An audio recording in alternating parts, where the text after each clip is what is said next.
Narazis live now. All right, good. All right. Can you hear me, Dave? I hear you fine. Yeah. All right. Glad to have you back on the show. And we're going to have some questions from Patreon members. No insults or vulgarities or trying to get over. So that's just so you know.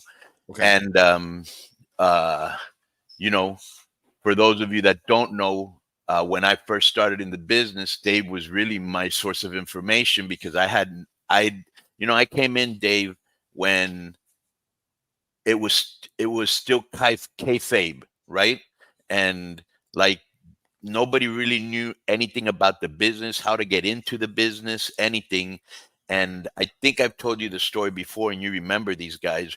Remember Carl Lauer? Carl Lauer? Oh yeah, yeah, of course, yeah. Yeah. Did I ever tell you the story? I don't know that you told me about Carl Lauer. You might have told me about Red Bastine, but I'm not sure.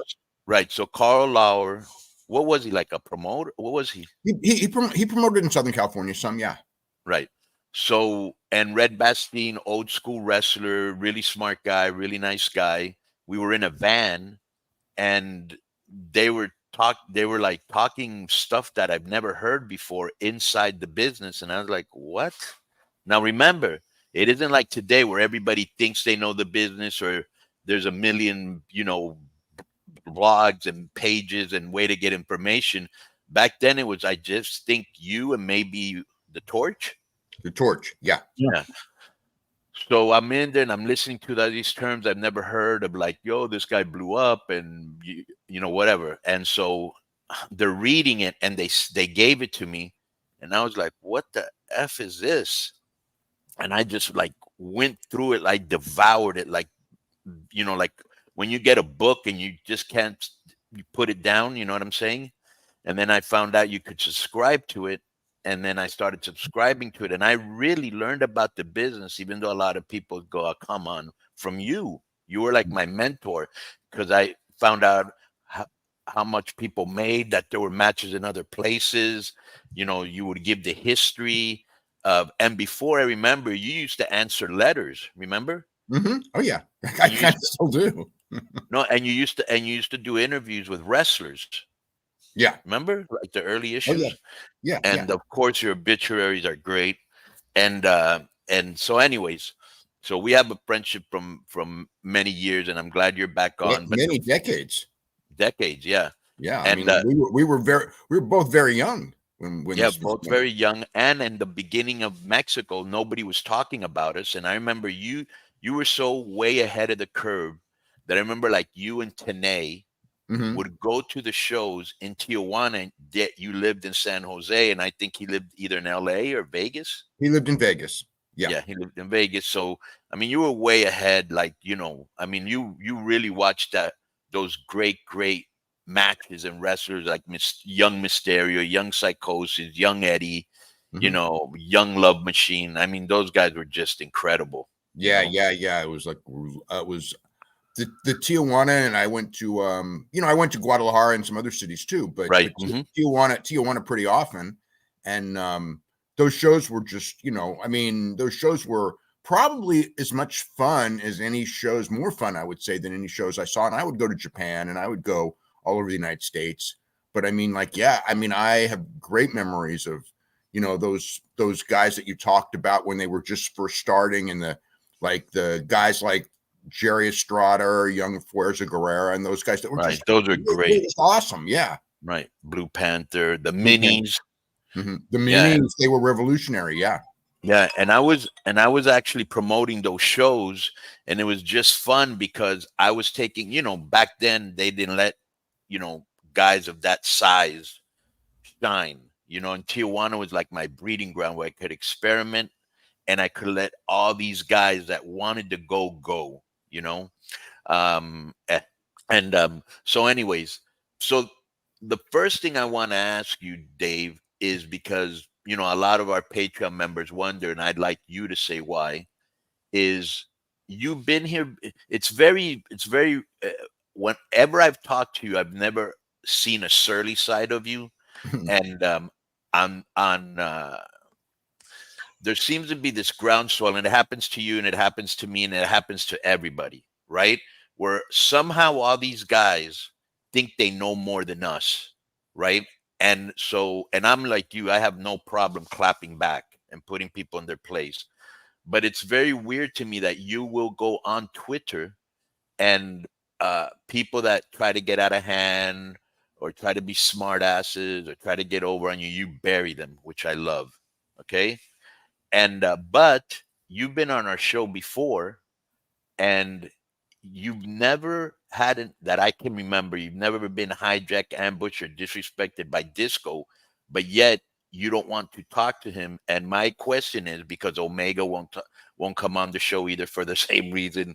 Tony Khan wouldn't come on the show for the same reason. Now it's both of us. He's mad at both of us. But what is your acrimonious or contentious issue with Disco? Well, I mean, I think that he just says things to garner attention, and it's just kind of like, I feel like it's kind of a waste of a time. But more, I think the thing that really hit was he wrote something about or said something about how, like, I was so stupid and Triple H was so smart, and he pointed to this interview that Triple H did with I think it was Logan Paul. You know, I'm going like, okay, I'm interested in what he has to say. So I mean, I clicked on it, listened. And Triple H said everything essentially that I've been writing for 20 years. So it's like, and I mean, and I actually, one of the reasons I said that was I thought that was because of there's a friend of mine in WWE when Levesque was first starting to book NXT, and he said to me, and he just goes, "You'll be very surprised, but you and he think almost exactly alike when it comes to wrestling." So I'm thinking like, well, if I'm so stupid and Levesque's so smart, it's like, but we think exactly alike. What would this be? So I listened to the thing, and it was like everything I've always said and written. And it was just like, so where's he coming from? It's like, it was like, just boggled my mind. So that was the reason. So either like Triple H is a dumb shit and I'm a dumb shit, or Triple H is really smart and I'm really smart. And I don't really care. As long as you're consistent, that's fine. Right. Okay. So that's for our fans who will have been wondering, and even myself in a way. Looking back, Dave, are there things in the last 2 years, being very honest with yourself, and it's everybody's wrong, all right, all the time, that you predicted or you said that didn't come out to be true for whatever reason, and maybe either you regret saying it, or maybe the person that told you misinformed you and you don't use them at a source anymore? I mean, that stuff happens all the time, but I mean, as far as anything, nothing specific, pops into my mind. I mean, there definitely been situations where there were a couple situations where, somebody pranked me, if that's the right word, and everything. And, eventually I found out about it, but it happened. I'm a lot more careful about it because of that. And it was a good learning experience. Right. Well, I always think, bro, with the amount of information that you put out there and write and cover, and it's hard to fact check everything. You have to, in a way, trust your source, right? And you obviously get credible sources that over the years have given you good information, huh? I mean, like when it comes to, like, just an example with WWE or AEW for that matter, if there's pretty much anything of any significance, I mean, I'm immediately checking with multiple people in both companies. Right. For all that stuff. And I mean, things happen and whatever all the time. Matches are scheduled for, like a match will be scheduled and then they'll maybe add a third person to the match. I mean, it's like, you probably do that every week. You know what I mean? Where you have, this is my card, and then all of a sudden something happens, somebody gets hurt, or you have an idea and just go, hey, let's spice it up this way, or for political reasons, got to do it this way, whatever, So and the easiest thing, bro, it's so easy for everybody to play armchair booker. I would have done it this way, I would have done it that way, and there's no promotion that gets grades across the board, like how would I put this? Where everybody likes everything, right? Everybody's like, well, if you don't do it my way, fans, it's not good. You know, well, there's a million ways you can do it. I mean, one of the things that I've noticed is like I'll sometimes whatever promotion, you know, I'll sit and go, I would do it this way, okay, but that doesn't mean that if you don't do it this way, it's wrong, because I could come up with like 5 different ways as you could for almost anything, you know, and sometimes it works and sometimes it doesn't, and nobody's spot on. I mean, I mean, it isn't like Terry Funk, who was an absolute genius at this business, right? Or you know, I mean, you know, it's not like Terry. You know what Terry said one time that was, and this is like in the early '90s, Dave. We were in you remember we worked with him for a while, and you might have even set it up yourself, but we were at this convention in New York, and has to be. You know those John Arezzi conventions he used to do? Yeah, early 90s in New York. I went to a couple of them, yeah. All right. So back then he goes, just so everybody knows, and this is the future of wrestling, we will one day have about 200 channels or more. And I was like, what? He was right. Yeah. You know? He was right about a lot more than he was wrong. I mean, you know, like when it came to the territories dying and everything like that. Yeah. Like most people didn't figure that out until I'm going to say 86. Terry Funk figured it out in, I would say, 78. So he was that far ahead. And the other one, I mean, there's so many things he was ahead Plus, on. not only that, remember when Eddie wrestled him? Small. Eddie he brought Eddie up. He and I talked a lot about the Eddie thing. Like, he didn't tell me ahead of time he was bringing Eddie up, but they had that great match on TV. And I remember him telling me afterwards, he goes, I was sure that got him a job. And he goes, and they didn't see it. And he goes, how did they miss this? And I go, I saw it. You know, I don't know how they missed it, but I can't believe it, Dave, because that match was great. You could tell that he was going to be great in that match. I was like, absolutely. What? And then there was another time, and this is 3 years later in Phoenix. They had a pay-per-view, and they brought Eddie in. They just wanted a lucha libre match as a dark match, you know, for Phoenix, because they're in Phoenix, right? So it was Eddie, and I don't even remember who the other 3 guys were, but I was at the show live, right? And it was like Eddie. You know, they had one of the best matches on the show, and Eddie was, you know, like one of the best performers and got over, you know. And I thought, okay, you know, they're gonna hire him immediately. And it's like, I don't think anyone in WCW even watched the prelims to even know. Right. And you know what's a big shame, Dave? I think you'll agree with me on this, that nobody in the United States got to see Eddie and Love Machine as a tag team. Other than on that one pay-per-view, almost nobody saw it. Right. Yeah, they were awesome. Yeah, they were one of the best tag team. They were one of the best tag teams ever. They don't get the credit for it. Well, you know, Art was a super talented, you know, he was a super talented wrestler. You know, I mean, as far as being a heel and just, you know, I mean, and no, I mean, I don't like he was. I mean, he did grow up in wrestling, but his ability to be heel at a certain level and wrestle and just the little things that he did, it was just like he was an incredible performer. Yeah. And very charismatic, which Eddie wasn't, you know, at the time. At the time. Right. Exactly. Yeah. Let me ask you a question. This is our, you know, you have a Patreon, right? Well, we have a subscription service. Membership. Yeah. Right. So, you know, we got a Patreon thing, right? And this is one of the questions. Okay. If AEW is losing $20 to $34 million, and I don't know if that's correct, in 2023 and 2024, according to reporting, why are podcasters and people critical of the product considered frauds and dipshits? Huh? That's actually Disco, Conan. Is that Disco? Okay, yeah. Okay. So first of all, anyone can be critical of the product all they want. I'm critical of the product, like literally every single week. I have criticism of every. But everybody paints you out to be an AEW shill, where many times I've heard you say this was not good. No, a lot. Look, there is not a TV show that they do where I don't say something is really good and I don't say something is really bad, because that's the case on every show. So, I mean, as far as like being critical of aspects of the product, there's nothing wrong with that whatsoever. Right. But in saying that like it's a poorly run business, I mean, I know from the start what the business goal was and the reason the business got started. And the reason the business got started was in 2018. Tony Khan was at a party with Kevin Riley, who was the head of Turner, all the Turner stations. Basically, he was the man that was running everything.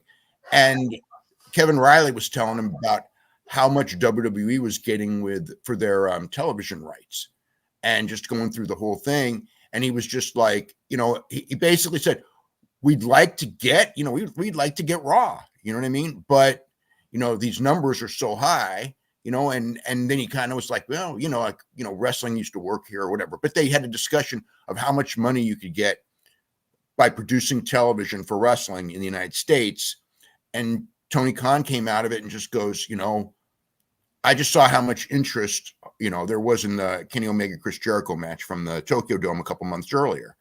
And he knew that they were both free agents, and he knew these guys in ROH were going to be free agents at the end of the year. He knew about CM Punk, of course, and things like that. And it was just like, I could put together a roster, and the whole goal was television revenue.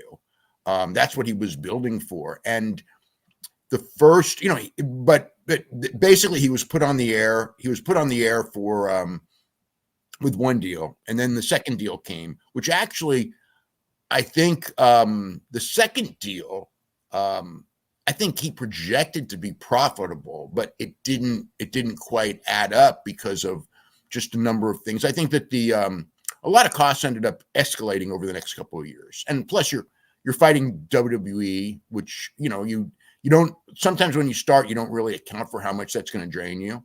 But all along, after deal number 2, because of the basic success of the television product, and we all knew that the next deal, again, I didn't know what the final number was, but it was always headed to profitability. And it is going to be profitable. It's going to be extremely profitable next year. And so I mean, as a business, it's a huge success. I mean, as far as different aspects of this being good and this not being good, I mean, you're never going to satisfy everyone. And yeah, and there's some things that haven't been good. There's some things that have been really good.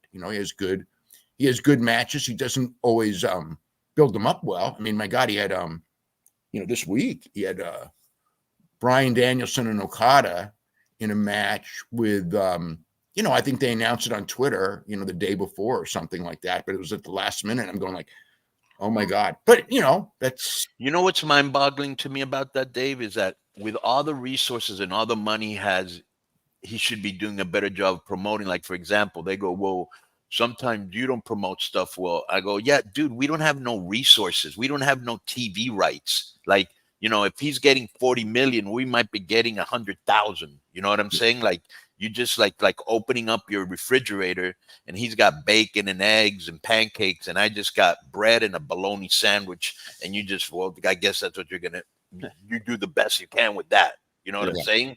Yeah. But he brings in all these Japanese people that, yeah, you know who they are, and he knows who they are, and the sickos know who they are.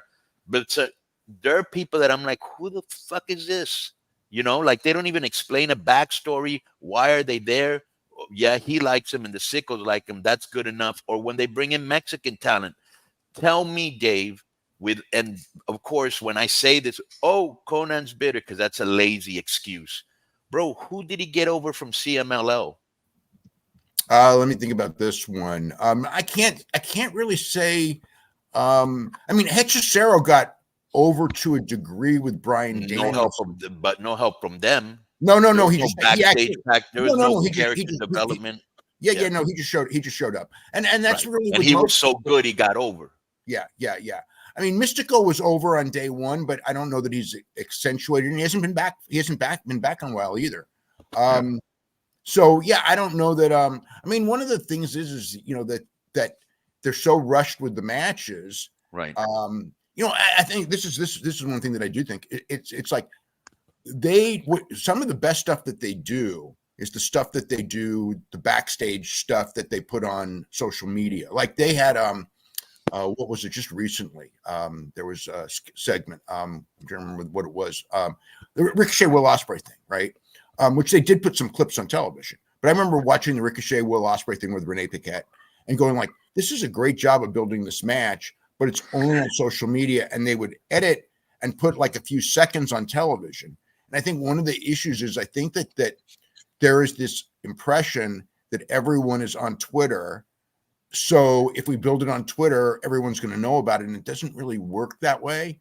Right. And the other one is that because of the nature of television ratings, especially the AEW audience, it's a unique audience. When you put on things like that, for whatever reason, the AEW audience, they tune out unless it's either an in-ring interview with a top guy or it's a match.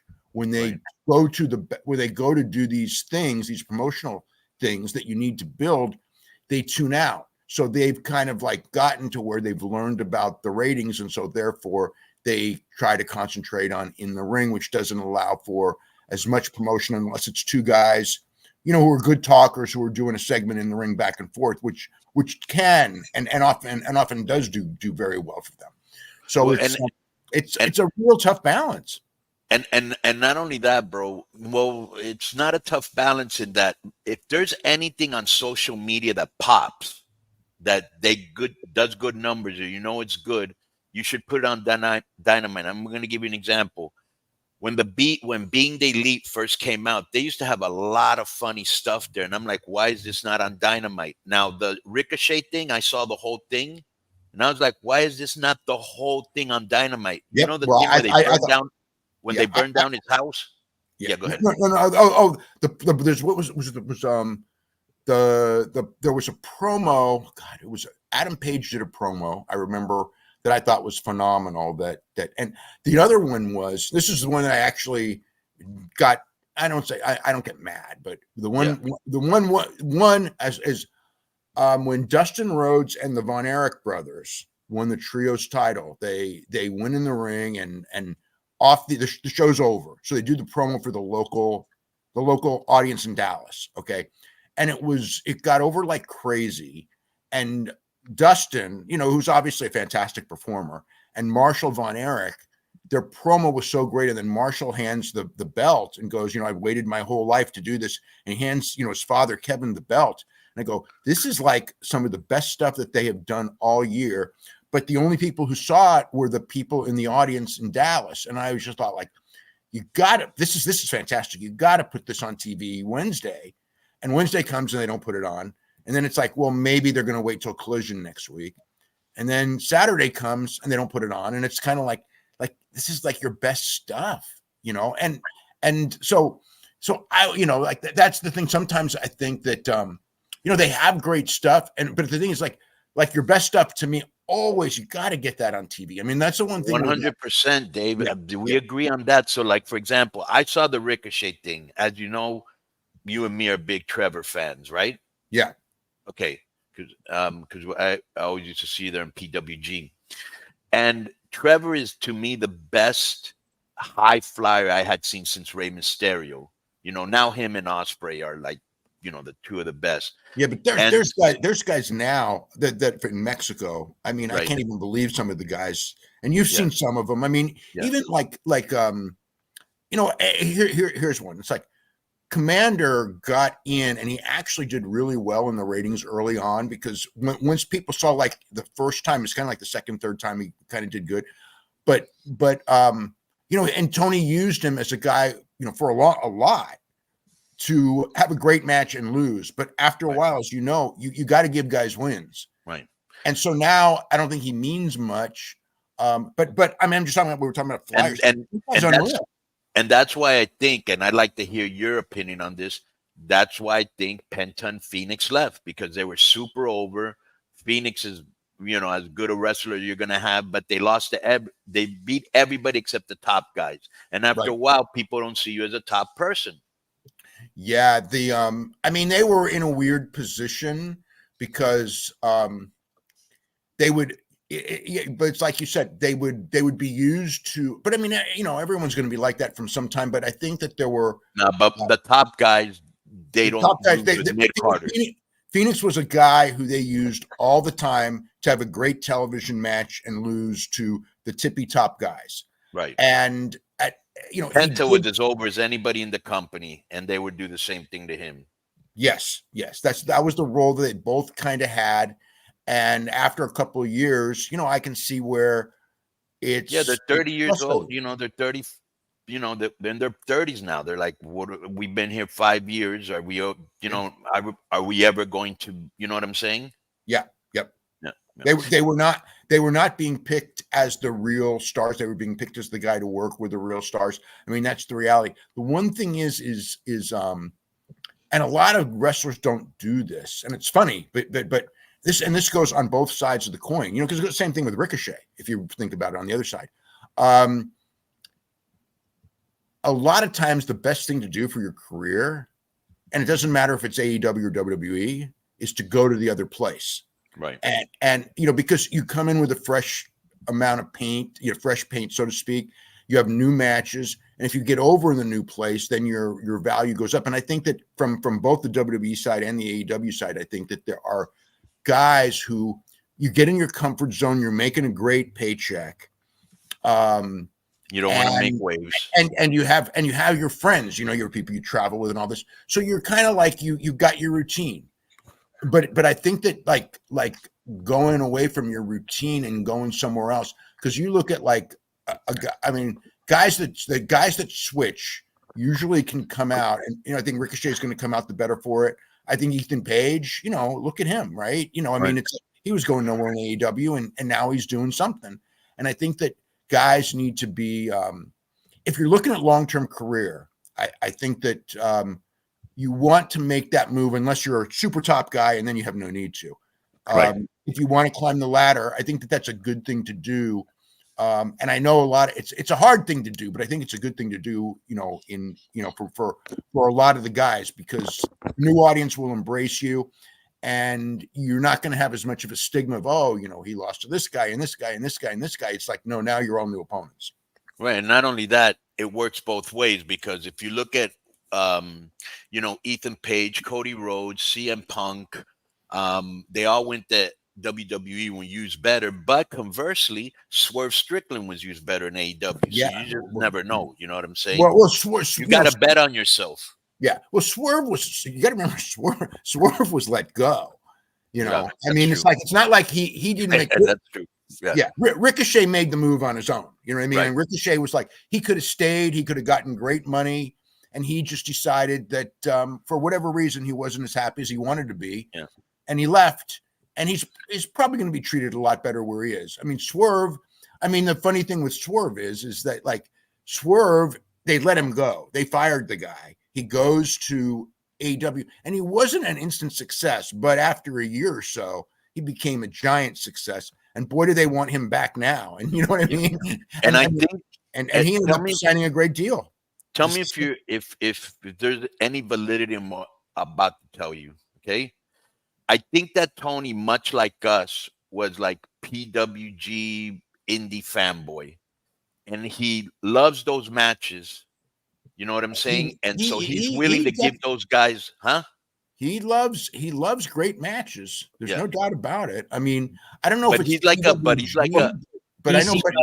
ECW, Ring of Honor. He went to a lot of those shows through the years. He was a big ECW fan when he was a kid, and that influences you. Yeah. But I think like me, right? And you know, I was a big Paul Lee fan. So I think that what's happened here, and it's just proof of how hard that job really is, or you'd have more successful bookers, is here's a fan like anybody else that grew up a fan going, if I ever have my promoter, if I ever had a chance, I'd do this, this, and this. But this isn't just about good matches. You know what I'm saying? Of course not. Right. And so you got to tell stories, and yeah.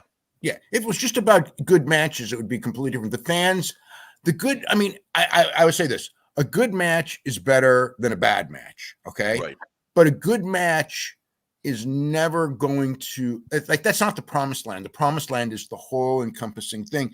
And it's a hard thing to do because it is. Even the McMahon documentary, which you were on, and we'll get to that later, is somebody said, and it might have been Vince himself, he said, oh, this is very easy, you think, good versus bad, but it's not that easy. Because first of all, if you get a guy that turns you a diva like Ultimate Warrior and so many people, right, and asks for outlandish money and doesn't want to do jobs, that's a problem. If you got a guy that doesn't like another guy, that's a problem.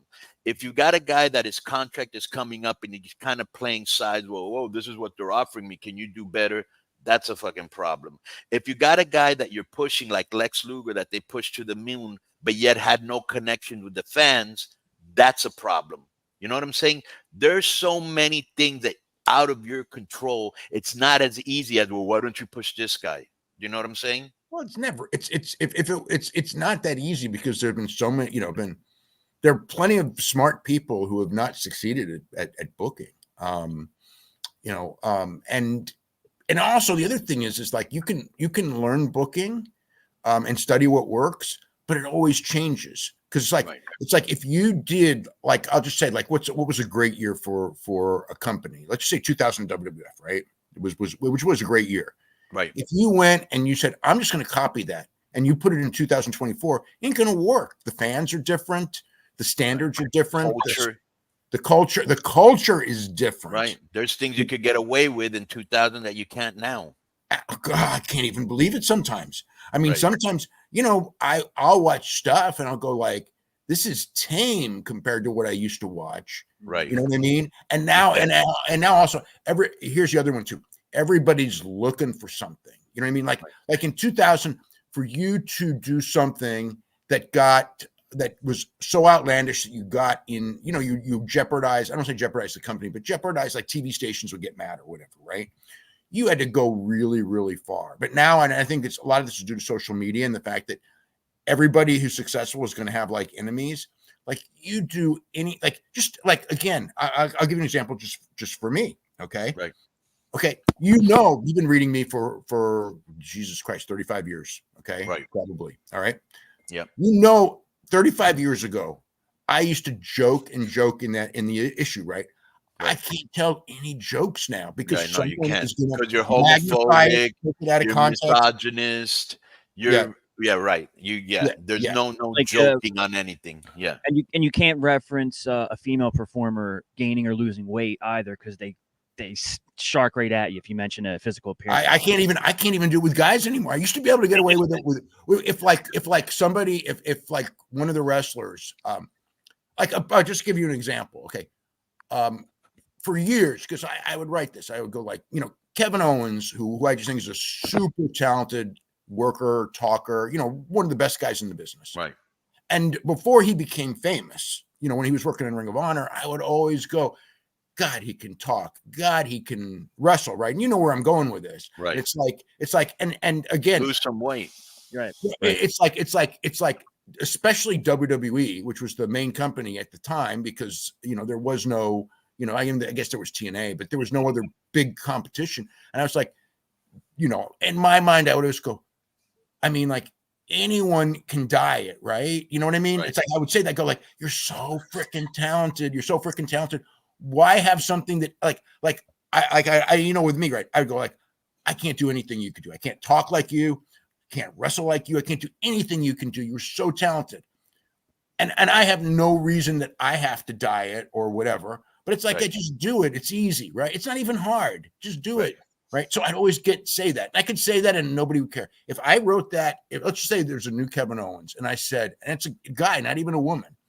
And I go, he needs to drop 25 pounds or else, he's not going to get over as big, or he's not going to get the chances that he would have. Although now the body's not as important as it used to be, but still, it still factors into it.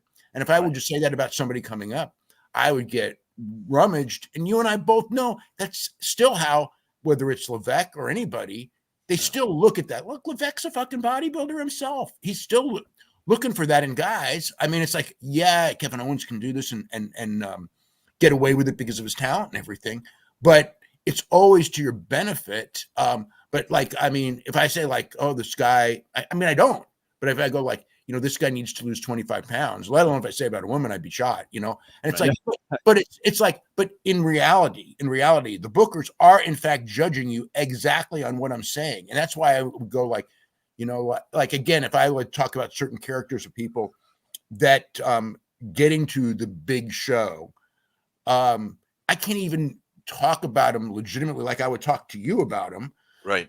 Because people will, oh, your body shape. And it's like everybody look.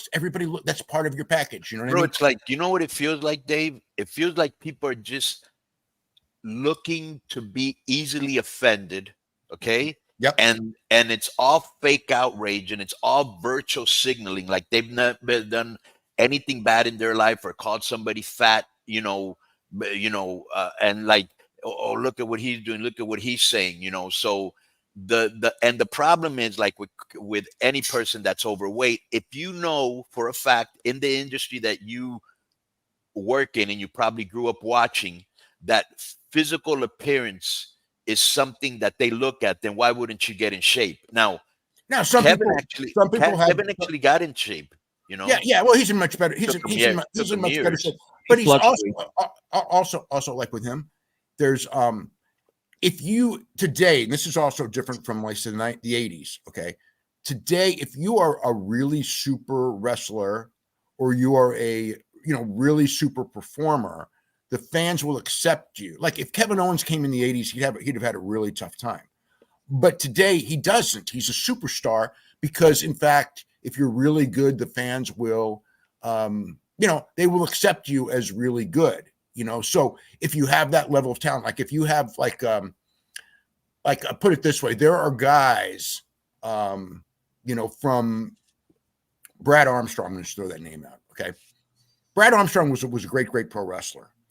And, and he was used reasonably well, but he was never a superstar.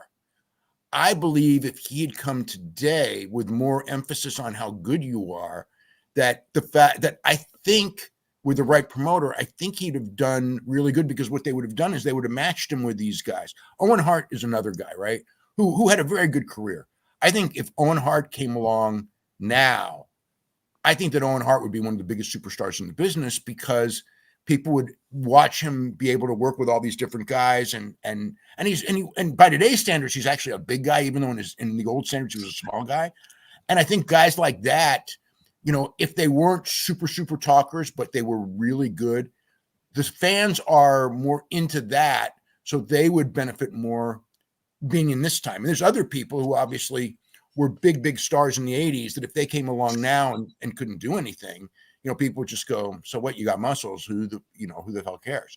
Everything, everything changes 20 years from now. And it's funny because what I just said is actually starting to change again, because people have seen so many great workers and great matches that doesn't move them. So now you're gonna have to find something else, which I think more than ever before right now, I think the big thing is the talking, to get you over even more than they will accept the good wrestling. But so many guys are good wrestlers that now I think that the real key that I would say is, man, learn to talk. That's going to really benefit you right now. Right. Let me, so this. Bro, you interrupt every fucking day on everything we do. That's awesome. That's me going off on disco. Yeah. Sorry to interrupt, Conan, but we have a bunch of chats here and questions that are starting to pile up. So, all right. Joe will ask them because Conan can understand my accent. So, do you think a AEW pay-per-view at Yankee Stadium and a go home at Hammerstein would help the trajectory of the company's direction? Last time a wrestling show happened, there was in the 1950s with Gorgeous George. I don't remember a Yankee Stadium show with Gorgeous George. I know that they used to run Yankee Stadium shows, like when they did with the boxing. So that's going way. They used to do in Shea Stadium, right? Shea Stadium. Yeah. There were a couple shows in Shea Stadium.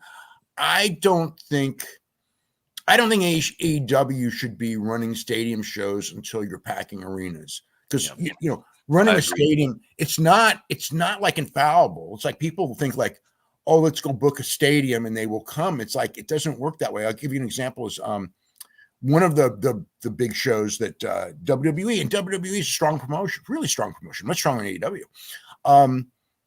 They were going to run one of the shows. It might have been a Money in the Bank, but it was going to be in Vegas. Okay. And they went to the stadium and they didn't sell that many tickets. So they had to, basically move it indoors, or else they would go in there with like 20,000 people in the stadium, and they didn't want that look. So it's like, if you're selling out arenas, the idea of going to a giant show for a stadium, sure. But I wouldn't even be I wouldn't, if I'm an AEW, like, honestly, I wouldn't even be thinking stadiums, maybe one show a year, but not Yankee. Well, haven't we seen, Dave, and correct me if you're wrong, you're more into this than I am, but like, good example, if you compare in a lot of shows they've been to in the last 3 years, how each year the crowd has gone down, including Arthur Ashe. Yeah, that was Grand Slam. Grand Slam's gone down pretty much every year they opened it. That's one of the things historically with especially with what I would call a number. I don't know what term you would use it, like a number 2 brand, I guess is probably the best way. But I remember when they're just using them in the 80s. Okay, like WWF, New York, Philadelphia, whatever. That was, that was the WWF territory. But it was also the largest population base. So everybody, once the territorial thing ended, Vern wanted to go in, Crockett wanted to go in, probably Watts wanted to, but he never did. You want to go into New York because it's got more people. And what I've noticed with all of them is the first time you come in, you're a novelty. Eddie Einhorn did this in the 70s. First time you come in, you're a novelty and you do really well. Each time gets smaller and smaller. I think it's just the nature of, and it would not be that case for WWF in the sense of, I think that when you are the premier brand, you're the major league, people will watch. If you're the other one, people will sample you. And it's not even like, oh, you didn't put on a good show. Because I remember like the first time Crockett went to the Meadowlands, right? So this was the first opposition show in New York ever. It's in 84. And he goes with Flair and Steamboat. And they had like the best match that anyone in New York had ever seen. People were just raving to me, oh my God, we've never seen anything like it. Because the WWF, nobody wrestled like Flair and Steamboat in 1984. Nobody was even close. And then the next time they come in, the crowd's way down. And it's kind of like, why would the crowd be down? You just gave them the best match. And that's kind of what, and it's the same thing, I think, with AEW in a lot of these markets. And some, some of it's the cooling off of popularity, but some of it's just natural, whatever it is, natural history. What Can I give you the secondary group? You'll sample it, but you won't keep coming back because you want to see the major league. For whatever reason. Right. So let me give you my opinion on that. It's like anything else. When you're hot, right? And they're the hot product. And like, for example, if we look back and we think about matches like, or a boxing match, for example, because I know you follow that, when finally Pacquiao and Mayweather hooked up, right? Mm-hmm. Broke all sorts of records. The fight was terrible, right? Terrible. But when you're hot, you're hot. Yeah. And I think that at the beginning, Dave, there was a honeymoon period with Tony because WWE to me made their own competition when they weren't giving the fans what they liked, and all those fans went to AEW. Okay. And at first it was very exciting because all the people they were signing, and it was a new company. And you can't, Tony's still learning to be a booker. Just because you're a fan and you watch a lot of matches doesn't make you a good booker. And these people have been doing this for 40 years. They're a promotional juggernaut. Everybody knows who they are. They're everywhere. They're always on ESPN. You don't see AEW there. Now they got to deal with Netflix, which will be huge, or on Fox, and AEW is trying to get there, but their product has definitely cooled off. And I think at the end is, if you're a hot product, and not only that, bro, they just have better storylines right now. They're just a hotter product. Well, I agree. I mean, they really, I would say 2002 really turned it around for WWE. I think Cody Rhodes jumping was a huge part of it. And the Bloodline storyline, it's like Roman Reigns and Sami Zayn and those guys. I mean, they clicked. And that like one of the things I think before 2002, so it was like 2020, we also were in a pandemic, but there was a period where AEW was new, hot, and better. And then what happened was WWE, things happened. It's similar to do you think a lot of it was maybe Triple H taking over creative from Vince? I just remember that the day that happened, the first time it happened, you know, when Vince got into trouble with the Wall Street Journal, the day it happened, and Triple H took over and Vince was out of creative, I said, like, this is going to change because Vince was a detriment to that company in his later years. I never wanted, you know, like, I could write a book on Vince easy, but there's the good and the bad, and you can watch the documentary and you'll see it all for yourself. But the thing is, he was changing his mind too often. They were not having consistent storylines because they would write a consistent 10-week story, and then in week 2, Vince would tear it up. So it's like you can't really build momentum that way. Oh, bro, how many times, and I know if I heard it, you heard it. How many times, you don't know how many times my friends would call me and go, bro, we came in here on the day of the TV tapings, and 2 hours before my match, they scrapped everything and did something different. It's impossible to work like that. But and you know, like in that era, like, and also the other thing with Vince was his aura and his that he snaps and things like that. He was very difficult to work with, you know, and especially if you worked with him in the office. I mean, he would just like wake up one day and like just be in a mood, like, you know, like again, how many executives used to just get fired out of nowhere? Like, you wouldn't even like, whoa. They've been in the company for 20 years. And while it still happens, it's layoffs now, it's a different thing. But Vince would just get, like, somebody once told me, like, you know, like, if you work for Vince and you're with him all the time, he just gets tired of you. Okay. But with the wrestlers, it's just like, he just, and because nobody questioned him. And everybody's walking on eggshells. That's no way to work. Everyone's walking and saying, yeah, it was a miserable place for at least with Tony, because I experienced it and everybody says the same thing. He's easy to work for because he'll hug you after the match and, you know, mark out and all that. And that's good sometimes for a wrestler instead of somebody that ignores you. Yeah. Well, it's better for your morale, but there's, you know, I mean, there's the good and bad because, and I don't know, you know, again, it's funny because people who worked for, you know, like different guys who were successful, you know, including Vince, would always tell me that, you know, like, I think to be a boss, you have to be an asshole. I don't know if that's true. And you would probably have better experience working with so many different people and being a boss. I don't know if it's true that it's better to be an asshole. I think that there's like a kind of like a common thing. And maybe even Levesque is kind of there with that, you know, where you can't let them walk all over you, of course. Right. Because you get it's a fine thread. It's a fine thread. Because we were talking about this yesterday on the podcast. Me personally, try to help everybody because I have learned when you have power, it's not to abuse it or to show off or to get back at people. It's to inform and guide and illuminate and help, you know. But at the same time, as you know, there's so many backstabbing, conniving people in this business that are always trying to bullshit you that sometimes you need to check them and go, I'm not the one, dude. I've been in this business a long time, and everything you're trying to do right here, I've seen it or I've done it. So cool it. You know what I'm saying? Yeah. And so you just said it's kind of on an individual basis, you know? Yeah. Every situation. But it's like you don't want to be an outright asshole and make people not want to work for you or put in the extra, because that's one of the things that I've been able to get out of wrestlers, since they know if I have good relationship with them, they'll go the extra mile for me. You know what I'm saying? Yeah. And so that is a big difference, where other guys, you're just kind of doing it because you have to, and you really don't want to be there because you're getting a paycheck and Vince might get mad and you don't want to cause waves. You want it to be a cool atmosphere, you know? Yeah. You know, speaking of the I'm sorry, Conan, real quick. Speaking of Vince and the McMahon documentary on Netflix and all that, there's a lot with Shane McMahon and their complex, you know, father-son relationship and all that.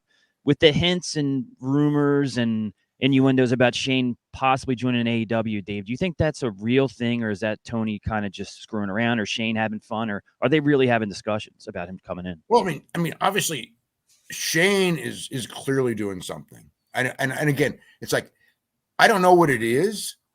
I mean, but obviously either he is angling to get back into WWE and using AEW as the, you know, kind of the thing of like telling them, I'll go there if you don't bring me in, with the idea that maybe they don't want him to go there. But is there heat between him and Triple H? Because I never heard of any. Well, there's certainly a rivalry. I mean, Triple H is in a position Shane always wanted to be in, but so he kind of took the job he wanted. Yeah.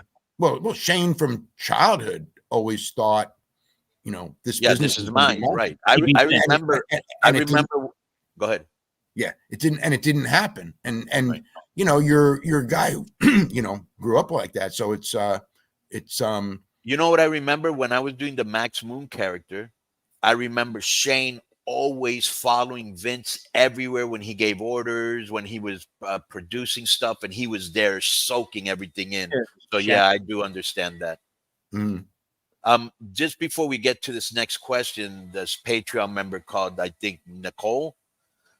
She had said that, and I don't know about this, you probably do, that one of the reasons, what did she say, Joe, about Kevin Owens and Cornette? Oh, in the Ring of Honor days, a lot of the beef between Owens and Cornette was that Cornette would tell him he needs to lose weight and get in better shape, and he took him off TV until he did. So that was a lot of their falling out. Yeah. Cornette, you know about that? I will say this about Cornette because I did talk to him a lot during that period. He always did respect Owens' ability, and he did, you know, I mean, he basically, look, I would say the same thing too, you know, but Yeah, I mean, get in shape. you know, I mean, they had a real falling out over a lot of different business things. I mean, they had totally different philosophies. But yeah, I mean, you know, I mean, Cornette, like again, Cornette always respected Kevin Owens' talent, but he thought that you know, he needed to lose weight, and that turned into a, you know, I mean, they just didn't get along though. They just had totally different philosophies on everything. And then of course Kevin's best friend is Sami Zayn, and Cornette hated the El Generico gimmick. And Kevin, I mean, Cornette, I don't think Cornette even saw that much in Sami Zayn. I really, you know, I never got that impression as much. Although, I mean, Cornette will certainly argue the idea that I told him to take the mask off. You know, he didn't like the mask, and now he's a big star. You know, like he'll go like, now he's a big star. He took the mask off. You know, so you can look at it that way. I don't remember him being high on El Generico. I mean, even though El Generico, what a fantastic worker he was in those days, and still is, but it's it's different now. You know, he's older and everything. He's smarter, but he did, you know, he did see Kevin as a top guy, but they always, you know, all those guys in Ring of Honor, you know, when I look back on it, I mean, because all those guys used to tell me, like, they were always negative to me about Cornette, you know, and I was always like, well, you know, like whatever. Then when he was gone, I would go like, okay, you guys, it's like now you got to prove that you know. Yeah, he's old school, so he's tough to work for, but he's a genius, dude. Yeah, but I mean, the one thing that I remember is when he had the falling out and then he left and everything happened. I told those guys, and it was just like, okay, you know, you've been telling me how bad he is for your business. I'm not sure I believe it. Now you got to go in there and you better outdraw him, or else you're going to find out you're wrong. Guess what? They way outdrew him. So that's when it was kind of like, well, I guess for that product, they weren't wrong. You know, if it had gone the other way, I would have said, dude, you guys are wrong, but it didn't. Well, I think the problem with Cornette is, as smart as he is, and a very witty guy, but on a lot of stuff, like the business passed him by. You can't go out there and go, Kenny Omega sucks because he wrestled the doll. You know, I mean, that's a promotion that did stuff like that. And I'm going to tell you the truth, bro. The first time I saw that match, first of all, I know you may not believe this, I thought Kenny Omega was Japanese. He kind of looked Japanese to me, just like a Japanese that, you know how they like to bleach their hair blonde, you know, get a little American. I know what you mean. Yeah, like a Japanese rock star guy, right? Yeah. Right. So I thought, like, who's this Japanese guy, right? With an American name, Kenny Omega. And then I saw him wrestling the doll and a girl. Remember, he wrestled like a 12-year-old girl? 9-year-old, maybe. 9-year-old. And I was like, wow, this is super creative. You know what I'm saying? I wasn't like, oh, you're killing the business, dude. There've been so many things. They've put bears in matches and all sorts of shit, even back in his day. You know what I'm saying? So I think he very, you know, I hate the Young Bucks for, dude, they're very creative. You know what I'm saying? Creative. So I think those type of things where he's steadfast to, like, this is the way I like it and there's no other way, you know, kind of like the business passed him by in that sense, you know? Yeah. What's the next question, Joe? It's right up on the thing. Yeah, from Cool Fool 1980, has Dave ever been offered or considered an on-screen role? I think he would be an excellent heel manager. I mean, I'd never do it. 100% never Didn't do you it. come out in AEW once for something? No, Okay, I would never. that's I me. would. I would I never. thought you I would did. never do. I would never do anything like that. I never wanted to do anything like that. It was never a goal of mine. Right. Yeah, So I if it guess was, you would have done it by now. yeah, I probably could have found some indie promotion, especially now. Right. But no, never will do it. All right. Next question, Joe. From Ibrahima Nyang. I screwed that up big time. What does Penta do when he's free? Go to WWE solo or wait for Phoenix? And for Dave, how do you think Braun Breaker is coming along? I'm a fan. Looks like he's being rushed to the world title scene. I mean, I think Braun Breaker is going to be one of the biggest superstars. I mean, as far as like him working with Gunther, which is clearly happening, they just did that thing. I do think it's rushed. Yes. I would have done it a little slower. So I agree with that. As far as Penta, man, that's a tough one. You know what? He doesn't have to be a tag team guy. He's like super charismatic. He's super charismatic. It's just a question you have to, and Lucha Underground proved it. Okay. So the thing with him is that they have to, if they give him the opportunity to get over, he will get over with a live audience. I have no doubt about that. But they have to give him that opportunity and they have to book him in a way to where he's a special guy. If they just kind of throw him out there, look at Dragon Lee as an example. And Dragon Lee's they're completely different. Even though they're both Mexican, they're completely different. Dragon Lee is a great in-ring worker, great high flyer, really great technician and all that. Okay. Penta is a charismatic guy, which works better in the WWE scene anyway. The mask is cool. The outfit is cool. The gestures are cool. He can connect with the crowd, and he's a very good wrestler. But it's him. It has to be positioned. If he's positioned as something special, and is allowed to look good, especially right now, masks can be really in right now. I mean, it's something that they and Ray's shown it. Ray's shown it, but I mean, it's like they don't have anyone. They don't have a Mexican wrestler aside from Ray with the charisma that Pentagon has. So, like I said, it's like it's not a lock. If you send him out there to flounder, he will flounder.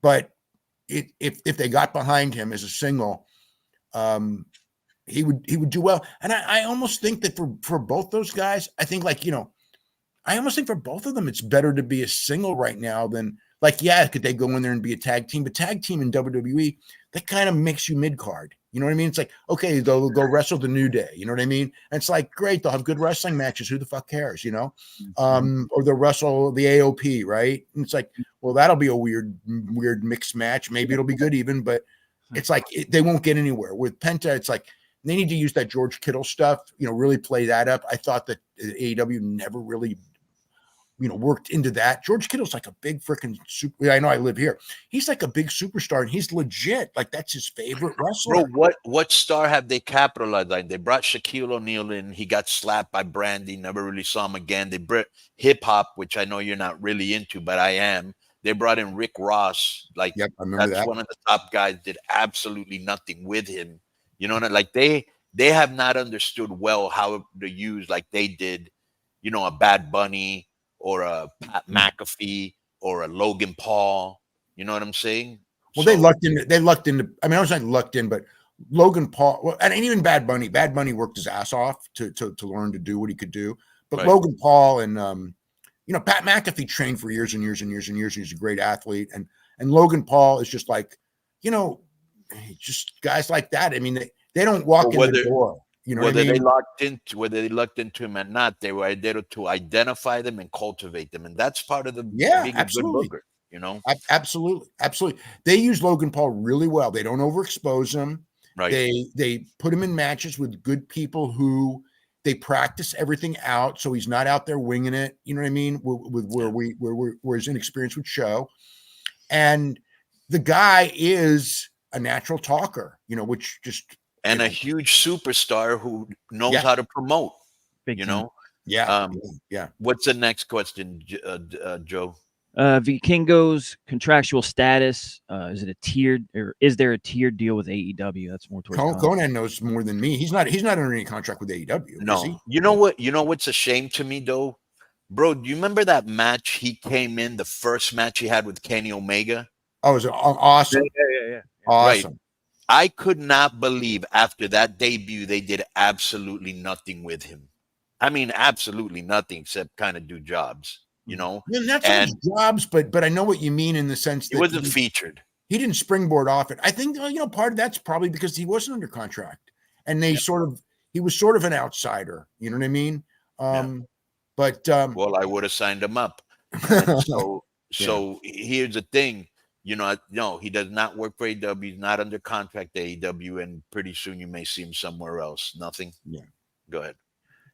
Next up, well, Dave, we do musical roundtables. Conan likes to do them. We do them for Patreon and stuff. And we did one on the band Chicago recently. So, Jeez Lou here asks, what is Dave's favorite Chicago song, if you have one? God, I'd have to go look through, but I mean, the one that when I see this, the one, if you leave me now, you take away the biggest. Oh, that's great. If you leave me now, you take away the biggest part of me. Ooh, baby, please don't go. Now that was it. Me and Dave did not get together on this, by the way. That was good time. Ryan Vasquez, should Tony Khan change his pay structure for the middle and lower tier talent to motivate them to step up their game? Seems like too many of them are collecting big checks and don't do much. I don't think that's the problem with the guys. I think the motivation level of the wrestlers there is actually very, very high. You know, when they get their TV time, you never see like lazy guys there. But you don't see the same Okada you saw in Japan, Dave. Well, I think that's because he's not featured in the same way. You know, yeah, like they have him doing comedy bullshit. Like I thought for a 5-year anniversary, I want to hear your thoughts on this. I thought for a 5-year anniversary it was underwhelming, number one. And number two, the two big matches they had, I thought had bullshit finishes. One's a draw. I hate draws, whether it's in boxing, UFC, especially in wrestling, unless it's something really big where you're like, okay, I can see that being a draw. Like both guys are knocked out or went through a platform or some shit. And the Okada thing, with with the run-ins and all that. Yeah, I on the first one, they did a finish that led to where they were going, so I didn't have a problem with it. But it did. I mean, obviously, the match, if they had gone to a finish, would have been a much better match. But the thing is like I actually didn't. It's weird because I usually like finishes, but in that match, I actually didn't want to finish because I thought it was too soon to have the match. But they were doing it because whatever they wanted it. They wanted. Well, they want to go to Takeshita, right? Yeah. Yeah, well, they're going to a three-way, so they built it up for the three-way. Oh, it's a three-way. Okay. Yeah, they're going to go to a three-way, and then they're going to come back later. Ospreay and Ricochet are going to have matches later, so I didn't have and at that point they will have finishes. So it's like it's a build. It's the start of a story. So I didn't have a problem with that. Okada and Danielson. The problem is that people are conditioned to watch at a certain time. And a run-in at the run over. Yeah, but the thing is like they went 32 minutes over, I believe. And I mean, if you go 5 minutes over, that's no problem, right?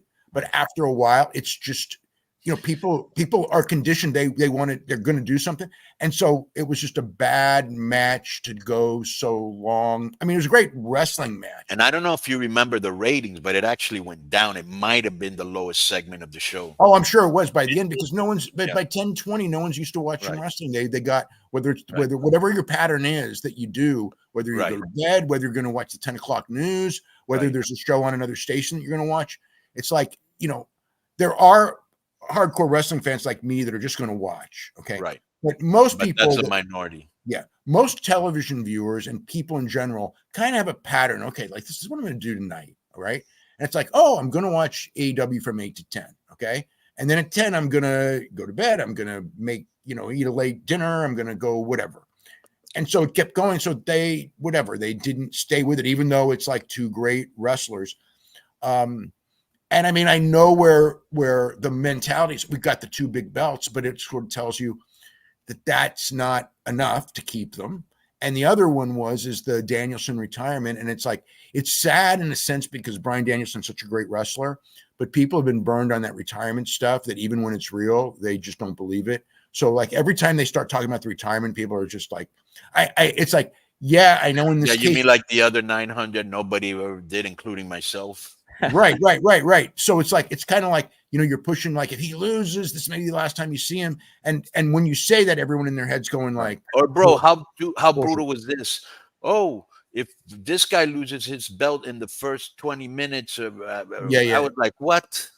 Yeah, well, that's old Jim Crockett Promotions. They used to do that all the time with the TV title. Nobody bought into that or believed it, Dave. Well, plus, okay, on that one, when I saw that stip, this is the first thing I thought is, well, now I know we're getting no finish in the first 20 minutes. That's the first thing I thought. Exactly. That's exactly what I thought. Right. Yeah.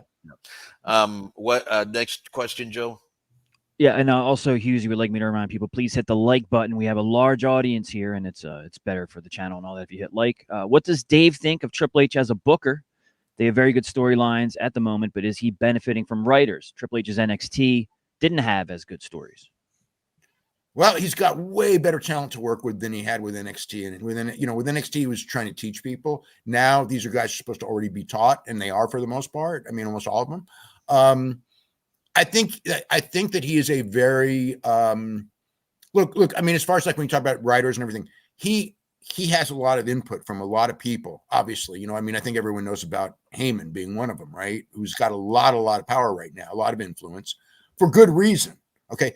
But to me, a smart booker is not one that does it all on his own. It's someone who has an idea of where he wants to go with everything, but listens to everybody. And if they have good ideas, that's where you go. So, I mean, I think that the numbers speak for themselves. He's been a very, very effective booker. I think he's a really good booker. He does not do outlandish things. He's never going to make, this is what I would say, he's never going to make a giant mistake. He may not overreach and try something really crazy that might hit big. He's going to be solid. That's the kind of booker he is. But the results speak for itself. For right now, for 2023 and 2024, he's had his finger on the pulse of the audience, and you can tell by the sellout crowds. It may not last forever. He will, like every booker, you have to adjust. And sometimes it's just culture. You know what I mean? It's like wrestling can be hot, and then, wrestling's always cyclical anyway. It goes up for a while. It goes up for a while and it goes down. And even when it's going down, sometimes you're producing great stuff when it's down, but it's just, Conan, you know this, like in Mexico, right? You've been in Mexico when it's on fire, and you've been in Mexico when it was not doing well at all.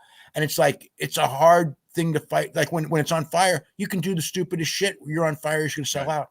When you're not, it's like, it's tough because it's just not the right time. It's almost like when it's almost like relationships, Dave, when you're hot, your fan base, you can do no wrong. And then there are times when you're not hot and you can do no right, and you just got to be smart enough. There's so many things that are out of your control. What's the next question, Joe? Dave, rank best to worst: Kenny Omega, Misawa, Bryan Danielson. Well, there is no worst. I can't do that because they're all product of different times. Misawa, if you look back, I mean, it was very dangerous, a lot of the stuff that he did, and had a lot of injuries, but for his time, he was, of the three, he was the biggest for longest as far as being an enduring guy who carried a promotion. Okay. Of the three, Danielson is an unbelievable worker who easily could have had a good career, but not a great career just because that's what he was known for. But he ended up with a great career because the fans made it a great And he was also fighting against the prejudices in WWE. He wasn't tall. He didn't look like a star. He wasn't like one of the boys that went out drinking. He was a vegan. Yeah. Like they kind of buried him backstage. Yeah. Yes. And he's a product of the right place at the right time, in the sense that this crowd was tired with the shit they were doing. So they latched onto him and they latched onto Punk because they knew neither of them were bodybuilders. They weren't big guys. They weren't the kind of guys that this company would get behind, but they were good talkers and they worked really hard in the ring. So both of them benefited from being the anti-Vince McMahon, we're tired of Vince McMahon thing. And Danielson in particular, with the yes thing and everything, it just clicked. And they could have, you know, I could go back with that year and just go like, you know, it's the big, that was a miss by WWE because you and I both know if Triple H would have invented that or John Cena would have invented that, or he didn't invent it, but he got it from Diego Sanchez, but done that. And all these sports teams were adopting them. They would have promoted it like crazy. I mean, this guy's at the Giants parade, the Seahawks were, you know what I mean? All these sports teams, you know, were, and they didn't even really push it because Vince in his mind, I mean, I'll just give an example. Okay. They had a WrestleMania press conference in San Jose when they were going to Santa Clara for the WrestleMania that year. Yeah. And, you know, I was at the press conference, obviously. And this was the height of Bryan Danielson. In fact, I think it was the night before on Raw was the thing where he was in the ring with Cena and the crowd just totally shit on Cena and just was way behind with him because because Cena was there and I talked to him the next day. And, you know, I got to say this for Cena. For a guy who got so hammered by the fans as a babyface for years and years and years, I've never seen someone mentally hold up to it as well and even embrace it at times and get through it. Because a lot of guys, it would have broken them mentally, you know, just completely broken them. 90% of the guys. Yeah. I mean, like Dusty, when Dusty got a little booze, I don't say it broke him, but he just lashed out. He was furious about it. Cena like just took it, you know, I mean, what he thinks, you know, Cena's always wearing a mask anyway. It's like, I don't know what he really thinks, but boy, you know, when I would talk, he'd go like, oh, the fans are just whatever. And he didn't seem mad or anything. And it's just like, he just thought he was happy for Danielson getting that reaction. But anyway, that was like the peak of it. But the point of all this is that I was at press conference and Cena was there and Triple H was there and Mark Henry was there and Paul White, I believe, was there. And I know that Dalip Singh, Great Khali, was there, and Bryan Danielson wasn't there, and CM Punk wasn't there. And it's like, these guys are the, you know, two of the most over guys, and they're great talking. And I mean, I will say this, when it comes to dealing with the press, if he wants to do it, Bryan Danielson's one of the best guys in the entire business because he's very, very honest, and he's, you know, and he's brilliant. He's absolutely a brilliant guy. And I'm sure Punk, when he's in his right mood, would be as well. And, you know, WWE, in their mentality, it was just like, they did not like what, and at this point, you know, Punk's pretty over. Okay. But Danielson was over at a completely different level at this point. And they still, for their WrestleMania press conference, didn't bring Danielson in because they didn't believe that he was a mainstream star. And I mean, that was like, you know, that's the perfect mentality, a perfect example of what I'm saying. And it was Vince, you know, Vince's thing always was, I know better than you fans. And that's why the fans were always fighting him the whole time. Triple H, I'm sure, thinks the same way, but he doesn't go about it that way. And he does listen. And like LA Knight is an example, right? If it was Vince, the first thing Vince would have done is like, he's 39 years old and his wrestling isn't that great. Not that the wrestling matters, but he's just like a copy of whatever. Vince saw, you know, look at what LA Knight was under Vince's creative. I think he was like managing the models or something, right? Yeah. And if the fans would have just lucked into getting behind him, he'd have given him a little bit, but he wouldn't have embraced it. And he would have like made sure he lost to every top guy to teach the fans that like, okay, you know, you may cheer for him, but this is not a top guy.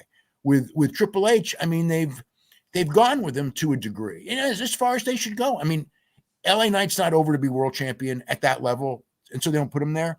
Is he over to be, you know, the, you know, champion that he is now? Yes, and that's where they put him. Mm-hmm. Right. Give me, Joe, read the next two questions. I got to sign something at the door, Dave, and I'll be right back. Okay. So, Dave, from Martin Matthew, he says, it was great meeting you in London recently. What happens with AEW Battle of the Belts in 2025? You know what's funny is I have this list of questions, and that was like number 3 thing. I don't have an answer yet, but I probably will by, you know, I mean, hopefully in the next 2 days, actually, but I don't know yet. Jacob Schwartz, what's the long-term plan for Bryan Danielson's role in AEW? Will he be talent relations? I think he wants to go home. I think that he'll always, I would like to think, I know Tony Khan wants him always to be involved. They're very good friends and they get along great. So he'll basically have, I would say Bryan Danielson will have whatever role he wants to have.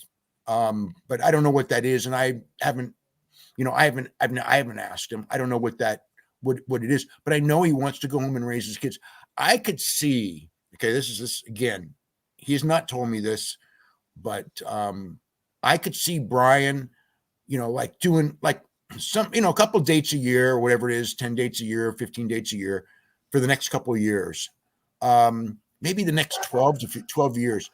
He'll be in his 50s. I think at that point, I think that like when the kids are a little older, when they're teenagers or whatever, I could see him. I mean, I don't know if at that age you want to go back full time, but I could see him doing, God, 54 is pushing. I know, but I could see him wrestling, until his body's totally broken down. But I think right now he wants to raise his kids, and everything else is secondary to that. And he still does Tony still utilize him as far as like that disciplinary committee thing? Right. As of right now, he's still like one of the key guys on the disciplinary committee. Yes. Wow. From Kayfabe is Dead, do you think Triple H or other higher ups at WWE genuinely respect anything about Tony, or do they view him as a joke and an amateur? Man, I couldn't give you a good answer, but I'm sure that they've all convinced each other that you know what I mean? Because even from day one, it was like that they, it was them, they, like you remember the very first day, you're gonna, with Billy Gunn in that Hall of Fame thing, Oh my God, yeah. I mean that's think about that one, or the when they won the ratings the first week and it was like, oh, this is a marathon, not a sprint. It's like, I think it's very difficult for them because I think it's very difficult for them to even accept anything, whatever that he could have possibly been a success at this, because it's such a hard business to be a success. And what I think, they chalked it up to, and there's truth to this. Look, if he wasn't from such a rich family and had the ability to endure the great outlay of money that it took to get this thing off the ground, it wouldn't have made it with anybody else. You needed someone with that kind of money. So I think that they kind of like look at it that way. But at the same time, it's like, okay, he's here to stay, and he is a business. He's made it. It is now a business success. I mean, could things be better? Of course, things could be better. I could list a million things that I would like to see. And then he does things really good too, as far as like, he does make good wrestling matches. Obviously, you need more than that, but he does make really good wrestling matches all the time. The pay-per-views are unreal. Is he somebody, this is coming from me, is he somebody that they were aware of before AEW began? Because as Tony was such a big fan, but also an executive, he was probably around WWE shows in Jacksonville and stuff, right? So they knew him? They knew him. Yeah. They knew who he was. They knew who he was. They knew he, I think they knew he wanted to be in wrestling. It wasn't like, I mean, I don't know how well everyone knew him, but some people knew him. I mean, it was like, I didn't know him though, so it wasn't that much, you know what I'm saying? Yeah. But I know like some of the people, I think like Ric Flair, I think knew him. I know that there were people who knew him. Maybe the ones who were like the big sports fans knew him because he was a wrestling fan, and he kind of, as a co-owner or whatever, number 2 guy at the Jaguars. It's kind of like wrestling people when someone who is a big wrestling fan is a powerful player in the NFL in particular more than anything else, but NFL, NBA, or Major League Baseball, and even NHL. The wrestling fans who are sports fans, like a Ric Flair, they kind of gravitate towards those kind of people. They like to hang out with those kind of people. Right. From Chris here, if Tony stepped down as Booker, who would replace him? I don't know. If it was Tony, it would be Bryan Danielson, but I don't think Bryan Danielson wants that job. So if you're asking me now, if for whatever reason he gets burned out, and but he wants to be the Booker. But if he gets burned out, I mean, I don't know. I don't know if Sanjay, QT, whoever, maybe it'd be Daniels, Chris Daniels. I mean, yeah. Maybe Jericho. I don't, if Jericho wants to like slow down as a wrestler and be a booker. I don't know. I don't know the answer though. What would your prediction be on where Daniel Garcia ends up? Oh man. Because there's been different reports and all that. Yeah. Conflicting. I'm sure he's gone back and forth. So it's like, I don't have like what I would call a great the fact he didn't like, I had certainly been led to believe that it was likely AEW. The fact that he hasn't signed makes me think that it's very much a 50-50 thing. Yeah. Or maybe going to WWE. Because if, it's like I'm sure he got a really good money offer.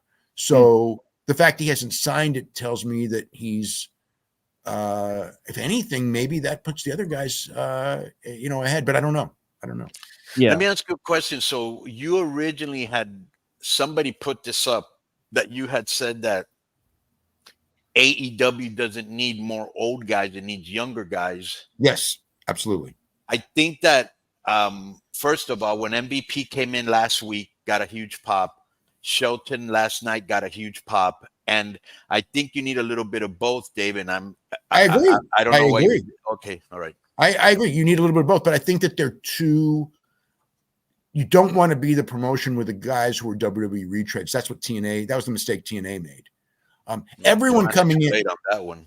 Everyone coming in that is WWE, Shelton Benjamin or whatever, they are going to walk in and they're going to get a great pop. You can't be fooled by that because I'll just give you an example. When you're right about that. In TNA, like everyone, Chavo Guerrero, D'Lo Brown, the first week they were in, the place went nuts. But then 3 weeks later, it was just they were other guys. But who teaches these guys? Because here's my problem, and see if you agree or disagree.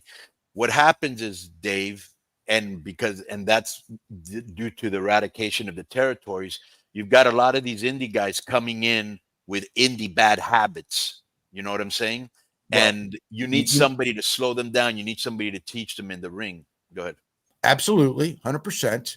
They all need more ring time. That is the one. If we're going to talk to a negative, and I mean, I've talked about this forever when it comes to AEW, is my feeling is that AEW needs to do what they just did with Anna Jay, which was a good sign. Is send her to Japan. They send you somewhere, send you to Japan, send you to Mexico, send you somewhere where you're working 4 or 5 nights a week in front of different crowds. Even though the style's different, but you learn to work the crowd because they're coming in and they're doing, some of them are just doing moves. They're not even working the crowd because they're too busy trying to remember their high spots and false finishes. Right. So you need that. But the other thing that you need, and this is one of the things that's unfortunately the nature of the business is so different. Because one of the things, what made the great promotional guys, the great talkers, what made them great talkers is that they talked. People don't even realize when they talk about like a Ric Flair or a Nick Bockwinkel or whatever, these guys, they were awesome talkers. These guys would probably do 15, 20 promos a week. They're doing one for every freaking city that they're going to for the next month, So you do this over and over and over again, and you get really good at it. These guys come in, and I mean, I think the real weakness with so many of the younger guys, it's not even like athletically, they're most of them are great. They just need more experience in the ring. But the thing they need the most is they need to learn to talk. I mean, I remember when Dante Martin walked in at 19, right? I thought like, man, this guy is really gifted. When he's 25, he's going to be awesome. And the reality is that like, he got hurt bad. Okay. So that's, and I don't want to hold that against him. And he's still very good, but he's not really that much farther off. And part of it is because his promos, to be a top that good. Like even that whole group that like they're, I don't know what they are, pilots or stewards or whatever. The private party guys. Right. Right. No. The top flight group. Yeah. The Layla Gray, Top Flight, Action and Ready. Like none of them can really talk. And that's the big problem. And here's the thing. Yeah, agreed. In my era, right, which is your era, we didn't have guaranteed contracts. So you had to talk the people into the seats. Yes. Yeah. Yeah. And now that's gone. That part is gone, but you still have to be a good talker, but they're not getting the experience. And also, not just the experience, but the pressure. You know what I mean? It's like they're under pressure in the ring, but Right. they're not going out there. Those type of guys aren't going out there in front of a live crowd. They may do something backstage for 30 seconds and it doesn't get over, you know, or whatever, but that's not really teaching you. You know, it's you got to be able to go in the ring and talk in the ring and get over with the crowd as an in-ring promo. I mean, I'm not saying you got to go 15 minutes because that's overkill, but you got to be able to do it for 3 minutes. And a lot of these guys, you know who's the guy that's turned into the best promo in the company, not named MJF? Who? Darby Allin. Darby Allin you're right. Darby Allin's, and you know what? If you go back 3 years, he was he couldn't talk. Yeah, he wasn't. So like if you apply yourself and practice, like it's like I sometimes think that these guys, instead of practicing moves, and you have to do that too, but one of the things they should do is just freaking get a recorder and just do 20 promos a day, because if you do, you'll get good at it. Right. And just like learn to talk smooth and learn to talk confident and learn to tell stories when you talk. You know what I mean? Have a good catch line. Yeah, have all that. You know, that's the one thing with MJF is that like he is actually like a really great talker when it comes to telling stories. Sometimes hit, sometimes miss, but mostly hit. Right.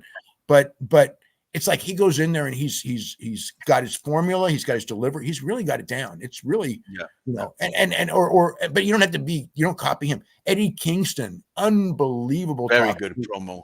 Who was not utilized well enough for that before he got hurt. But you know, he's another one. It's just like he's out there and he, you know, everyone's different. He makes you feel his pain. Bryan Danielson's a good talker because he's just very passionate about what he does. There's different ways, you know, not everyone's the same kind of storyteller, but you got to find something that works for you, and you got to practice and you got to be comfortable. Next question, Joe.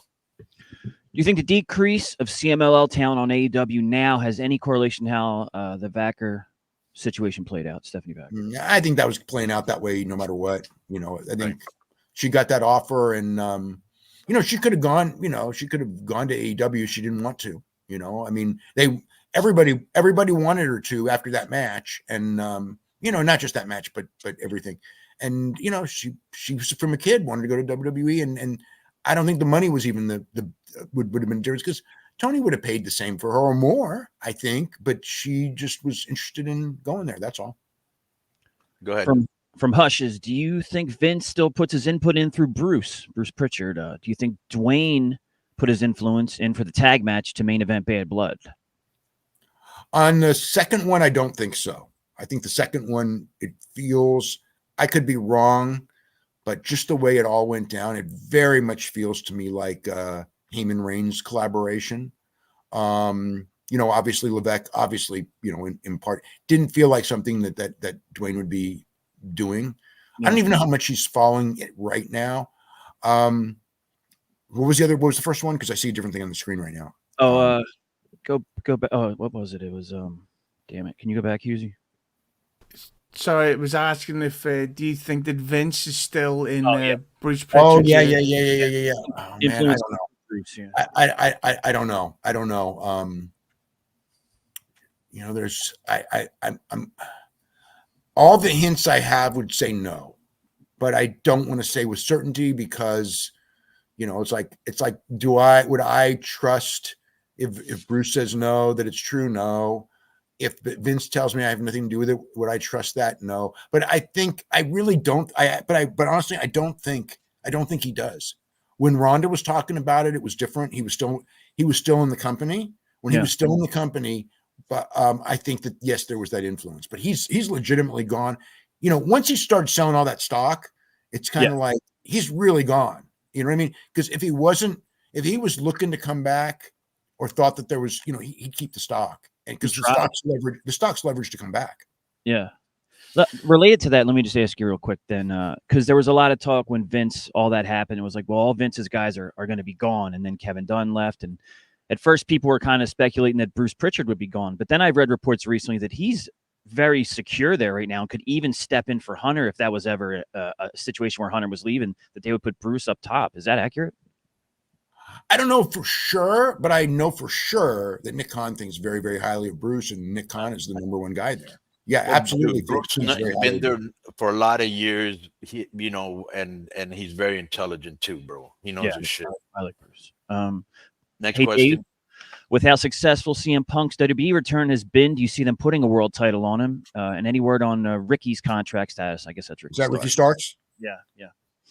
I'm not sure of the expiration date, but I think everyone expects him to go to WWE. As far as Punk, I mean, it depends on the situation. I would say,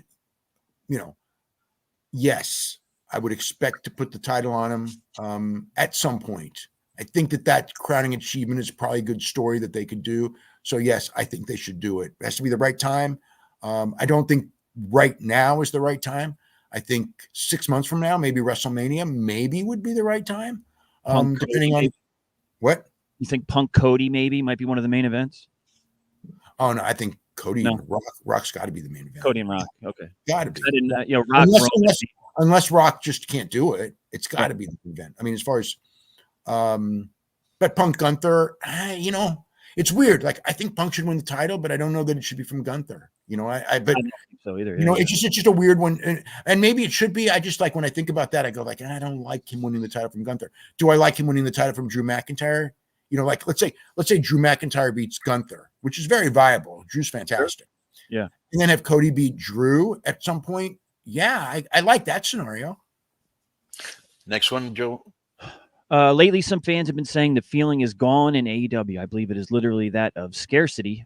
Is it possible Collision and Rampage are saturating the product and weakening demand?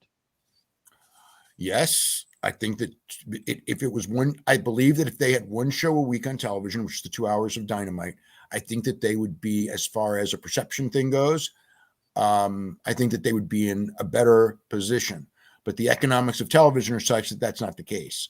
But yeah, the feeling is gone. I'll tell you, there's a lot of reasons. The biggest one is the success of WWE. They were when AEW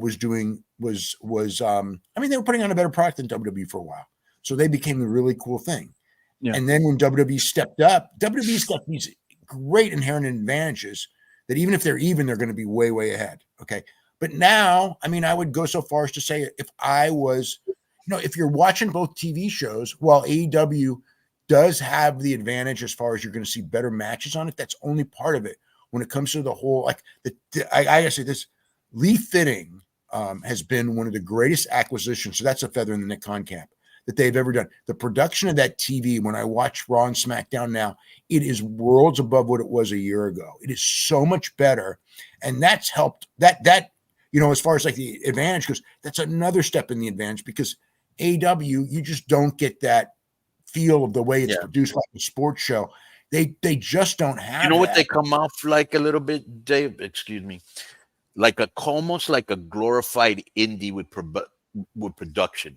You know what I'm saying? Like this just feels so major league. Like they could win Emmy Awards for some of the shit. I don't know about Emmy Awards. Although the Roman Reigns Cody thing was pretty damn great that they did a couple of weeks ago. But no, it's look, it's not comparable to WWE. Okay, so call it whatever you want. It's just not comparable to WWE.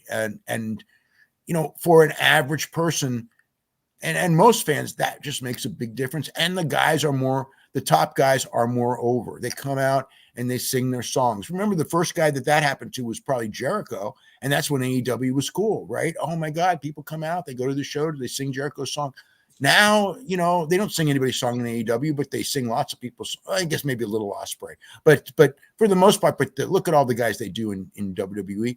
It's just a cool place to go.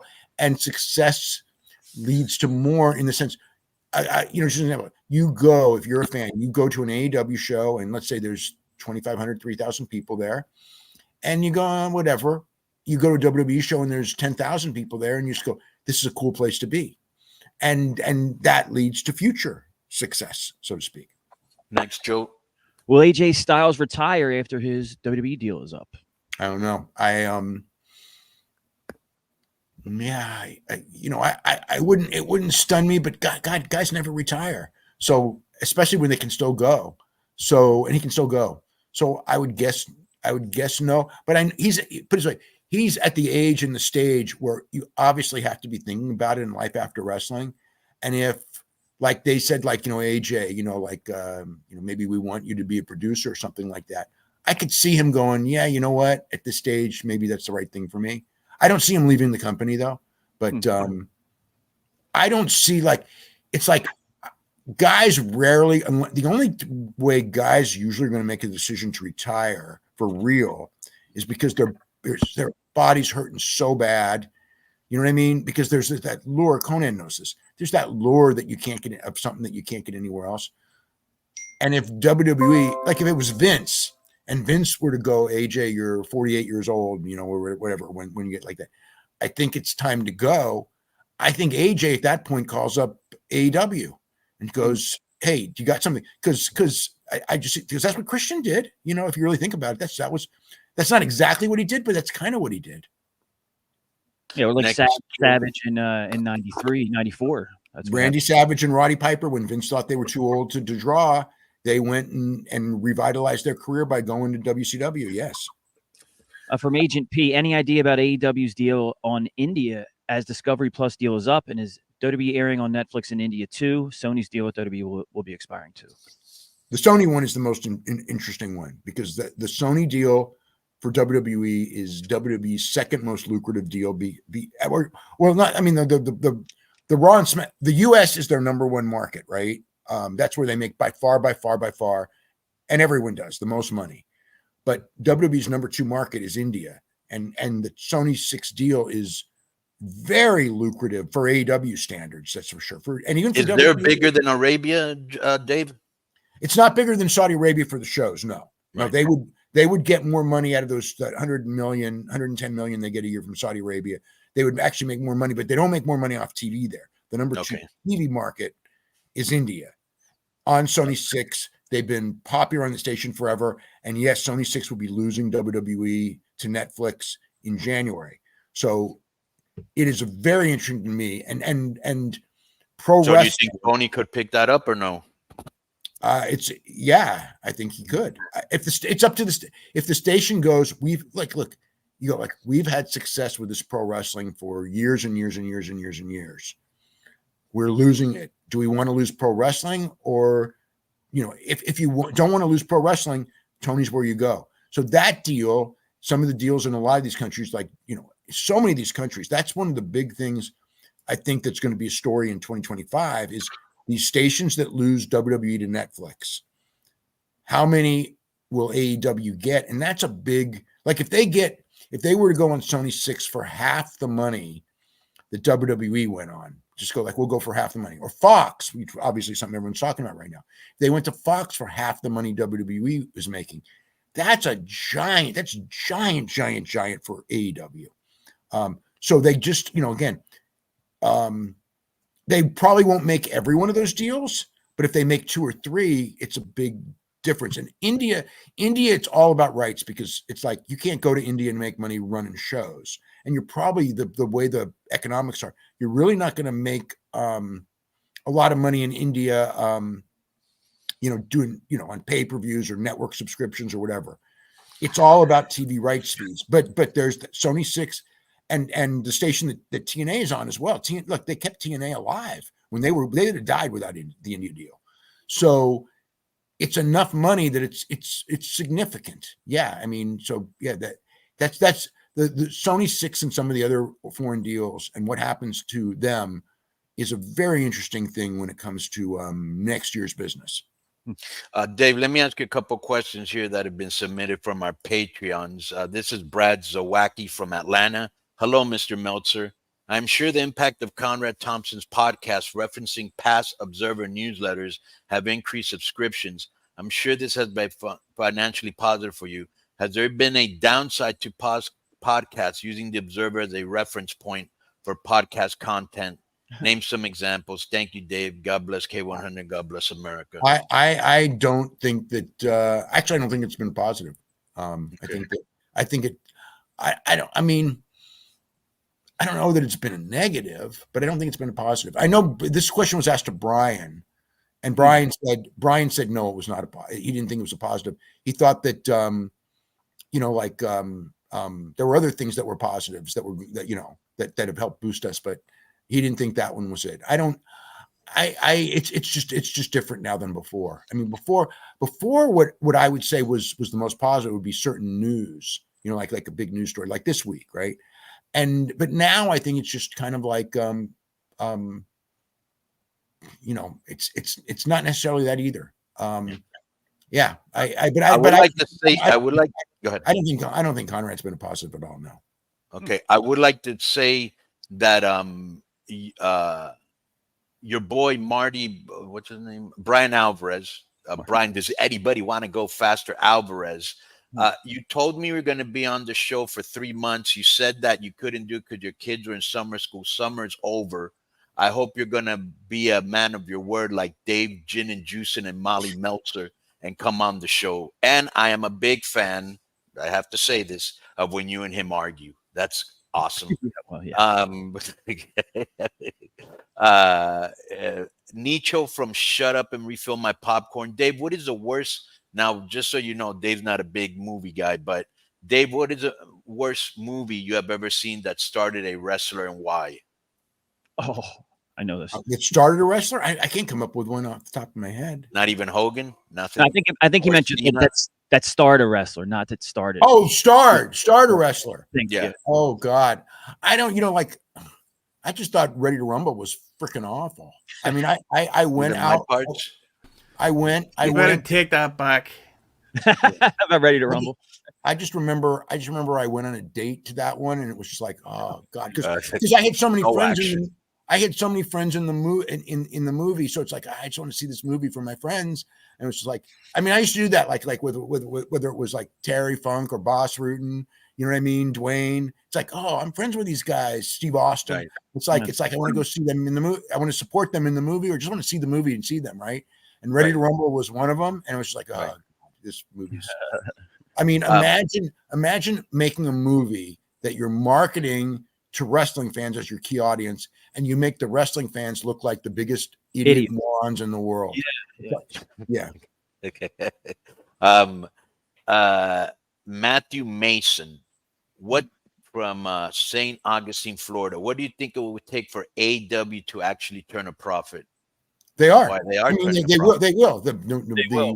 They will. They'll begin turning a profit because they're making so much money off television, and that was always the goal from the 2018 meeting that Kevin Riley and Tony Khan had.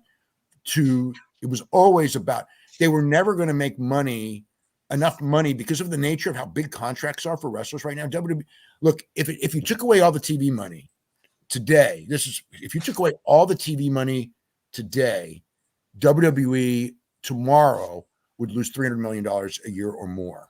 That's how important it is.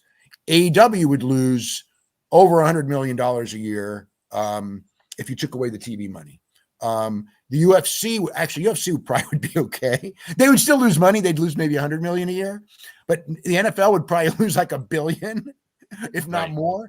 It's like it's all about. It's not about pay-per-view anymore. It's certainly not about like when people go like, they must be losing money. There's 2,000 people, 3,000 people in the building. It's like that. You're thinking like 1985.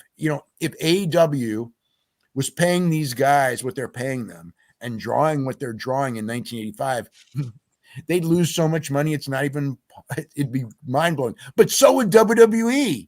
They would be losing money like crazy too with what they pay. But they're not. They're because of TV. So yes, they'll be making money in 2025. They'll be making a lot of money in 2025. And they're financially healthy. And what was it going to take to do it? This negotiation, this TV rights deal. This was going to be the make or break. If WBD wasn't interested and nobody else was interested, they could have been selling out and they'd be up shit creek. So that's the basis of the story. Here's another question.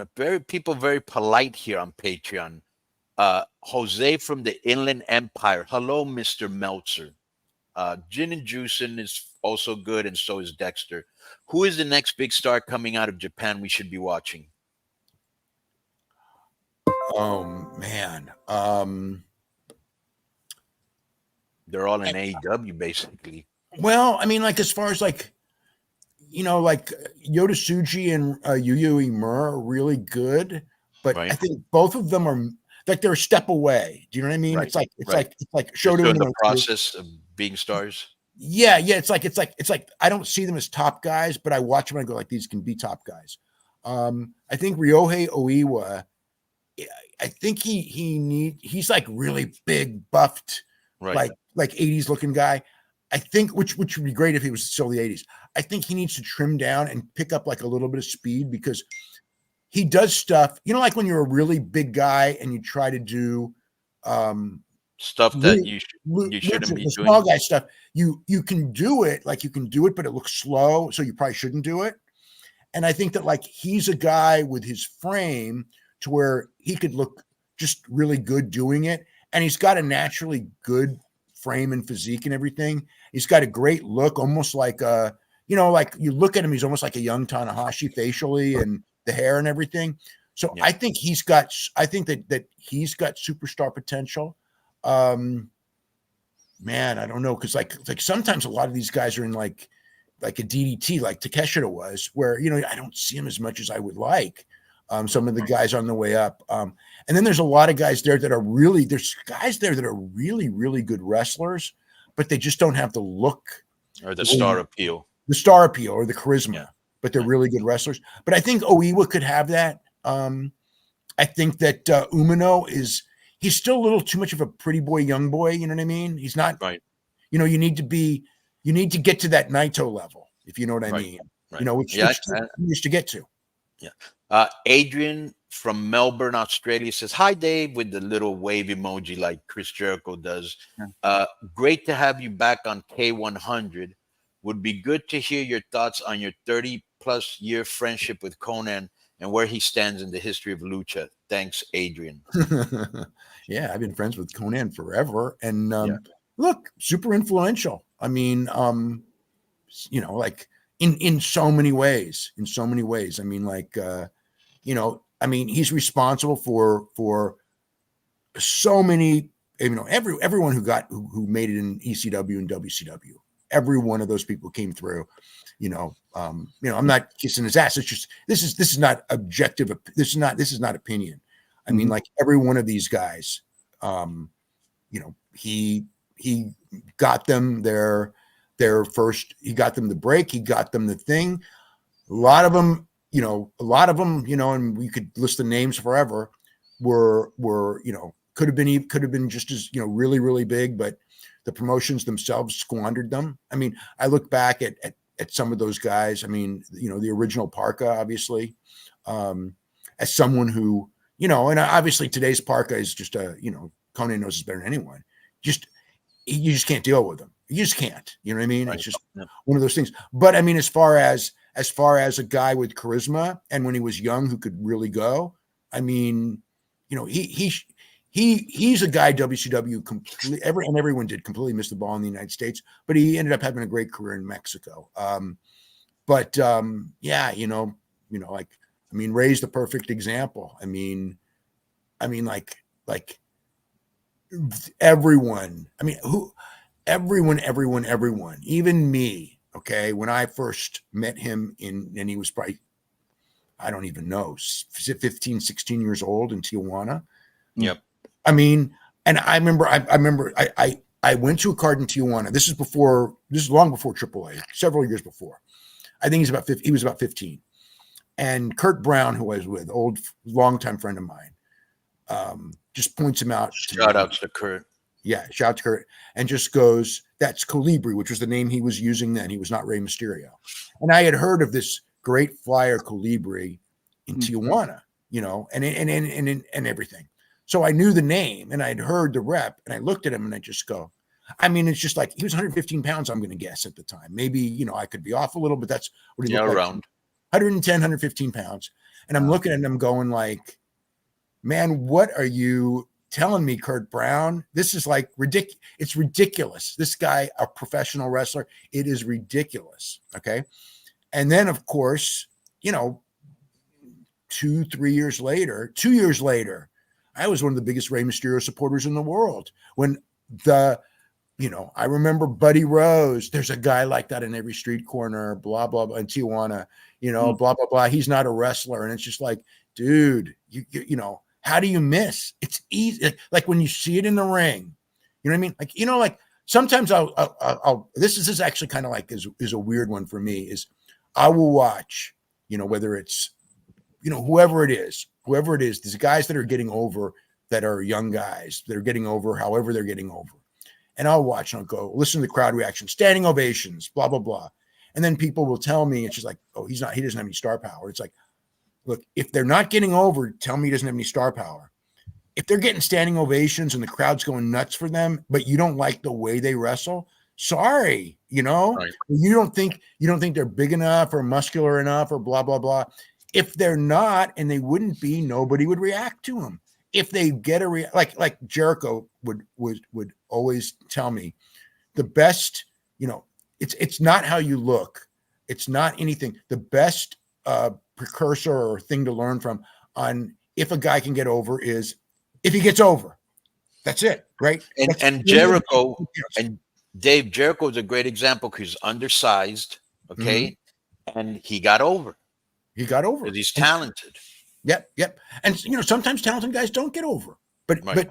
you know what I mean? But as far as like, if you go before the crowd and however you were, going with your goals, if it works in front of the crowd, then it's like, okay, he can get over. If you're a guy who, I've seen guys that are really like good looking guys, good physiques, go out there and they're stiff and whatever, and they go in front of a crowd and they don't get over. Now, a promoter may look at them and look at an 8x10 or whatever and go like, this guy's $1 million. Right. And sometimes, if it's Dwayne Johnson, they are. But sometimes they go out there and they're not. And they're just not. You know who I thought was a can't miss, and you might agree with me? Tom McGee. Oh, me too. But the fact is he got a chance and he just never connected. Other than one match with Bret Hart where when that match was over, everybody in the world thought this is the next Hulk Hogan. But he couldn't. That's one of my funniest stories ever was the Bret Hart Tom McGee match, because they have this match and everyone, Vince and Patterson and everyone, that's our next Hogan. He's younger, he's good looking, he's got a better body than Hogan, he's 6 foot hair, hair, everything. This is the guy. It's like, we just watched our next big superstar. And the reality is they did just watch their next big superstar. It was Bret Hart, the guy who made him look like that. That is good. Okay, so Jason Turpin from Mint Hill, North Carolina. Dave, what is your opinion of AAA's English commentary? Oh, you mean Larry and Joe? Yeah. Okay, so the problem is that like it's always hard because I can't even like they study and everything like that. So they're prepared, but it's just the thing to me with Lucha Libre, and you would probably, I think you would agree on this. It's like the moves are cool and this, but the most important thing about Lucha Libre to me when I watch, because I watch Arena Mexico a lot, I watch AAA some, is the crowd. It's like there's nothing like a passionate Mexican crowd. Right. When you are doing commentary and you are not in the building, you are not feeling that crowd. Right, bro. They sound like they're talking from under their bed. Yeah. You even wrote me that one time. You were like, sounds like they're in a box. I go, yeah, it does. Yeah. But if you're not there live feeling it, right, it's like you're losing it. And also the problem is that, it's like, they're not there feeling it. So they're not. They can't transmit that emotion, right. And also the problem is that we as fans watching it, because you're turning that crowd noise so low for them, is that like I'm watching it and all I'm watching is the moves because I can't hear the crowd. And so I'm only getting, 30 to 50% of what I'm supposed to be getting. Yeah. Half the experience. Yeah. Yeah. This is from Beto Garcia. Jim Cornette said that you and him are no longer friends. Is this true? And did you enjoy when he got tossed off that scaffold on Starrcade 86? I hated when he got tossed off that scaffold in Starrcade 86. He could have got killed. It's rough. Man, Well, he blew out his knees. Both his knees, right? Both of them. Yeah. It's like I was okay. So I was at that show, but I was at the Greensboro Coliseum, and I believe his match was in Atlanta, but it was closed circuit. So it's like I was sort of there live, but I sort of wasn't there. I actually wasn't there live, but I was watching it live, from an arena in front of 16,000 people. And I mean, I that match, I mean, I wouldn't call the scaffold match a good match technically by today's terms, but it was scary. It's too dangerous. That's why we don't have it anymore. Yeah, it was scary as hell watching it. And Bobby Eaton is just doing, Bobby Eaton's just like one of the greatest there ever was. Yeah, very underrated. Yeah. So I'm watching these guys do this scary stuff, and they're up there with the Road Warriors and everything. And it's like, God, I hope the Road Warriors don't like trip, because they're such big guys. And it's like, or any of the four, right? So then, the match happens, and Bobby takes the big bump at the end, which is a scary bump. Then they chase Cornette up there. And I'm going like, I knew if he's going up there, he's got to go down. And I was scared shitless. I was scared to death because that was so high. Yeah. And so they had the whole idea, Bubba's going to catch him. I could see it being set up. I still was scared to death. You know what I mean? Because it's just so high, and he's not Bobby Eaton, and I was scared for Bobby Eaton too. And he goes down, and it's so fast. I mean, and it's just like Bubba's trying to catch him right down, lands on his knees. And I thought, oh God, this guy's going to be hurt really bad. And he had bad knees for, the rest of his life, probably from it. But I think he even hit his head on Bubba's knee as he was going down too. So he got knocked out also. Yeah. And he was out for a while. Yeah. From Slim Reaper 35, how real is the bloodline politicking behind the scenes? Does Roman have more influence than even Triple H? Would that cause some real animosity with guys like Cody? Roman has a lot of influence. I would absolutely not say more than Triple H is the final guy. Roman has a lot of influence, though. Yeah. Every top guy does. Every top guy does. Yeah. How would Dave spend some of the new AEW TV deal money to improve the show, whether it be production or signings? Production for sure. But it's, what's hard with production now is, because the crowds are small, it's like you really don't want to light up and brighten this whole thing up like WWE does, because the crowds are small. So it's tough.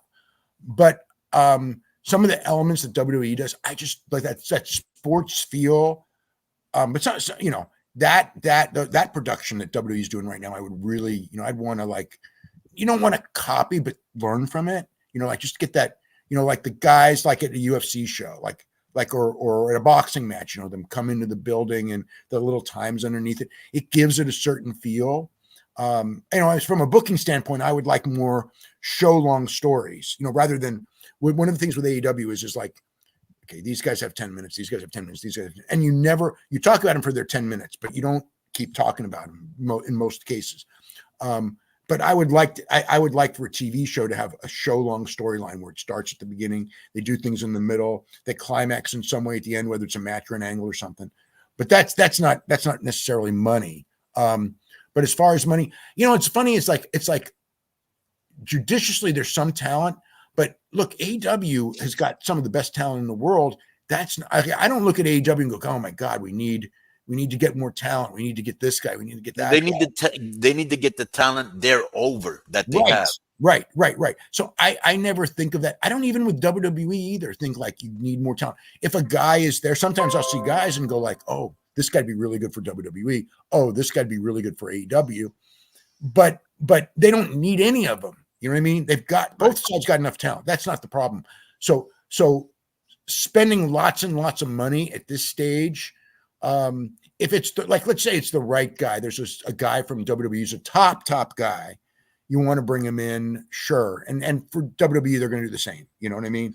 Like that's worth it. But the real thing is, yeah, I would say the things that production of the TV show, I would want to, but I mean, the problem is you really want to get crowds. So the thing is I would say for now, one of the things maybe you want to do is move to 4,500 seat buildings, because if you can pack them or come close enough to where you can show it, and it looks good on TV, and then you can make that production look better. So I'd say smaller buildings for now. It's funny because people go, "Oh, you used to say bigger buildings." Well, you know what?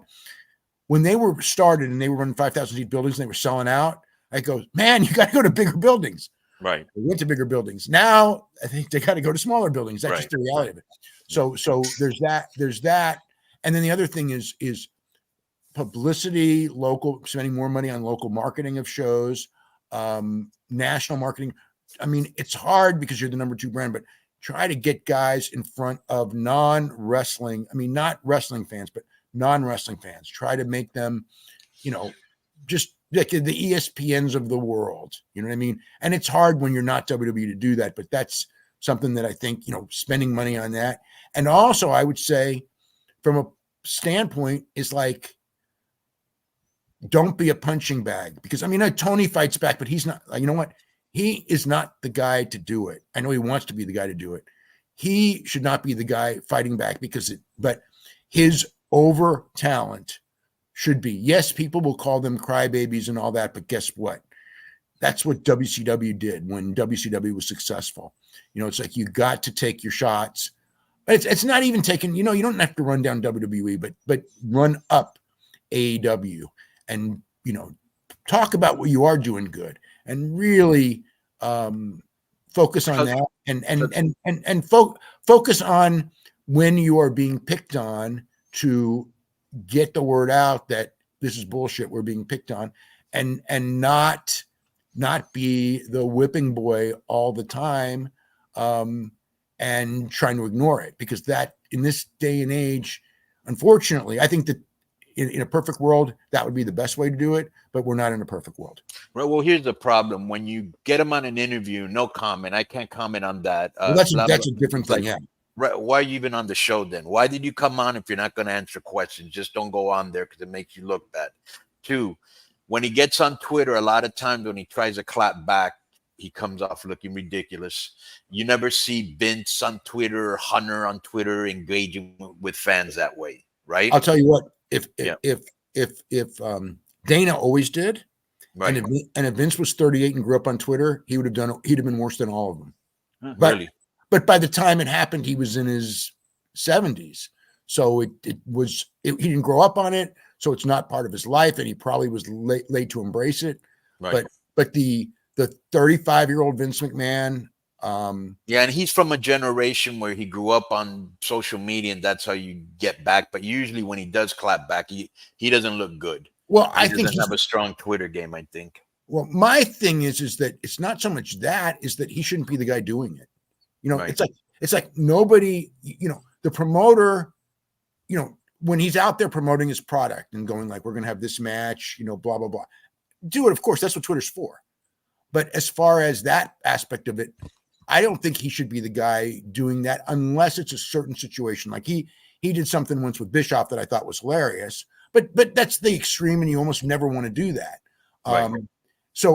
But I think as far as having people who, and not, again, not clap back at WWE as much as build yourself up. Right. But I would want other people to build myself up. The owners, I want the owner to promote the product and everything. But again, I just give an example. I get emails every day. Do you know that I get more by far? I get, you know what sport I get the most emails from publicity people? You'll never even guess. UFC, soccer, boxing, women's basketball, boxing. Wow. Every boxing PR guy, and I don't even hardly cover it. But right. But that is their job, is to get as much media as they can for these fights. Boxing by far.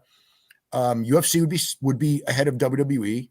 WWE would be there, and AEW would be, AEW and TNA would be below them, And it's like, I think that like it's, I look every day. It's like, why are these boxing people sending me all this information and I don't even cover them? And the people who I do cover, it's like, they're it's like they should be taking advantage and doing the exact same thing.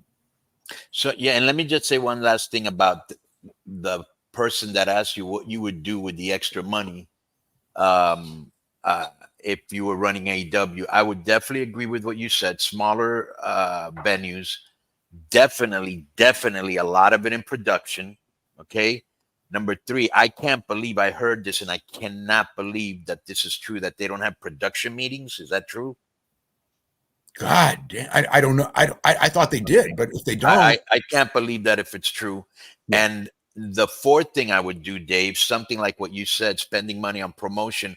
I would make sure that the synergy that they have with, you know, HBO, with Warner Brothers and all that, that they would have cross pollination. And I don't mean bringing somebody in for one show, have angles with them, with people that are known, whether from Game of Thrones or Charles Barkley, or that's something that they really need, you know, to really have brand awareness. Yeah. Look, there are sports players that are AEW fans, just like they are WWE fans. And I mean, just things that will, you know, just publicity stunts. You know what I mean? Right. It's harder now because there's so, you know, WWE does it a lot. So it's not a novel thing. Like in the 80s, it would have gotten tons of news because it never happens. Now it happens all the time. But still, you know, do stuff like, yes, you produce a good wrestling show, but more stuff to where you want people to talk about you, because somebody who is not normally associated with wrestling, who's well enough known, get them tangled up in it in a way, in a storyline way. I mean, you know, we can talk about the Cyndi Lauper thing. I mean, it's like you couldn't do it and get the reaction today that it got then, but that doesn't mean you don't do it at all. You can still do it and benefit from it. Next question, Joe. If you had to pinpoint the one specific moment that started Slim Reaper 35. Slim Reaper 35. If you had to pinpoint the one specific moment that started this cold period for AEW, what was it? Brawl Out, Cody leaving, or something else? Brawl Out didn't help. Cody leaving was very big. Huge. Yeah. You know what though? And this could be full of shit. Okay. But I just remember after the pandemic, because remember in the pandemic, AEW was doing really, really well. So the pandemic's over. Okay. And the first WrestleMania after the pandemic was that Tampa one, which was just the shits in front of 20,000 people and everything. And it rained and all that. But there was, I believe, a SummerSlam where I was watching, and I had all my friends here right where I'm sitting right now. And I just remember, like, my girlfriend was there, and she'd never really seen WWE much. Seen some AEW, not much of that either. Not really, not a wrestling fan at all, right? But I remember we were watching, and I'm almost sure it was a SummerSlam, and you know, it had maybe 40,000 people or whatever that SummerSlam drew. But it was a big deal, and I watched it, and I was thinking that, you know what? If I'm someone who doesn't know what's going on, and I see this show is something that now AEW actually later was able to do this in London, but at the time it's like, and Heyman even sort of said this once. I remember he said it later, but I was thinking it before, and he was just like, we just, you know, what we're going to do, AEW can't do. And I'm watching this and going like, AEW can't do this 40,000 people for a show in the United States at a stadium. And I think that when you visualize and see it, I feel like this really makes a difference to an average person, because, you know, the key to AEW's success in its early days was, you know, the crowds were as big as WWE's. The wrestling was better than WWE. The storylines were probably better at the time. You know, they weren't now. But the big thing is the look. And it's like the now all of a sudden, you know, and WWE lost its look without fans. You know what I mean? You go out there with no fans. WWE wrestling actually was shit with no fans there, because the whole thing all these guys learn is to do these things at the right time for the fans. And I just remember watching the AEW guys were actually much, much better at working with no fans than the WWE guys, because they worked faster, which with no fans is a big thing. With fans, not so much. But with WWE, they would do these pattern spots, and then they would do the double down, to waiting, elicit a fan reaction, which wasn't there. Or they would sit there in the chin lock, waiting for the crowd to pick them up, and it just looks. There's no fans. What are you doing? But that's how they all learned to wrestle. God bless them. And so that was a big advantage for AEW at the time. They did much better non-fan wrestling than WWE, much better, because it's funny how you talk about like indie guys get bad habits, right? WWE guys that were super trained in WWE style had terrible habits for working in front of no fans, because they were so geared towards working in front of fans and not, whatever. But anyway, all of that happened. But to me, like the turning point in my eyes was the first time I saw the stadium. And I think Cody was a big one, because it was a psychological gain for WWE fans. And that's why he got over so big. And it was a psychological loss, because it's not just a guy. If it was, even if it was John Moxley who did it, it was, you know what I mean? And it would have been, John Moxley would have been huge at the time too. But Cody was like one of the founding fathers. When the day of the first Wednesday, when they did the first empty arena show after the pandemic and everything closed up, right? The two guys in the ring were Cody Rhodes and Kenny Omega. And it was like, they were the voice. They were the ones that we're all suffering. All of us are suffering. It was a great television moment to me, because they became your friends. We're all going through shit. We just got to fight through this shit. And one of them went and left, and God bless him. I've never once, anyone who says a bad thing about Cody leaving, I always say, like, you were wrong. You were dead wrong. You do what is right for your career. And his career is far, far better off being there, for whatever reason, even though, he started it. Yeah, he didn't go down with the ship. Who cares? You know what I mean? Dave, I think you just figured out a way for Tony to get back into the business and overtake WWE, since you thought they did better wrestling when there were no fans. Maybe he could pay like a biologist or something to release some sort of caterpillar flu and start a virus. Say maybe the Haitians that are eating all the dogs, and then you bring in a Haitian heel. Yeah, Next question, Joe. Let's keep it PC, Conan. What's that? Golf franchise. Not a Tony Schiavone fan, apparently. Why is Tony Schiavone still around, and how terrible is he on commentary, in your opinion? Tony Schiavone is like comfort to a lot of people, because he's been around for so long. I think he's effective. So I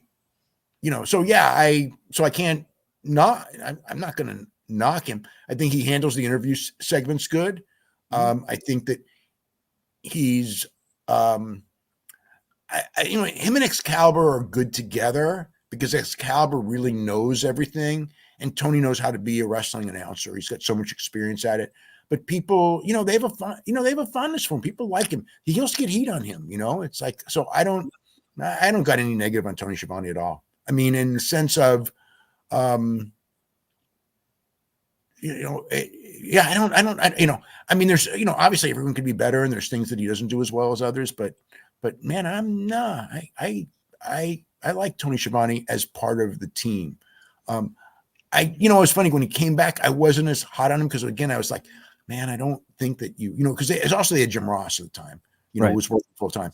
And it's just like, I don't want, you don't want it to be like backwards, you know what I mean? But when it's Tony Schiavone with new people, it's fine. I think you want that. Like, again, I like something we talked about earlier. I like the idea of some older people on the show, because it makes people comfortable that watched wrestling for years and years, and they like seeing it. I just don't want too many of them. That's my thing. Is like, if it's all older people and you're not spending time on younger people, you're essentially mortgaging your future. Like if Tony Schiavone was announcing along with Bob Caudle and Jim Ross, and that was the announcing team, I think that'd be horrific.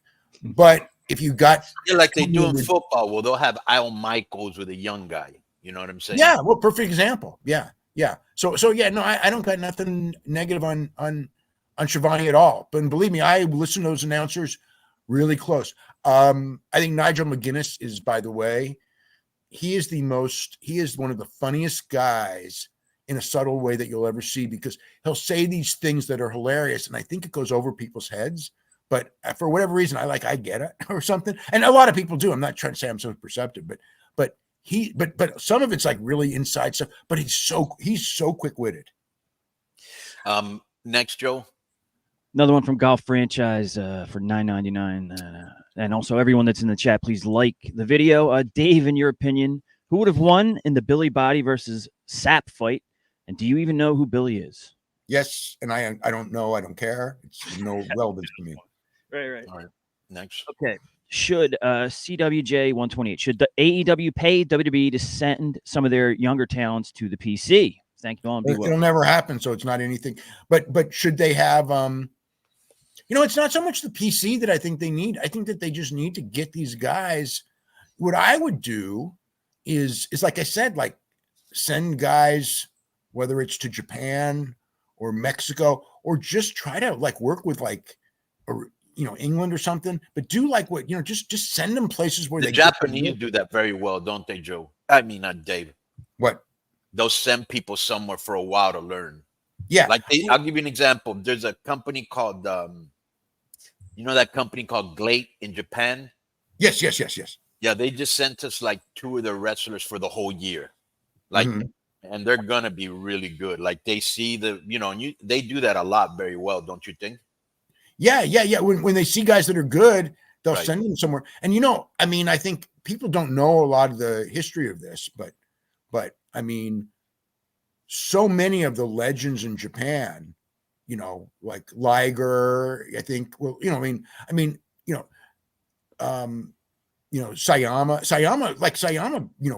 Mexico was a huge part of his influence. Bro, he's maybe my favorite wrestler of all time. Yeah, but so many of the guys, look at Naito and Nakamura. The one like Naito and Nakamura both benefited greatly from going to Mexico. Yeah. Next, Joe. From Boonda 713, I was one of the few that was upset to see Steve Austin come back to fight KO. Do you think he will ever come back and give the fans Austin versus Lesnar or Austin versus Punk? What's it going to take to make that happen? It's all 100% up to Steve. I mean, Owens was a good opponent for him because Owens made him look good and comfortable with him and everything like that.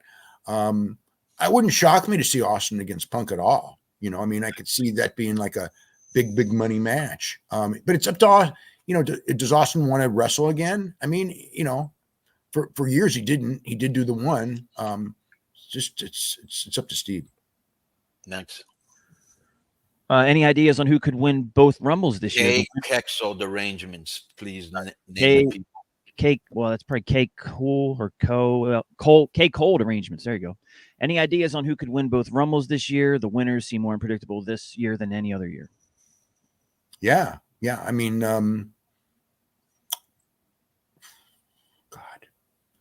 Punk, Rollins, whoever. I think if Cody's champion, he's going to defend against Dwayne. Then that's out, unless they have Dwayne win the Rumble, which is as weird as that sounds. It's not a non-viable situation. It would actually be gigantic if that happened. I mean, I remember when he was going to come back and wrestle Reigns, it absolutely was discussed with me from people there. Like, the ultimate idea is Dwayne comes in and wins the Rumble and earns his title shot. That was like, but does he want to do that? So that's up to Dwayne. If Dwayne wants to win the Rumble, he's going to win the Rumble. So I guess that's an answer is, if Dwayne wants to, it will be him 100%. Yeah. But if not, yeah, maybe whoever you want to go against, whoever if it's Gunther or somebody else, it's like so if it's Gunther, I'm going to go with Rollins or Punk. Dave, I got 2 questions here. One's from me, one's from Disco. It says, if this is from Disco, if the only metric AEW has performed well in year over year is your match ratings and cage match ratings, is it possible that your opinion of the work is way too high, or is it that the work doesn't really actually matter that much in drawing fans? Well, the work itself, the quality of matches is not one of the major things that draw fans. What draws fans is star power. What draws fans is promotion. What draws fans is hype. It's not the match. Good story, right? Yeah, the hype, the story. Yeah, it's not the matches. You could have the greatest matches in the world, and it's not. Now, as far as the other thing goes, the one metric that AEW is doing really well on year over year, much bigger than at first, is pay-per-view.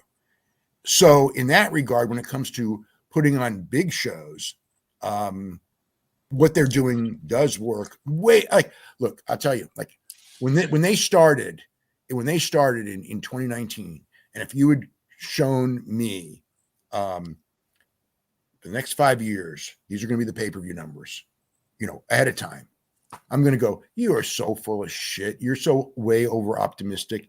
They're never going to get nothing close to that. Pay-per-view is a dying entity, and they're number 2 promotion. And these guys, like TNA never got over 60. They'll beat 60, of course. They might get to 90, but they're never going to be doing over 100 every time out, let alone, 200 or whatever. No way. So pay-per-view actually, and a lot of that, so pay-per-view is a metric where they're exceedingly successful. TV ratings, they're successful, very successful. They just got this number because of their TV ratings. But wait a minute. So as successful as they may be, because Tony always says, and obviously, this is a discussion me and Disco had all the time. It's like, he'll say, well, look at their ratings are going down because when everyone's ratings go down, all of television except for the NFL and the WNBA go down every year because less people have cable and less people watch television. They don't have cable. So the ratings they watch it on other platforms. And people watch on other platforms. Now, their popularity is down. And I mean, you can tell it because the attendance is down. If the attendance was high and the ratings are down, I would say, it's like, that's just what it is. But their ratings are successful in the sense they didn't get this money. They didn't make this deal for that amount of money if the television ratings were not successful. But there is, like in 18 to 34, that is a weak point that used to be a strong point. So what they are doing, combined with what WWE is doing, has definitely, like 18 to 34 has dropped more than television, blah, blah, blah, whatever. 35 to 49, kind of not so much. Those fans are kind of there. It's down, but it's down at the same level. Actually, it's down slightly less than television. 18 to 34 is down a lot. So that's it. So if you're looking at, the problem, but I think a lot of that is just 18 to 34. They're going to go with what's cool. And AEW, you know what? It's not the cool thing. And it's like having great matches, even great stories isn't going to change it. The problem is WWE's cool. Now, if they can find, and the platform makes it hard too. But, hey, look, if the next Dwayne Johnson walks into AEW and starts doing those promos, maybe the next Buddy Rogers. Let me tell you something, Dave. This is why I'm so glad you came on the show. I'm going to tell you why, because even I fell victim to this a little bit. So I don't have time to listen to your shows and you don't have time to listen to my shows. So all you probably ever see is like clips or quotes, just like we do of your show, right? And you've been painted with a broad stroke, much like we have, that, all Dave cares is about match quality and nothing else, because that's the narrative out there by the uninformed. But that's like the stupidest thing possible. No, but I'm glad that you're on here because you're saying no, match quality is not the end all be all. Yeah, you need good storylines. Yeah, it's a small part. I mean, look, I'd rather see a good match than a bad match. Right. That's where that's where it ends. And yes, if you're really good, if you're Shawn Michaels or Kenta Kobashi or Will Ospreay, you're going to end up being a big time superstar in this business because you have great matches. But it's far from the be all and end all. And it's a minor thing. It's funny. Like I've said this story a million times, but the first I heard about was Paul Bosch in the 1940s. So this is before television. Okay, right. There was he was part of a wrestling war. He was kind of your mentor, wasn't he? Yeah, a mentor, I would say. Like right. he was someone who liked to talk to me about old time stuff. So there was a wrestling war going on. Basically, the story was there was a wrestling war going on in Southern California, and he was on one side, and then there was another promotion that was on the other side, and they had the bigger stars, and the other promotion had the better workers.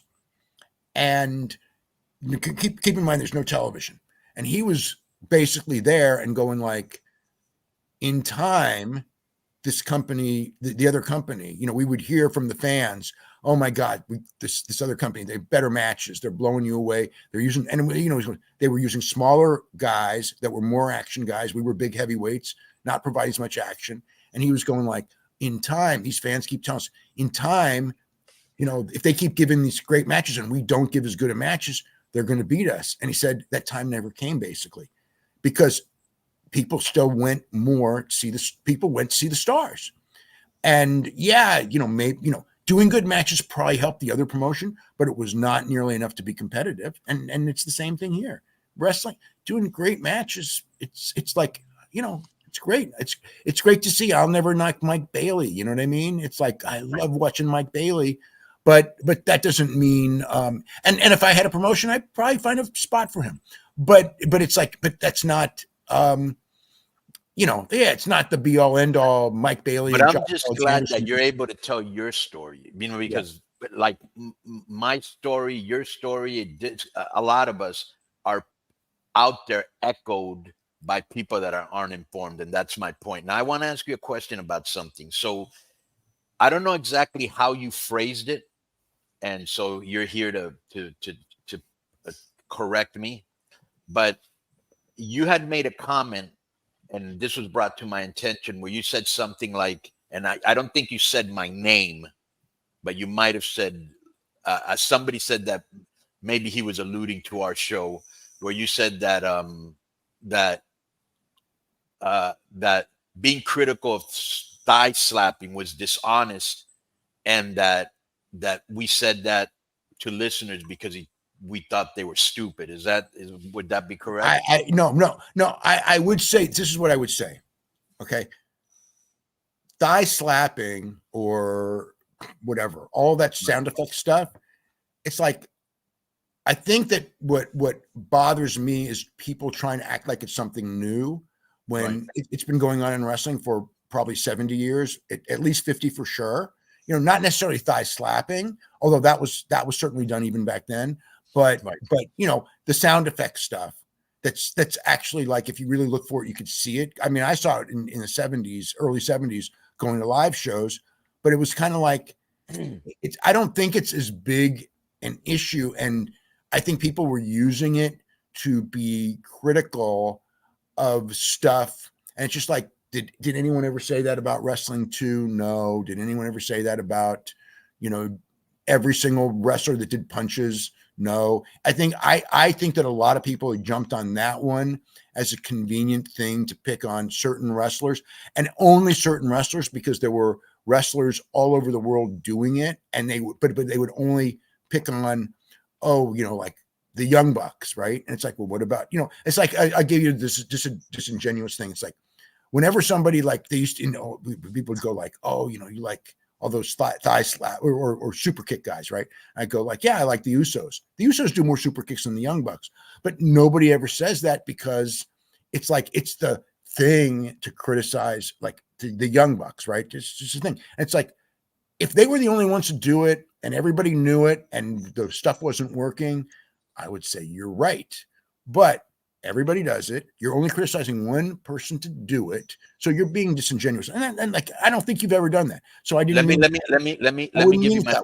Okay, let me give you. I know you and me are boys, and you wouldn't insult me, but and we've disagreed, bro. I've never, and you're right here, and you can correct me if I'm wrong. In 30 plus years of you writing about me, sometimes saying, "Hey, this match was not good," I have never ever called you and said, "Hey, why did you say this?" That's true. It's your opinion, and I respect it, right?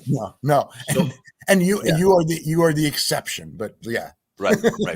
So, but here's the thing, Dave, and just follow me on this.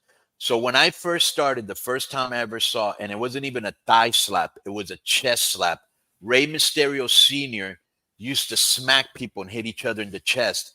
And bro, I could never figure out what he was doing till he told me one day how he did it. And I actually had to look at it up close like 2 or 3 times. And I was like, wow, that is fucking cool.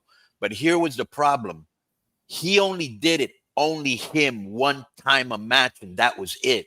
And it was almost like when the Canadian Destroyer first came out. Remember how cool that move looked and how devastating? Or Poison Rana, where everybody starts doing. Yeah. Right. Now it's a bro, that's a devastating move that should be a finish. Now it's a transition move, and sometimes even a fucking high spot that isn't even sold, right? But this is what happened with me in the thigh slapping. So it's almost like lucha libre. You know, when you see somebody trying lucha libre and you're like, dude, if you don't know how to do it, you should not do it at all. Okay. And so the thigh slapping the same way. If you don't know how to hide it right, it looks sloppy, it looks bad. And here's the other part. The problem was it went from one guy doing it once a match to every single match doing it, sometimes over and over in front of the fucking camera.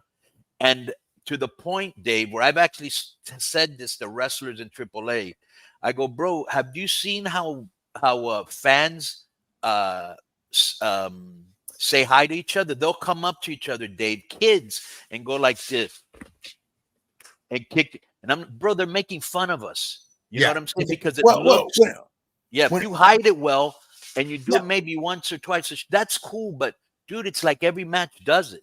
You know, and anything overdone gets old and loses its complete luster. I mean, I've been. You don't think it's overdone? Super kicks? No. The thigh slapping for everything. It depends on when it's done poorly. Even if you do it once, it sucks. Right. When it's done well, this is what I would say. Yeah, when it's done well, when you hide it, maybe once a show, maybe twice a show. Well, whatever works. You know what I mean? It's like, that's what I would say. If you're doing it and it's no longer working, you're doing it too much, or just don't even do it because you're doing it bad. If it works and you're doing it, then that's cool. You know what I mean? So it's like, to me, it's like an example. This is like, again, when it comes to near falls, okay, people go, there's too many near falls, and it's like, and guess what? There are. But to me, like, the litmus test is when the people are reacting, are no longer, like, you're doing a bunch of near falls and they stop reacting. That tells me your match is going too long. You need to end it because you've burned them out on this. If you're still building and it's still building and still building, and there's not a number, you know, like on one night, it might be 1 is too many. On one night, 5 is too many. On one night, 30 might work perfectly. You just never know. I mean, to me, it's like, again, this is a lot of Terry Funk. It's like you learn what the crowd is accepting and not accepting, and nobody's perfect, but you know, it's like, if they're accepting this, then do it. If they're not accepting this, don't do it. And every crowd is different, and you adapt to the crowd, which, again, it's harder today because you've got TV restrictions. Like, if you feel a crowd is gonna, if you're doing a TV match and you got 12 minutes and you watch and you go, I think this crowd will react really good to an 18-minute match, doesn't matter. Or you think, you know what, 12 minutes is going to be too long, this crowd's got no patience, doesn't matter. You got to fill your time. So it's a lot harder to do that today because of everything being so planned. But that's, I always think it's like, you know, the best workers are the ones who learn the crowd, learn what to do, and can adapt on the fly. That's why, like, you know, if you do completely rehearsed matches, they can look good visually with the moves, but I feel like there's like that something missing, making from taking that organic feel of it where it looks choreographed, and which you didn't really see that much before. Right. And the bad thing is, if somebody forgets something, now you're in a whole another dimension, you know. I've got to get going because I got a million things I have to do today. Right. So thank you for your time, my friend. Please don't be a stranger. What are you gonna say, usually? So, Conan, there's some very quick super chats here for Dave. We could just get short answers on them. We'll only get less than 10. All right, real quick, Dave. Is that cool with you? Okay, sure. Yeah. Okay, thank you. Is this it? Thoughts on Io Sky, Luisa Sato? Oh, freaking awesome! You know, one thing with her is when she went back to Japan and did that match with Utami, it was like, that was so good, and it was almost like, man, You know, it's like she knew she had to do that, but yeah, super talent. Do you know that when she first started, she started in AAA with I did know she worked. like I her did know she sister? worked. Yeah, I did know she worked AAA really early on. Yeah. Yeah. Set this clutch. Do you watch IWRG? No. All Nope. right. You're not missing much. Nothing. Mike G. Is Noah times WWE still a thing? Don't remember anything after AG versus Marufuji and EO versus Utami. Well, EO versus Utami was Marigold, but I think well, they sent WWE sent Tavian Heights and Josh Briggs there, so it's probably still a thing. Yeah, that was just on the N1 tour. Kayfabe is dead. Have cross promotion partnerships in AEW, WWE been mutually beneficial for the smaller promotion? Conan was AAA, AEW mutually beneficial. I'll let you handle the first part. I think it varies. I think in most cases, it's what ends up happening is it's of minor benefit to the big company, and it depends. Like the TNA thing actually has been pretty beneficial for TNA short term. I'm not sure about long term, but the WWE TNA thing that they're doing right now. If the small promotion relies on the stars of the big promotion too much, then the small promotion stars lose their luster, and the fans will sit and wait for the big promotion stars to come. And in the long run, that's not beneficial. But every situation, it's a weird balance. It can work. It's probably most cases better short term, and done a little bit. If you plow into it really hard, I think that it's probably not good. I think like with us in AEW, I think I would have to check that we made our Kenny Omega our mega champion before Tony made him his AEW champion. Same thing with the Young Bucks. I don't think he promoted us well on his TV. Like he very rarely had AAA title matches or even have them bring out their belts. And that's cool. You know, we did benefit from it. Yeah. Glenn Taylor. Dave, the Young Bucks name they moved after you. What is your thoughts about Jim Cornette, friend or foe? I try not to think about Jim Cornette, so I don't really have any. I don't consider foe, you know. Right. But I wouldn't call him friend. No. Well, let's stir up some shit and say he is a foe. Cool Fool 1980. With AEW covering all travel expenses, has WW/TKO felt the pressure to also cover similar expenses? I think they cover the top guys, right? Yeah, but also they don't cover like they cover the flights, and AEW does cover the hotels. WWE covers the hotels in certain situations, certainly everything in Europe when they go on national tours. So but you know, I would say, well, house shows are different, but guess what? WWE's almost not doing house shows anymore either. When WWE was doing house shows, you'd get your flights, but you were still paying your hotels, and you're still paying for your cars, you're still paying for your food. AEW, you still pay for your food, but they do have the, you know, all the travel and everything. So yeah, it's still you know, you got to remember this industry evolved from a real, like, you know, promoters just, you know, wanting every penny, exploiting the talent.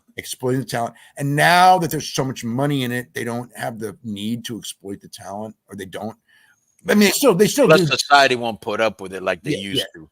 Yeah, they still do agree. But I'm sure that, like, if you were a sports star or you were an entertainment star and you talk to a WWE star and they told you that we drive hundreds of miles to these shows, They couldn't believe it. Yeah. And we pay for our hotels and pay for our meals and pay for our rental cars, even though we do get flown to the start of where we're going, they would just go, man, you're being exploited. I mean, I remember when Stacy Keibler was on Dancing with the Stars, and she would talk about that. It was like those people in disbelief that someone who's, and we got to remember how big WWE was on television. They were really big in that era, right? And they were just in disbelief. The real stars that, you know, you pay for your hotels. You know what I mean? It's like when you're on the road. Yeah, you don't even pay for your hotel on the Indies. Yeah. Mr. T, huh? Yeah. Mr. Team Bring It 123. How would you guys have handled the whole Elite and Punk situation? Was there a way to get them to work together for the betterment of the company?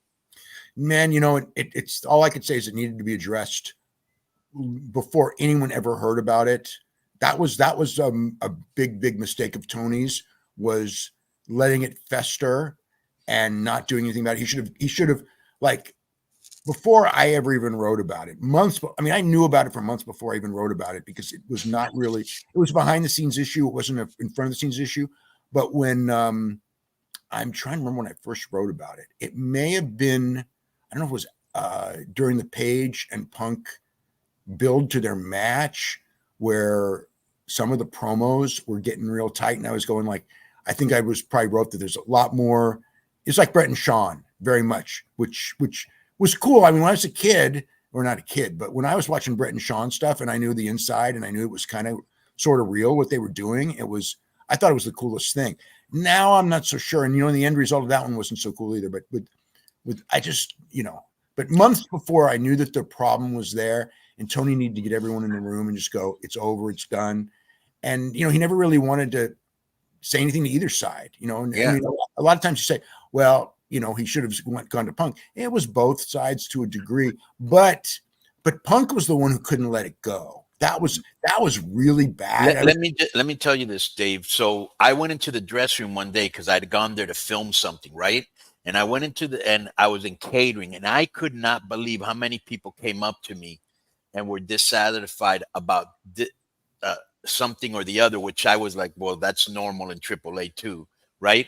But I had, Andrade come up to me. I had Thunder Rosa come up to me and basically said, I'm going to beat, Andrade wanted to beat Sammy's ass. The other wanted to fight with Britt Baker. Okay. Everybody knew about the acrimony between, Punk and these people. And I came on the podcast and I alluded to it. I didn't come straight out and say it. And Tony sent me this text like, I can't believe you're saying, well, then fix the fucking problem, you know? And he didn't. And to tell you the truth, just quick thing, I would have sat them down, and whoever didn't want to do business, I had to get rid of them. Yeah. I mean, that was the thing, because it festered and festered and festered. And it was a real negative. And I mean, I don't know. There's so many things that happened back then, where it's like, I just don't know the mentality of certain people. I can't say if he had handled it differently, it would have worked. He definitely, he didn't handle it the right way. He needed to address it. So I just don't know, I just don't know Punk in the sense of, when he did that thing, it's like, I know why in his mind he was mad. Okay. He right. should have let it go. But at the same time, I think that, I think, and this is armchair analysis that might not be right, but when this was going on, I really think, it's like, I think Punk had this mentality, and a lot of people do, that's one of the reasons a lot of people from WWE, when they go to AEW, some of them like Danielson just thrive, right? Moxley thrived, but some of them, they don't thrive because it's not WWE, and WWE is all they know. And if it's not WWE, they're doing it wrong. Or there's certain things that weren't done as well, and they just, shut down over it. With Punk, Punk came through the indies and everything for years and years and years before he ever got to WWE. So he knows that aspect of the business. But I think that he felt that he was going there, and he by having so much more experience than all but, basically Jericho, of the guys there, or Dustin Rhodes, or, aside from that, right, he was probably about as most experienced as almost anybody there, that these young guys could use his advice. And I think that in many cases he was right, because he did know a lot. Sting's another one who was obviously way more experienced than all of them. But I think that he thought that the ones, some of the ones had actually been stars, whether it's in Japan or were stars in AEW, but they were never in WWE stars. And I think that they thought that they were stars and they had learned the business in a different way, and the business had changed. So I think that there was that thing that was like working, like I'm trying to give you guys good advice, and they're thinking, well, this is what works for me.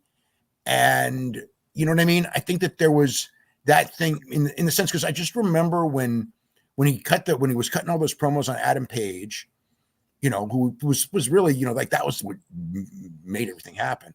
And it was like, you've never done anything anywhere type of thing. What have, you know, you've never done anything anywhere. And it's like, he's headlined big pay-per-views. I'm not saying Adam Page was as big a star as Punk. He wasn't, but it's like, he's headlined pay-per-views. He's, you know, been in Japan and done very, very well. He did extremely well in Ring of Honor.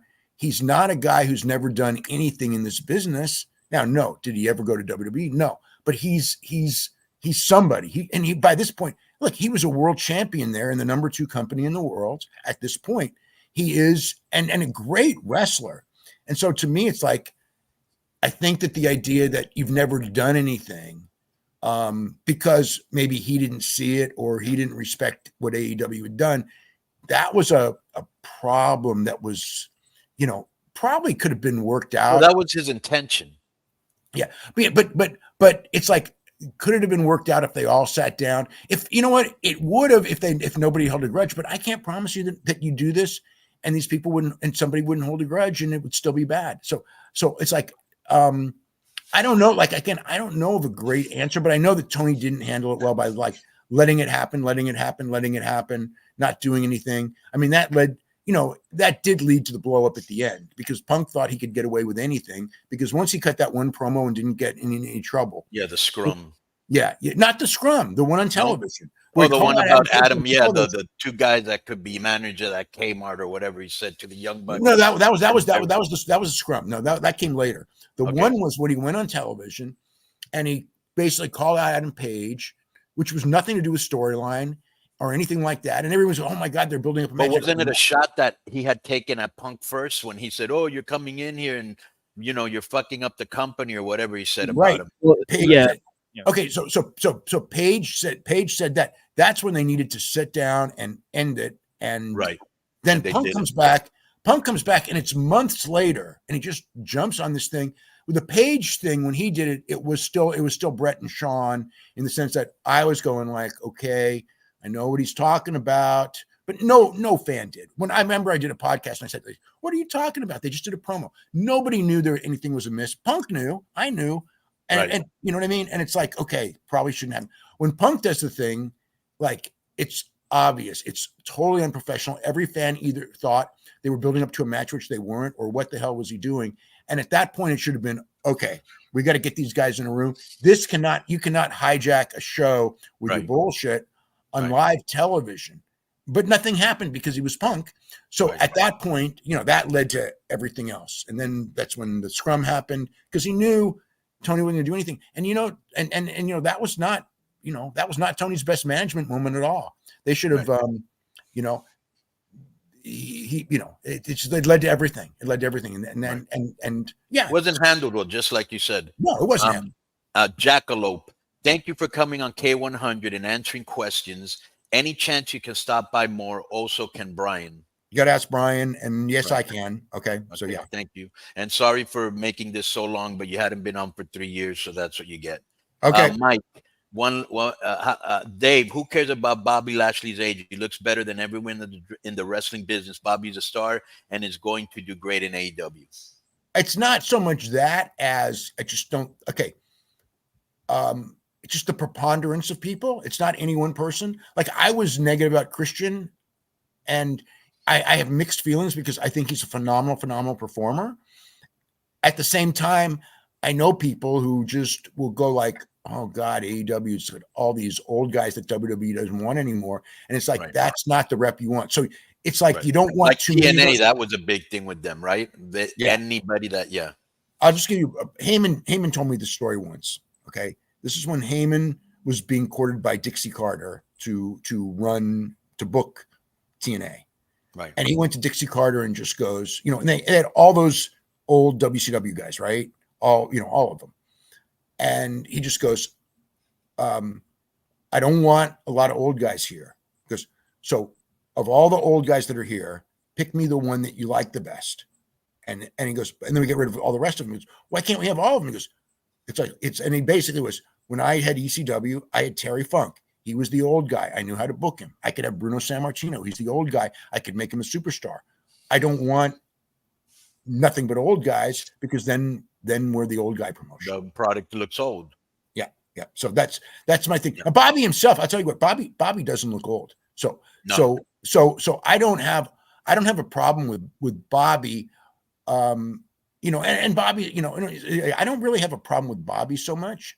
But so many of them, it's just like, I just think it's too, I think it's just too much. When you start counting them all, there's a lot. I mean, especially because the big problem AEW is having right now is 18 to 34, and adding a bunch of 50-year-old guys. Because I read that their audience is now skewing older. They haven't. Oh, the AEW audience is skewing much older than it used to. Yeah. Razor, thoughts on Punk quarter hour and merch drawings ability? Oh man, great freaking Punk is a great television draw, and he sells tons of merchandise always. And he did the same thing in AEW.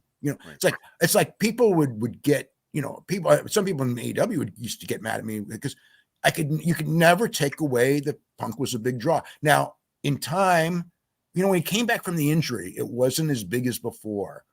But Punk was a big draw there on pay-per-view and everything like that. He was the biggest draw in the company. And believe me, when they got rid of him, it was, people were going like, it's going to hurt. And it's like, damn right, it's going to hurt. And I would say, do you realize Tony knows it's going to hurt? Okay. Everybody knows it's going to hurt. Now, there were guys who wanted him gone and everything like that. But the thing is like, to make the move, that tells you how severe it had to be when you know that this guy's a legitimate draw, and you get to get rid of him.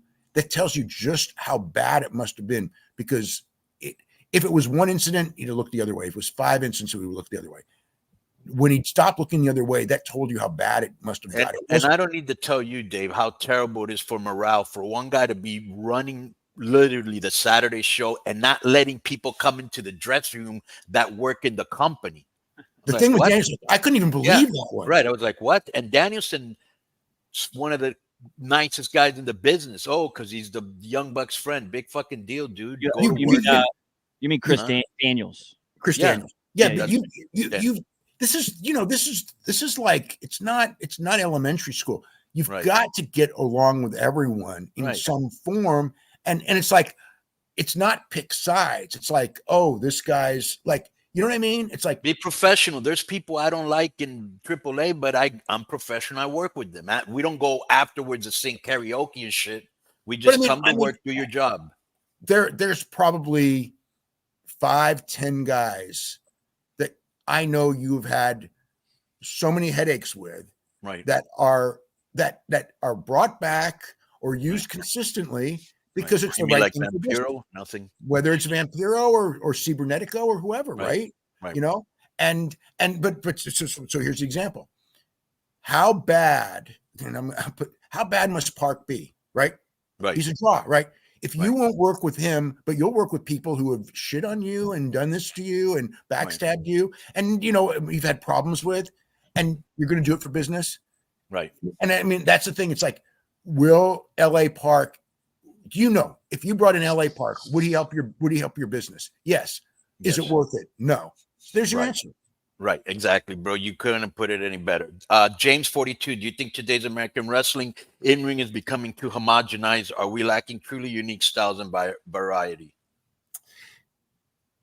I think all wrestling is becoming a little too homogenized. But yeah, I think that the variety in the ring, you don't want every match looking the same. Yeah. Right. Otis Linkman, why does Tony Khan fail at booking the bigger guys on the roster, guys like Brian Cage, Lanchard, Wardlow? I think each situation is different. I don't really like, it's kind of the same because it doesn't really seem to push big guys that much. Yeah. I don't really have a good answer in the sense of Lance Archer is always a guy who I see whenever I see him who's not utilized as good as he could. I'm really impressed with him. Brian Cage is very talented as far as moves and everything like that. I mean, it's when he's around and they're using him, I mean, they keep him at the level I would probably use him at, but he's one of those guys who comes and goes. And Wardlow, Wardlow's injured. Wardlow got botched, he was on fire and he just got botched. That's all. Right, twice. Well, let me just say about Cage. I think he's got star power and potential because I've worked with him a lot, and I think he's insanely underutilized.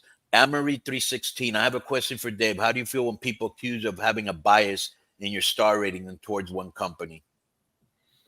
I may have a bias towards styles, but I don't have a bias towards companies. Okay. If anything, what happens in company, it's the funny part of it is I think that like when it comes to that, WWE is the one that gets the best because when your overall standard is lower, and you have an easier fan base, it's easier to get great crowd reactions.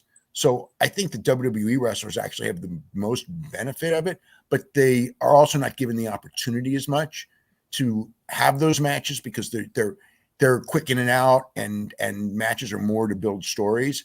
AEW, the matches are more to build matches, so you're going to see better matches. But I think that if I'll tell you what, I watched a trios match last Friday night at Arena Mexico, okay, with Mascara Dorada and Neon and Star Jr. And it was a great match, really great match. Because it was in Arena Mexico, even though those fans are great reacting fans, those fans had seen this stuff a lot. So what they were doing is not that much different from what they've done, other than, there were a few really spectacular spots. So in Arena Mexico, I gave it a certain rating. And I kind of was like, good rating, excellent rating. It was an excellent match. And I said, you know what? If I saw this match on a WWE TV show, literally, I'd give this thing 5 stars because they'd never seen anything like it. And those fans would it'd be new to them. It'd be incredible. If I saw it in NXT, I'd probably do the same. And plus the NXT audience is more into this style and they would go nuts for it. Saw it in AEW, not quite as good because they have a lot of guys doing stuff similar. But I thought, like, if I saw this in AEW, but of the 3, WWE and NXT, I would have rated it like legitimately. If that was on one of those shows, it'd probably be like a 5-star match because of the way the crowd would probably have reacted to it. But in Arena Mexico, even though the crowd reacted big, it's just like with what we usually get. And when I'm watching, it's like, it's not that much better than everything else here. It's great. In AEW, but for a different audience, it is. Yeah. In AEW, it's better than most of what we have here, but it's not like, it's not like gonna blow everything away. Yeah, it's not gonna blow anything. In WWE, like what they were doing was just what would be such a blow away. Those people, I'm just going like, if that thing was on a WWE show, everybody would be going like 6 stars, 7 stars. You know what I mean?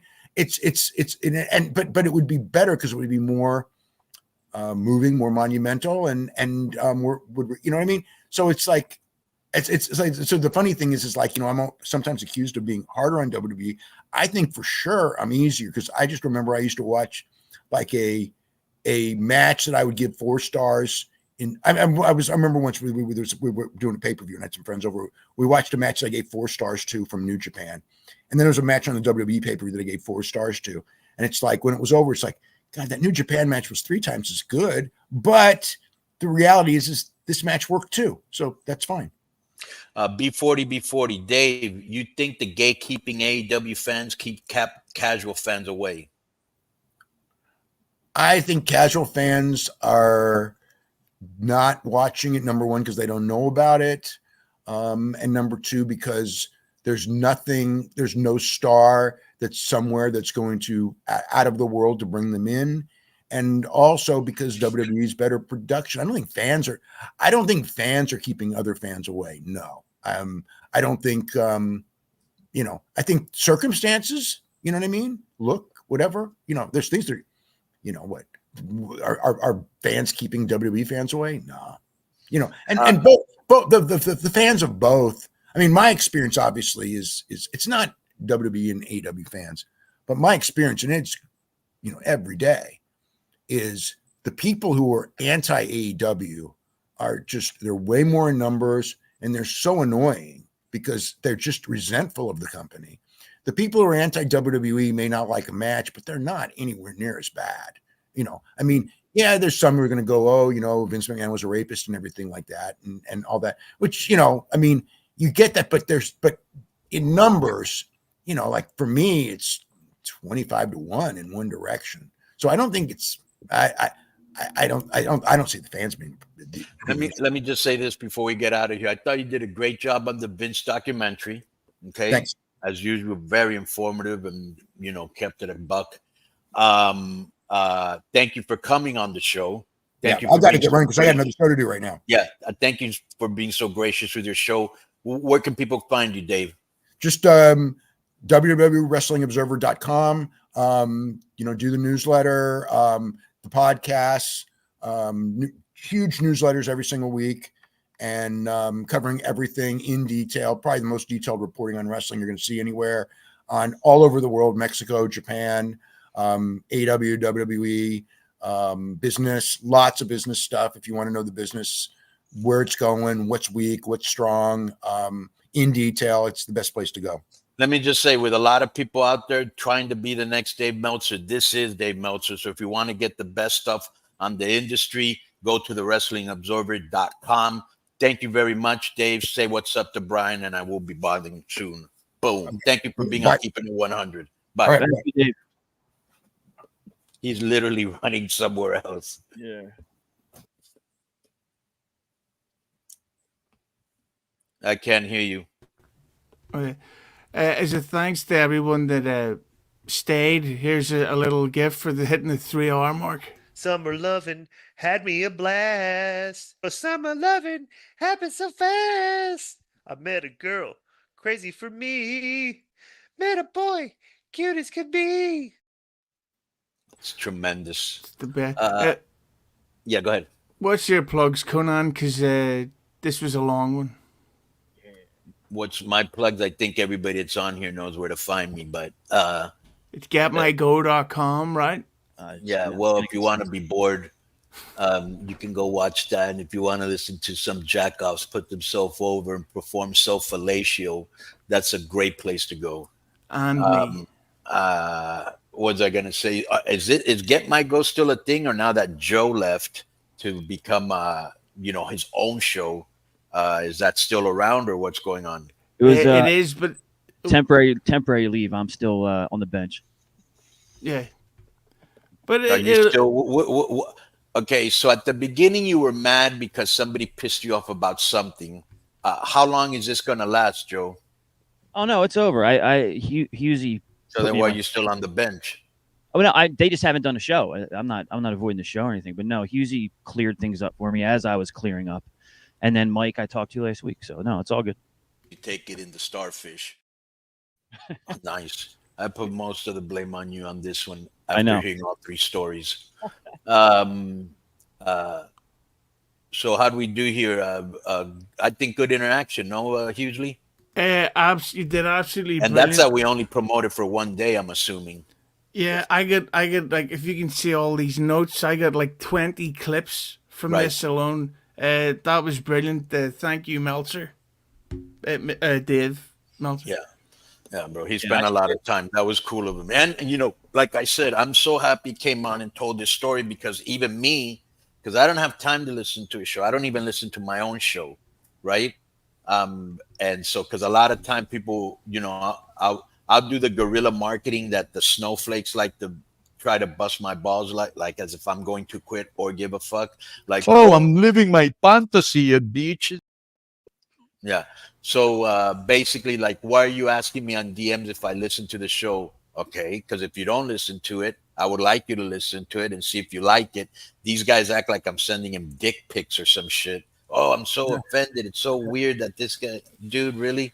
That's wild. And so I was glad that Dave came on the show, because since I don't never listen to his show, you know, and I don't know if you agree with this, Hughley and Joe, the narrative that's painted out there is he's a shill.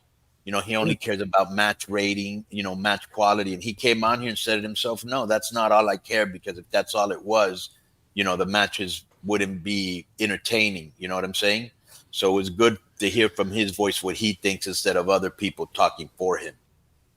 Yeah, I like Dave. I'm not on that train. And like, there's a lot of Dave hate, and I just never. I've read him on and off for 30 years myself, and read the obituary yearbooks and listen when I can. And he's got his takes. You don't have to agree with him, and if you don't like him, don't listen. But don't harass the guy. What the hell?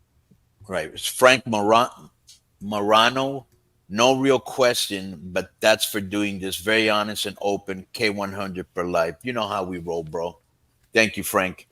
Thank you, Hughley. Thank you, Joe. Thank you, Hughley. Very rare I put you guys over. Yeah. Yes, and it was very. I like Hughley because I like bearing him. We as we're continuously working towards a YouTube plaque. Boom, boom, boom. Wanted Hughley to know, and the audience, that we have been nominated for Conan Gay. For the Wrestling Podcast of the Year, Sports Podcast Awards, and I will make sure everyone gets a plaque if we win. Dude, we could actually do 2 hours. That's tremendous, usually. Well, put my favorite one. Bro, you interrupt every fucking day on everything we do. Do you see dog? Look at the dog in the back. He's like, what? Bro, you interrupt every fucking day on everything we do. Yeah, he's like, what's going on here? Yeah. Thank you very much. This was a good thing. We'll do it again in the future because we should have done this with the Hardy Boys. Remember? Yeah. Yep. I forgot why we didn't. But okay, Hughley, thank you very much. And if you leave me now, you take away the biggest part of me. Ooh, baby, please don't go. Yeah, how great was that when Dave saw that and he popped because it was the same song that he liked. I was like, when that guy asked about the Chicago song, I swear the first thing I thought is, I wonder if he's gonna say "If You Leave Me Now," and if Hughley has that, and you did, that was perfect. Jackalope, awesome show. Can we get Bully Ray someday? Love me some Bully Ray. Okay, Jackalope, just so you know, and anybody else that's interested in having Bully Ray on. In Philadelphia, which again, my boy Joe did not come through at WrestleMania, we went to the this show that they had there for the Busted Open fans, and it was La Greca, Tommy Dreamer, and Bully Ray. Right. So I went to the show La Greca some love because he had come on our show like 2 weeks before or something, right? And I went to Bully Ray and I go, hey, man, I'd like to have you on the podcast. And of course, no wrestler's going to tell you no. He goes, oh, yeah, no problem. Never answered me. Tommy Dreamer never answered me. Okay. I don't know why, because I get along with them. But it would be good, Jackalope, if you and anybody else that wants that, hit him up on his Twitter on Buster Open and go, Conan said he invited you to the show many times and you don't go on. What's the deal? And see what it says. Glyph, do more live for sure. This was really good. And I'm just so disorganized. As you saw, we only had 1 day to promote. We would have promoted this for a week, but I'm busy. Joe's busy. Hughley's busy. So busy that when I was finally going on his show, he actually told me I'm too busy doing something else. So that's why I moved the goalposts on it. Conan, do you have Dave's phone number? Because he hasn't, his computer is still logged in. All right. Oh, wait, there he is in the background. Send him a message, yeah. You can see Dave in the background here. He's Meltzer at large. Right. All right. And what else was I going to tell you? You like my hair? No. But I just lost my train of thought. Yeah, but we'll be doing these in the future, and bro, we were very lucky because we only did 1 day of promotion. We just got to make sure that, we give them more heads up. Yeah. And I smashed 40 Facebook wrestling groups with it, and it was starting in 15 minutes or whatever, but I bam, and we did, what do you do, over 1,000 at one point? Yeah, just under 1,000. But remember, everybody, if you can, hit that like button because it helps with the algorithm, and then this will show up more places. Okay, so let me see.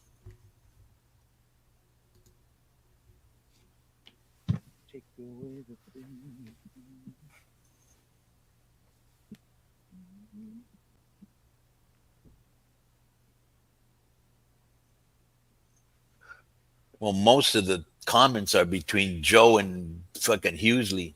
Oh, that's the private chat. That's the private. Oh. Comments. So let me throw a couple comments here for the people that are still here. Holy shit. I may not have time to read them all because this is way, way, way too many. But yeah, no, we highlighted all the good ones, Conan. All right, let me get to them. Fuck.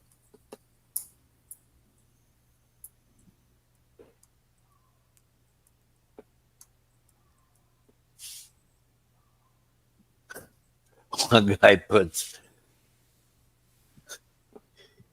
culture DJ. I hear Dave owns 3% of All Elite Wrestling.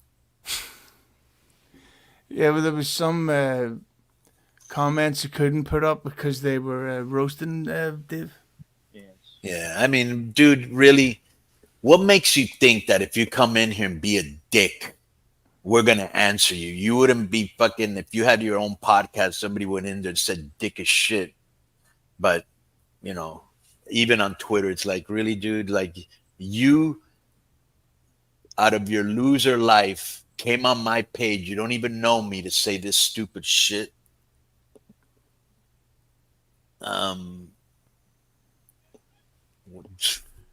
Okay, so the highlighted ones are the good ones, right? Yeah. One guy put Dave will no show. Well, you were wrong about that. You see Nick Stradamus there just put up a 10 spot with a super chat. Viva la raza. Orale. Thank you, Nick Stradamus. And then there's another one just came in by Frank Marino. Yeah, this is for Dave, but he's not here, so you can save that for the next time he's here.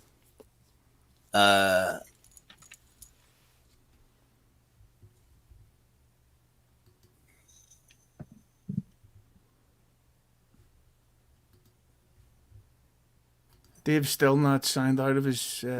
He didn't answer his phone. He must be busy. So. Yeah, well, once you end the recording, it don't matter. Yeah. Unless you want to spy on him. I actually kind of do, to be honest with you. That's kind of like Joe's thing, but now I can see you guys do suffer from that folie adieu from the Joker movie. Yeah. So tell the people, because we were talking about this before, without giving out the ending, what were your thoughts on this movie? And let me just say this. So I saw the first movie. I thought it was great. You know, I'm not a big fan of anybody trying to beat what Heath Ledger did, but he did a different character. I thought the movie was good. I thought his performance was good. He won an Academy Award. Not that that means anything, but I just thought it was good.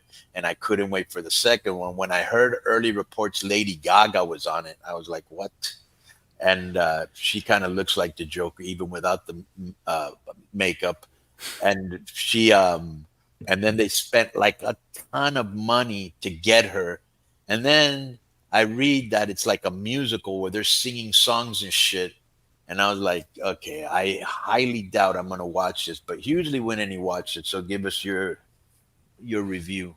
Having seen Joker 2, I now realized that Joker 2 should have been an extra 30 minutes added to Joker 1. They could have had a 3-hour-long film that told the entire Joker saga. Joker 2's really bad. I would say go see it just to get out of the house and support the arts, because I'm such a fancy guy. But it was a bad film, and if they do a third one, I think it's going to be a disaster for Tony Khan's Warner Brothers. Yeah, they're not having a good year. Okay, let me just say a couple of things. Random idiot, and you do sound like a random idiot. It says, if I was Disco, I'd quit this showcast. Kicked off my own show for Meltzer. Have some self-respect. Hey, jack off. Why don't you listen to the fucking show? Can I say bad words here or no? Fuck yeah. All right. Why don't you listen to instead of being a fucking smartass, why don't you listen to the fucking show? For 2 years, I had Disco's back, and I said, I will not do a show without you. Because Omega wouldn't come on, TK wouldn't come on, fucking Meltzer wouldn't come on. And then one day he said, you know what, fuck it, just bring him on. I won't be on the show. So I didn't kick him off the show, dickhead. Love when people try to be smart asses. Yes, Harvey Dent is in Joker 2. Yeah, and it didn't do good at the box office. Boom. Let me see. Dave is older than the invention of the wheel. You're going to get old one day too, jack off. And then what are you going to say? Like, you act like, I'm young, I'm never going to get old. Then you act like old is a sickness. You know, it's like you actually become wiser, unlike yourself. A lot of Dave hate. Not a... look at this. Turlo McConnell, should be Turlo, says, cancel my subscription to the channel. Oh, you couldn't handle Dave on the show? When I see K-Dog giving credence to this paid propaganda spunk monkey, bro, he knows more about the business than you'll ever fucking know. I hate disrespectful motherfuckers like that think they know it all and trying to get over. How much of Dave's Watch the Penguin, Nicole. Now, Nicole, X-Pac, who's a good friend of mine, put that show over, okay? Hughley says it sucks. Go ahead, Hughley, and tell her why. Yeah, I'm also a good friend of Conan's. I just, a very good friend. I just thought that, very close personal friends. I just thought the Penguin was nothing original. It's just a very expensive spin-off of a film that I didn't like in the first place. I think people are getting too excited about it. And I also think they've over-designed Colin Farrell because they put so much makeup on him and a wig and he's walking with a limp. It could have been anybody. So this is Nick, says Hughley got fired from live shows and someone taught Conan that Super Chat isn't the main source of profit for live costs. What does that supposed to mean? Well, it's also like YouTube memberships is a good way that can help benefit a show because it's a monthly paid subscriber, but by doing that we also give them a load of exclusive uncensored content because I edit the tits, shall we say, of a lot of the clips. But if you want to hear Conan say words like fuck, shit, or cunt, or anus cavity, Conan will be saying all those lovely things behind the memberships. So is this guy trying to be a smartass? No, he's probably, he's... Okay. I'm looking for smartasses or people that put us over. I'll give Joe's cat 5 stars. The cat's very boring. I'd give it 1. And I'm just waiting for him to scratch Joe. You bit me yesterday. I'll send it to you. Look at this guy, Joey Savage. Conan turned heel on his subscribers today. No, I didn't. I turned on heel on the jackoffs that don't like Dave. You're a dipshit. Let me see. Hot tag disco, then have Billy Body do a run in massive pop. The only pop would be when I stuck the dildo in his ass. Let me see. It probably wouldn't even pop. That's already been popped. Nothing. His YouTube isn't doing very well, is it? I don't know. Just what I heard. Yeah, I wonder why. Not interesting. Well, he's not interesting. He's narcissistic and he puts all his listeners down. I only put the ones that are dicks down.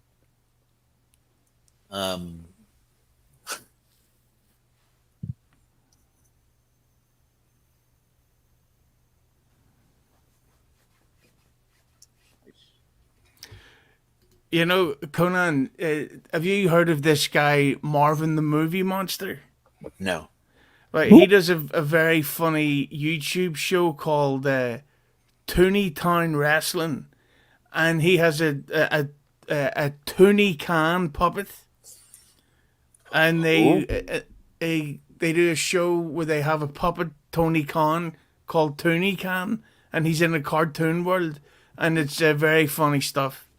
Does not sound funny, and I'm not a fan of your humor, so I'm sure it isn't funny. You do the one where they animated Punk like going after Tony in a library or something like that. Am I thinking of the right thing? Maybe. Let's just say that they did, and go check out. Why don't you Tony show us a Khan. little clip and see if it is funny or not? We can't on the live stream. Okay. Well, I'm just gonna assume it isn't. Let me see real quick. Wait 1 second, please. So, where are we? Boom.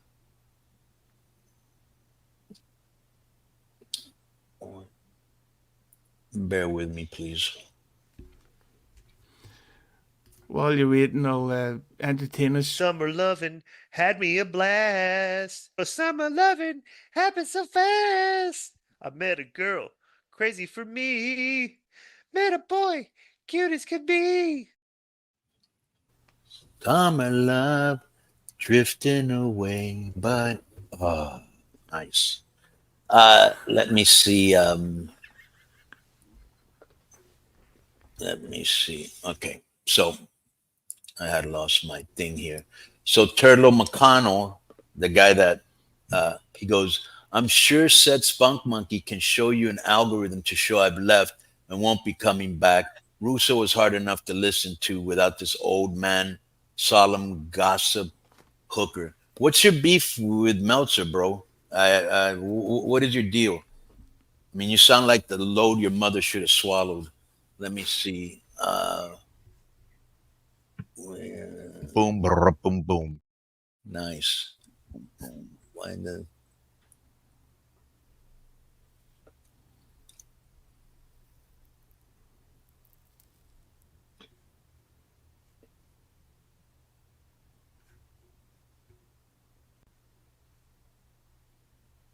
By the way, minutes later.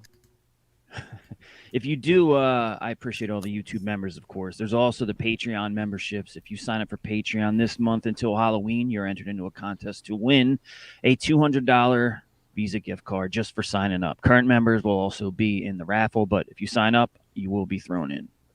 Higher tiers, more chances. Yeah, go ahead. By the way, Conan, I know you like the AI stuff. Well, I created an AI theme song for my very successful podcast. Are you interested in hearing a version? I like how everybody thinks their podcast is successful, but go ahead. Here comes British members, then kind of bigoted. Well, not so much, kind of way more than buzz. It's Husey. Hello was a silly name for a show, but it's way too late to change it. It's time for it's Husey. Hello, the name is pronounced Husey, not Husey. And also Ray DeVito stinks and Bruce Springsteen rules. Okay, very catchy tune if this were 1920s and you're white. That was absolutely terrible. You fucking mark! 100%. That was much more uplifting than my new intro for Absurd with Joe Feeney, which is tearing up the... Let me hear. Tearing up what? It's not even on. Yeah, no, I put out 3 shows, sort of. What? Who was on your first show? I gotta It's hear just me, this. baby. It's just me for 30 to 45 minutes. What do you think about that? Good idea? No? You know, I don't think it's a good idea. You by yourself with no supporting cast? No. What's the second show? The first one I did about the death of the American dream. The second one was about the disgusting culture in Hollywood, along with the Diddy situation and all that, and how we're all disgusting because we still buy the records and movies, even though we know that they're scumbags. So, you know, it's good for a laugh. I'm sure it is. What's the third one? No, well, I did one that was like an intro return to podcasting thing and explaining why I was such a head case all summer. And then I did the one on the American Dream. So there's like Joe Rogan and all these other podcasts, but go listen to Joe. Let me see. I met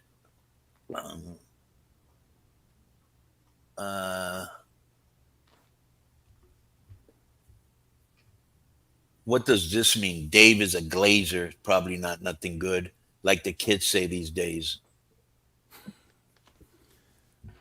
I think they're calling him that means like fake Uber. Praise or something. Yeah, it's like you're licking ass, right? Yeah, and Dave still hasn't signed out of his. All right, leave him alone. He might be trying to rub one out, and you're fucking lurking. Let me see.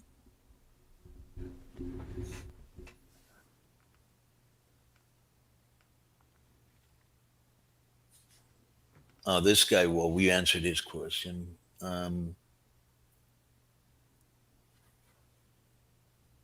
Would you like to answer this, Joe? It says G thanks.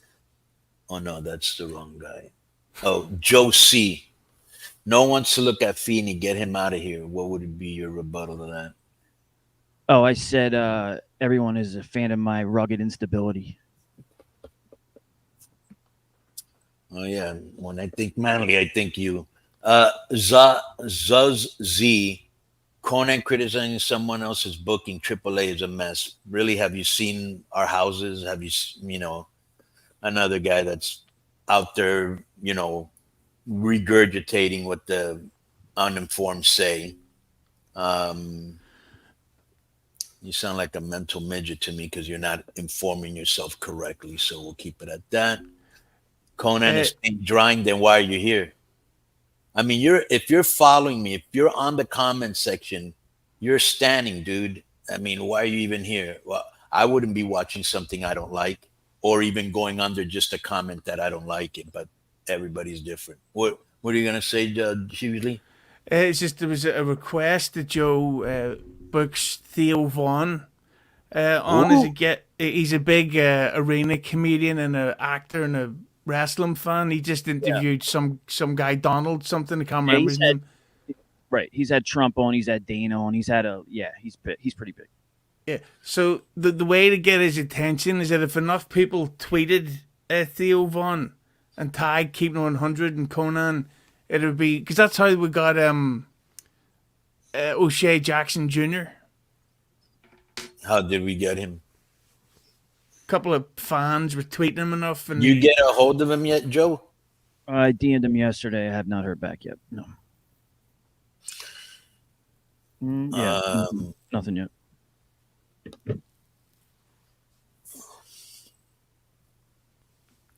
Oh, I see you answered to him. Joe C. People enjoy my rugged instability. No, they don't.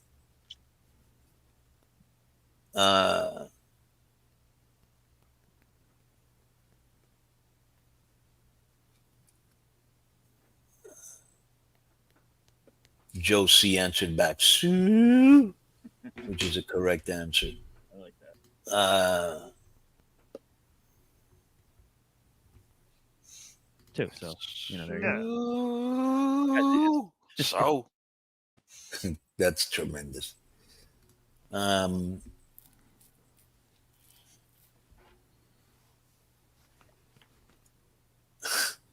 guy writes Meltzer has CTE.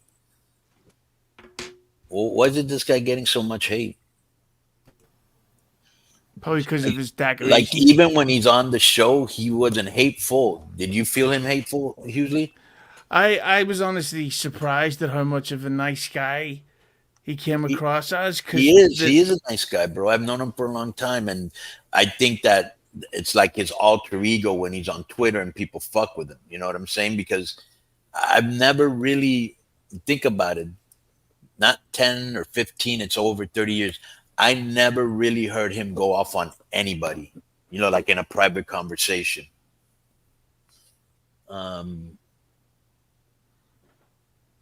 Mad Dragon Commander's a jobber now, sadly, pretty much.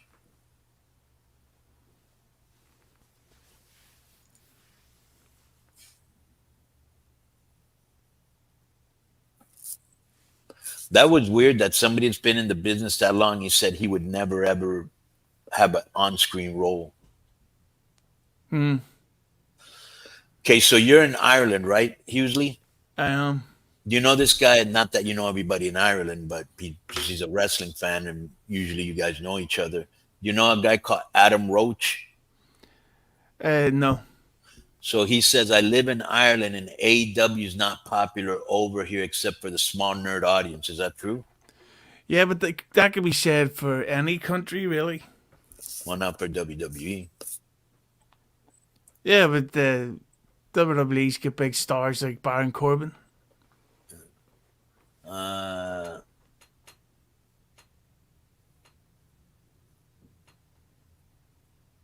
Here's a little extra for the people that decided to stay.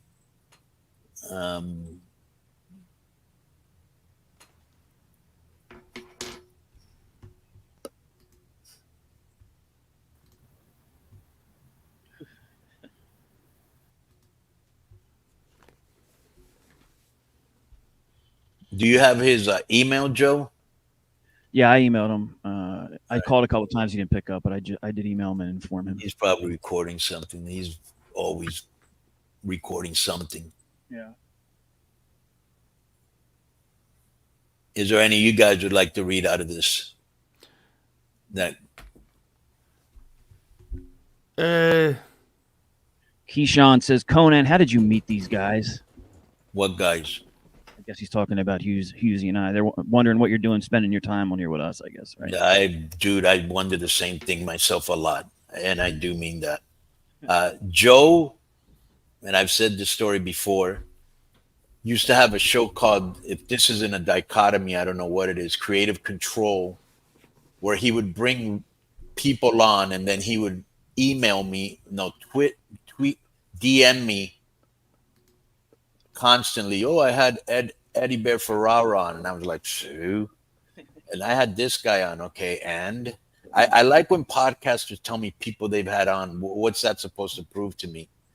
And so KG was on the show, who was a super mark and a super snowflake.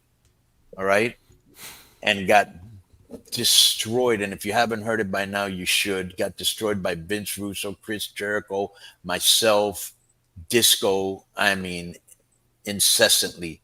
And I definitely needed a new producer. And Joe, I asked him, I go, can you do the show? And the show is kind of already easy to edit because, like the cold open, the drops, the music, and for the first year or so, you still did it. Like I was cutting and pasting, but I wasn't allowing him to do anything. Yeah. And then as I got busier and busier, I said, you can take over. And the only thing that I really have a hand in now is the code open, because me and him have very different ideas of what's funny or informative. So I make sure I put on all the code opens and the Easter eggs, and the rest, he puts in. So I started to use Joe. We're cool now, but if you've listened to the show, we've had our ups and downs. Let's put it that way. Usually, I don't even know how the fuck. I think Joe found him, or what happened. Hughesy, I knew who he was because he put up wrestling clips on his channel, including some K100 ones. And if you remember, to like watermark it, he'd put, "It's Hughesy, hello," so people couldn't copy and steal. And then it was just like he asked me to come on his show at one point, and I did. And then it was like it was his idea to start the YouTube channel, and I had started one previously, and it didn't catch on, so I didn't see it. I'm dumb, and then Hughesy made it work. So, and for anybody out there trying to get away into the podcast and wrestling business, too late. The Raven effect could really use a clipper. Yeah, for sure. So get in contact with Joe Raven and the other guy and start clipping the show, and one day you could be best friends with Conan too. No. Let me make sure that you understand that we are not friends, never been best friends, and probably never will be. Well, not probably, we won't be. Who, you and Joe? He is not the type of guy I would hang around with. I don't know that Hughesy, but there's a super chat here for you, Conan. Carlos Hernandez, I'm glad Meltzer came on. Combo would have been cooler with DI, but I like the collab. Hoping for more talk between Conan and Meltzer. So what we're finding out from Meltzer is that I guess Disco called them stupid for something with Hunter, right? Like that seems to be the heat. Yeah, he doesn't like that. That's been the same story all along. He really took offense to that for sure. I thought it was everything, like everyone else has a problem with Disco's because of his Brody Lee take back then, where he was just like, hey, we need to know how this guy passed, and people found that disrespectful. But I guess it was Dave had another issue with him. Please explain to me how this guy got this out of what Dave said.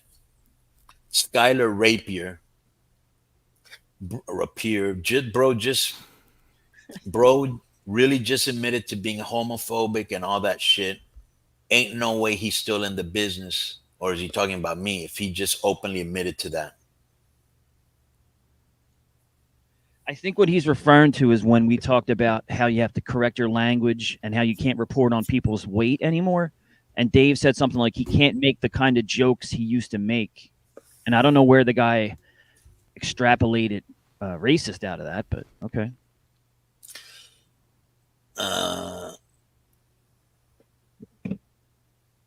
Like I said, if you guys see any comments, feel free to throw them out there. I miss K-Dog chewing sounds. Well, a lot of people don't, so we'll keep it at that. Hey, Conan, what do you think's the realistic chances that you could get Tony Khan on here? 0. I think that ship sailed. Yeah. Fuck him. Yeah. Well, there's a lot of heat between us, bro, and it probably is going to get worse in the future. I really held back, and pretty soon I won't. Boom. Here's another super chat. For Dave's comments on Larry Dallas' work on AAA shows, thank you for your support, BPE 5920 2009.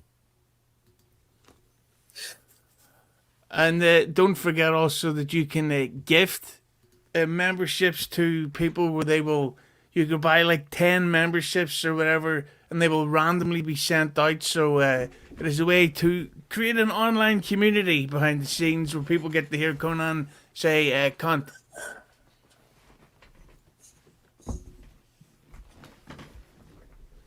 We could actually create merch for that and call it the Conan Cunt Club. I'm out this boring as fuck. I am Kuzuma. All right, good. Here's the funny part. We had people listening to the whole show for 2.5 hours, so you are obviously in the minority.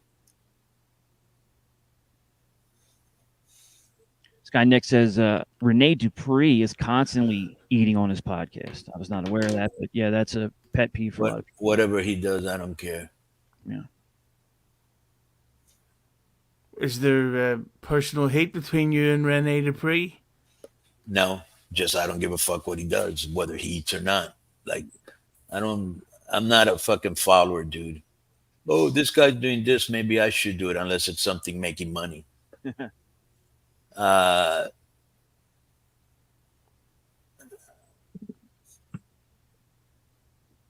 lot of jack-offs on here. Really, you come on here to...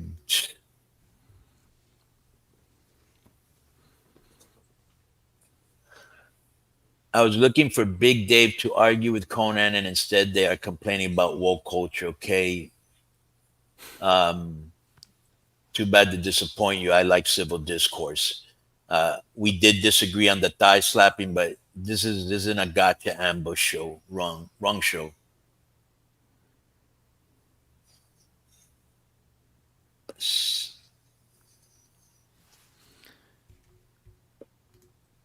Thank you, JJ Claxon. Just became a YouTube member there.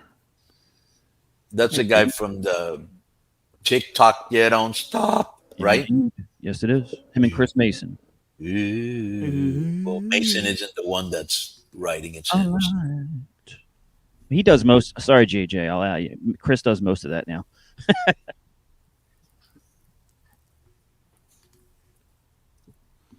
There's a question for you two, handsome devils. It's whoever Conan wants on, or Disco, or if I have a suggestion that maybe someone has something to promote, and they're more likely to come on. But we usually, there's not too many times where it's like, yeah, we'll have this guy in this month and this. It's usually week to week. So I don't have anybody. Estrada, Armando Estrada wants to come on. So we're scheduling that. We're trying to get O'Shea Jackson back on. Yeah. JBL was a possibility as well, right? Yes, JBL will be here. When he's free. O'Shea Jackson, Conan said that he wants you on his new podcast. What was this? He said it on his Twitter, I'm pretty sure, because he's with Rich Eisen's network. Yeah, I retweeted it. Yeah, he definitely won it. I think you and Disco, yeah. Well, tell him that we're in. Okay.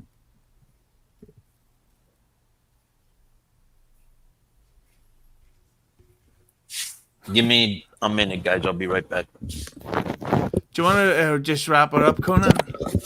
Oh, he's gone. Oh, well, Meltzer has at least closed the stream down. It must have been that timely email I sent him. Yeah. Oh, God. He's calling. Yes, that's true. There's a lot of arguing going on there. There'll be some on the main show this week. Might already be on YouTube. There was a whole discussion about Vince's takes and how Di and Conan felt about it. Probably be out on YouTube any day now. Yeah. Up on Patreon. Do you think Conan's going to want to end the stream here? Because I kind of want to go kick back, listen to some old school 90s. Yeah, I got shit to do, so I'm sure. I mean, he doesn't like us, but he doesn't want to get off the stream either, now does he? Exactly. I've got to say, though, to the subscribers, there won't be any uploads on Monday because I've got tickets to go see the Fugees in Laurel Hill down in Dublin. Wait, so, all three of them? Praz can tour? I thought he was in major legal trouble. Yeah, but if they back out of the UK stuff, they're going to lose a fortune because it's sold pretty well. Oh, wow. That's so enjoyable. So that drama is going to be amazing. Yeah. Very nice. So, I've been watching. Di keeps calling Russo a clueless idiot. It's very hard for me to believe that as good as that show is, Russo thinks it sucks. No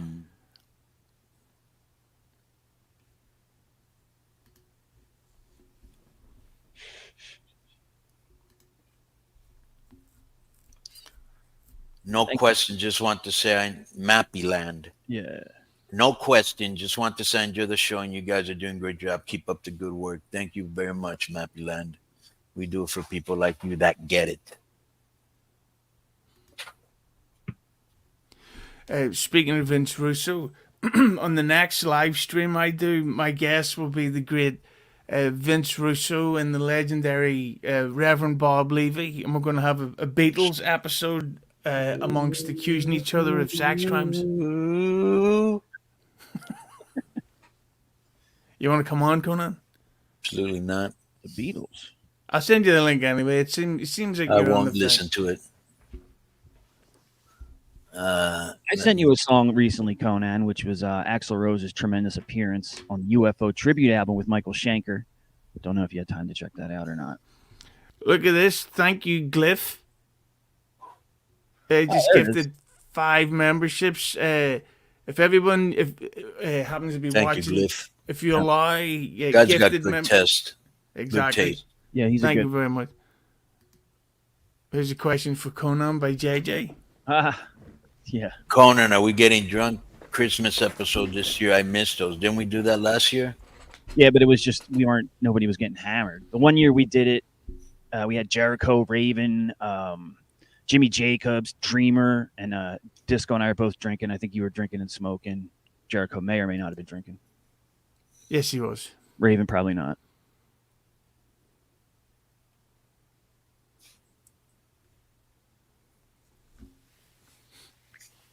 And don't worry, Husey, I'll send you some official footage because I will be at the live Fozzy concert in 2 weeks here in Philly. I'll send you a bunch of clips for the YouTube. I know that you're going to be very interested in posting them. I actually am a Fozzy fan. I've seen them live twice. Good show. They actually are pretty good, despite the second time they played Ulster Hall, and I think there was more people watching this fucking stream than there was at that gig. Like, it was awkward, but I had a good time. I was completely fucking hammered. Yeah. They do it. That's the great thing about going to gigs that are poorly attended. There's no bar queue, so I really made a spectacle of myself. JL1019, does Husey drink? Time to time. Jordan, go ahead. Jordan 4 Hall of Fame, keeping it 100 will fail. Keeping it 100, and he repeats it like 5 times. Too late, dude. We've been on 400 episodes, 7 years, 5 shows, doing great. You actually came on my page to say that stupid shit. How about this? You and all the other incel virgins that are on this comment section talking shit. Why don't you go holler at some bitches and fucking try to hook up and go on dates? And take him to see Joker 2. If you need any advice, if you need any advice in that department on how to speak to women and stuff, Husey and I are always available to share our experiences and our tricks of the trade, if you will.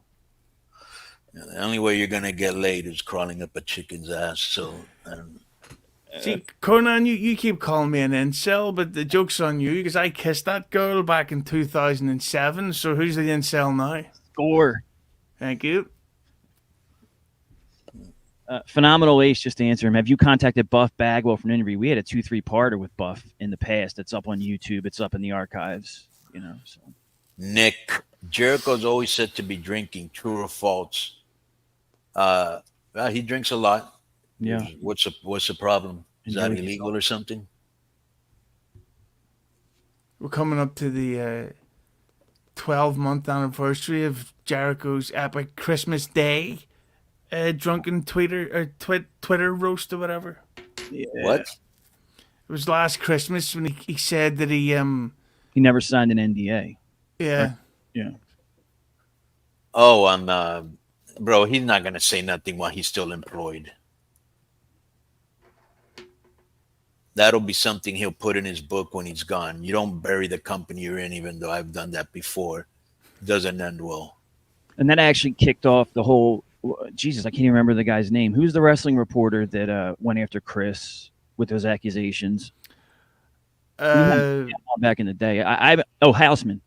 That wasn't a good career move, I don't think, because you don't hear anything about Nick Houseman anymore, do you? No. Yeah. Hey, Conan, do you think it'd be possible to get Jericho for a live stream interview? I don't know, bro. He's very hard to. Bro, it took us 2 years to get him on that music special. Let's see. Maybe I could say something about you can promote the Fozzy tour. I don't know. Go ahead. I'll look into it. Yeah. You could get to meet me.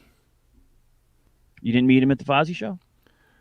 I met him at a Inside the Ropes show. Okay.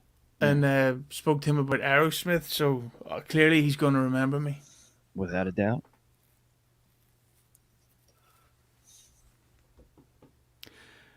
Well, Conan, I think it's about that time.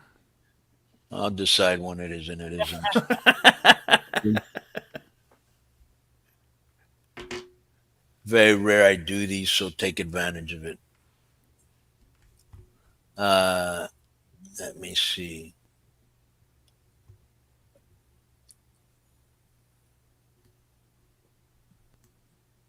Oh, I'm living my fantasy at beaches. Christovsky here said he mentioned a song he liked it, but no one mentioned their favorite Fozzy song. I like Drinking with Jesus, Judas, you know. Tonight's a good song. Yeah, is that the one I'm thinking of? Well, When the Lights Go Out, I liked. It's nice and sleazy. Yeah.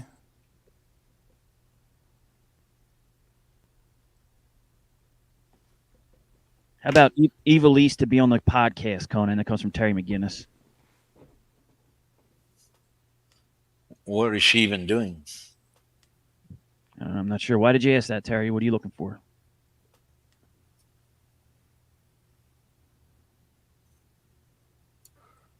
I think Phenomenal Ace. He just asked, what was the song WWE used from Fozzy? I think it was King of My World. I think it was his entrance song for a short period of time.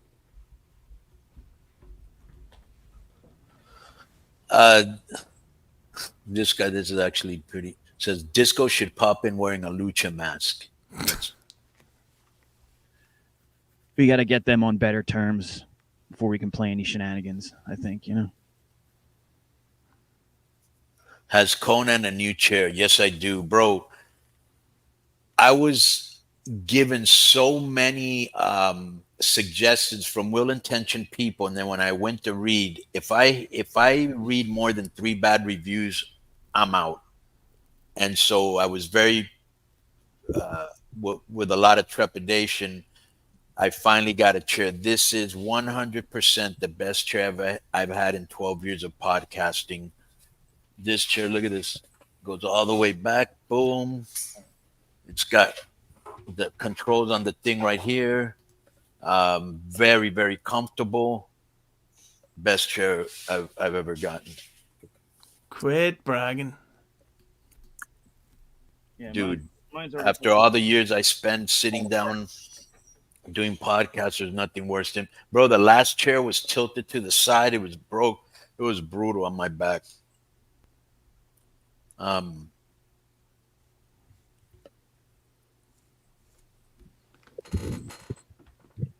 Throw this one in there. JJ Claxton, Conan, you really think people will be exposed by the Diddy allegations? They still haven't exposed people who were at Epstein Island. Let's not answer that on the stream. It's a bit. Oh yeah, yeah. Sorry, JJ. Right.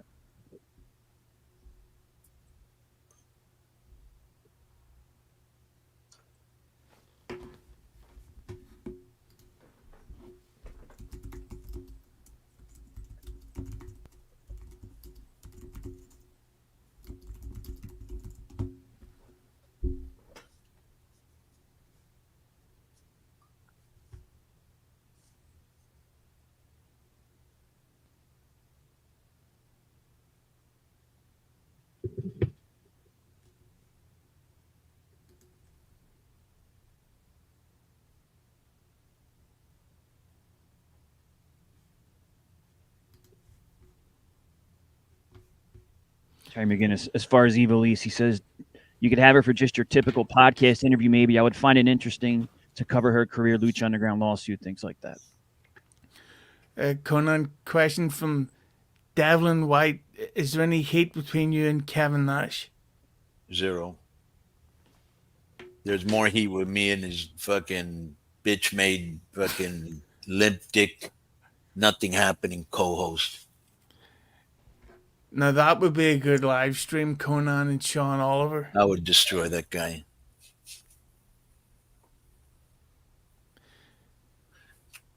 Tries to come off as so sophisticated. Oh, well, according in 1980. Get the fuck out of here, dude. Who the fuck are you?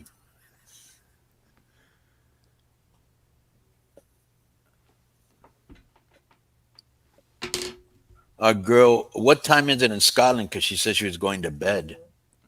It's just after 11 p.m. here. Gee.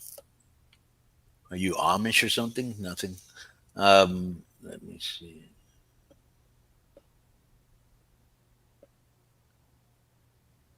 So 2 people. Kenny Olivier. Oh, that's what this guy calls him, right?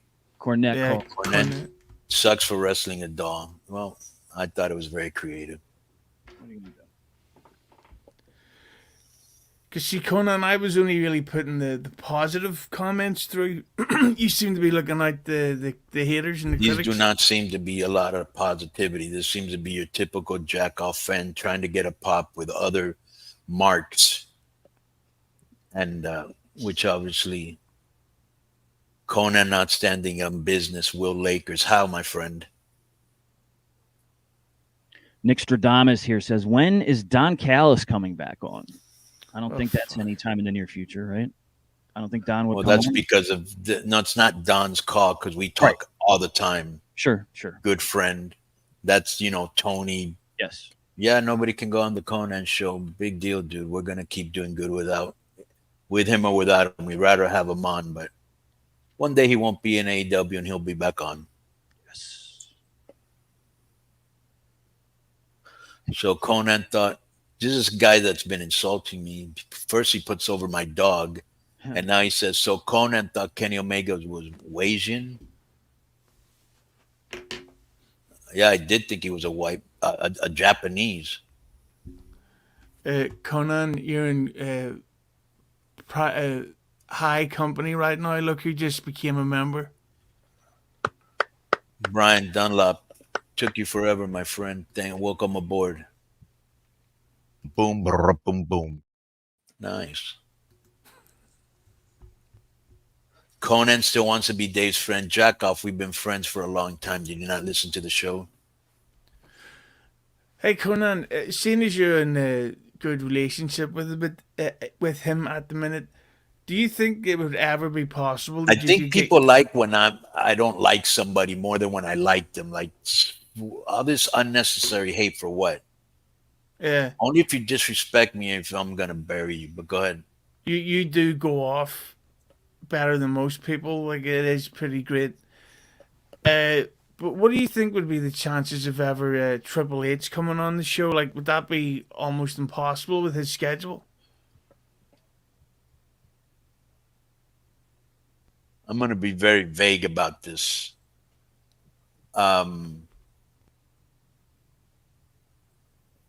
You never know. Oh, you see that, everybody? You never know what's going to happen. Never too. So there you Yeah. go. So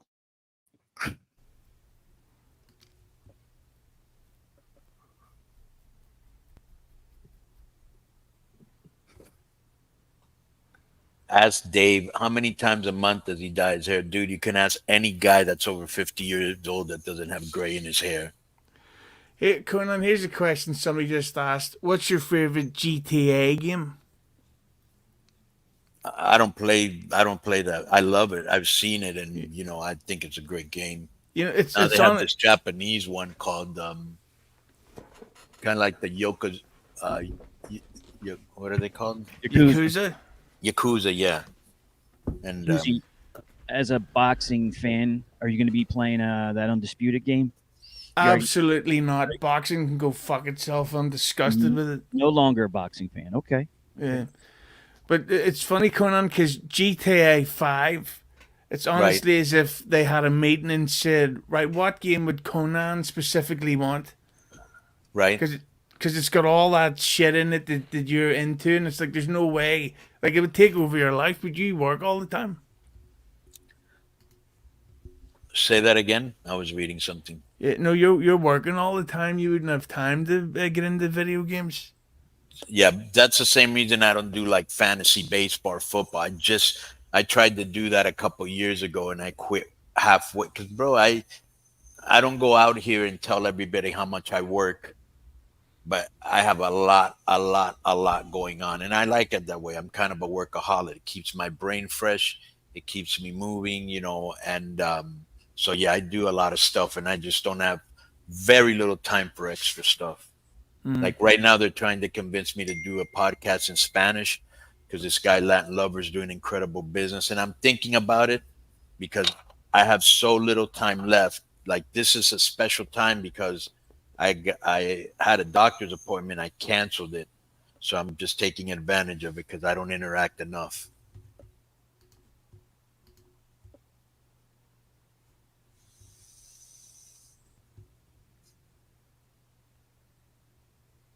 Conan fears Dave. Aaron Martin. Yeah, so much so I had him on the show. Been.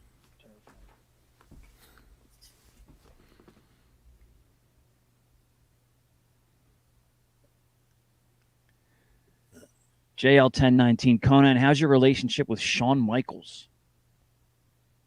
We don't really have a relationship.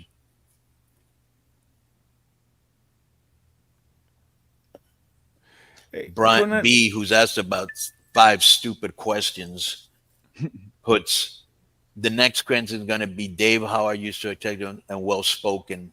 Dude, what do you want me to do? Bring the guy on and just destroy him? He's done nothing for me. I asked him something. I go, did you mention me in this thigh slapping thing? He said no. Okay, because if you would have said yes, it would have been a whole different conversation. You just want me to go off on people randomly for your entertainment. You have to piss me off, and then it's on. Jay Peering here says, thanks for all the pods over the years. Been down since the MLW days. Now, if anyone has access to that MLW catalog back then, which you can't really find anywhere, you will find many, many mailbag questions from me. I was listening back then as well. And actually, Nicole, the listener, just found a round table that you did with when KG was stolen. And I was a caller, so I've been listening the whole time before I was on. Well, the thing about the MLWs, I was doing what Cornette is doing before he was doing it. Not that he copied me, because he's just very outspoken like I am. The problem is when you're still working with people, which Cornette is not working with anybody. So I'm working with AEW, I'm working with MLW, I'm working with Impact.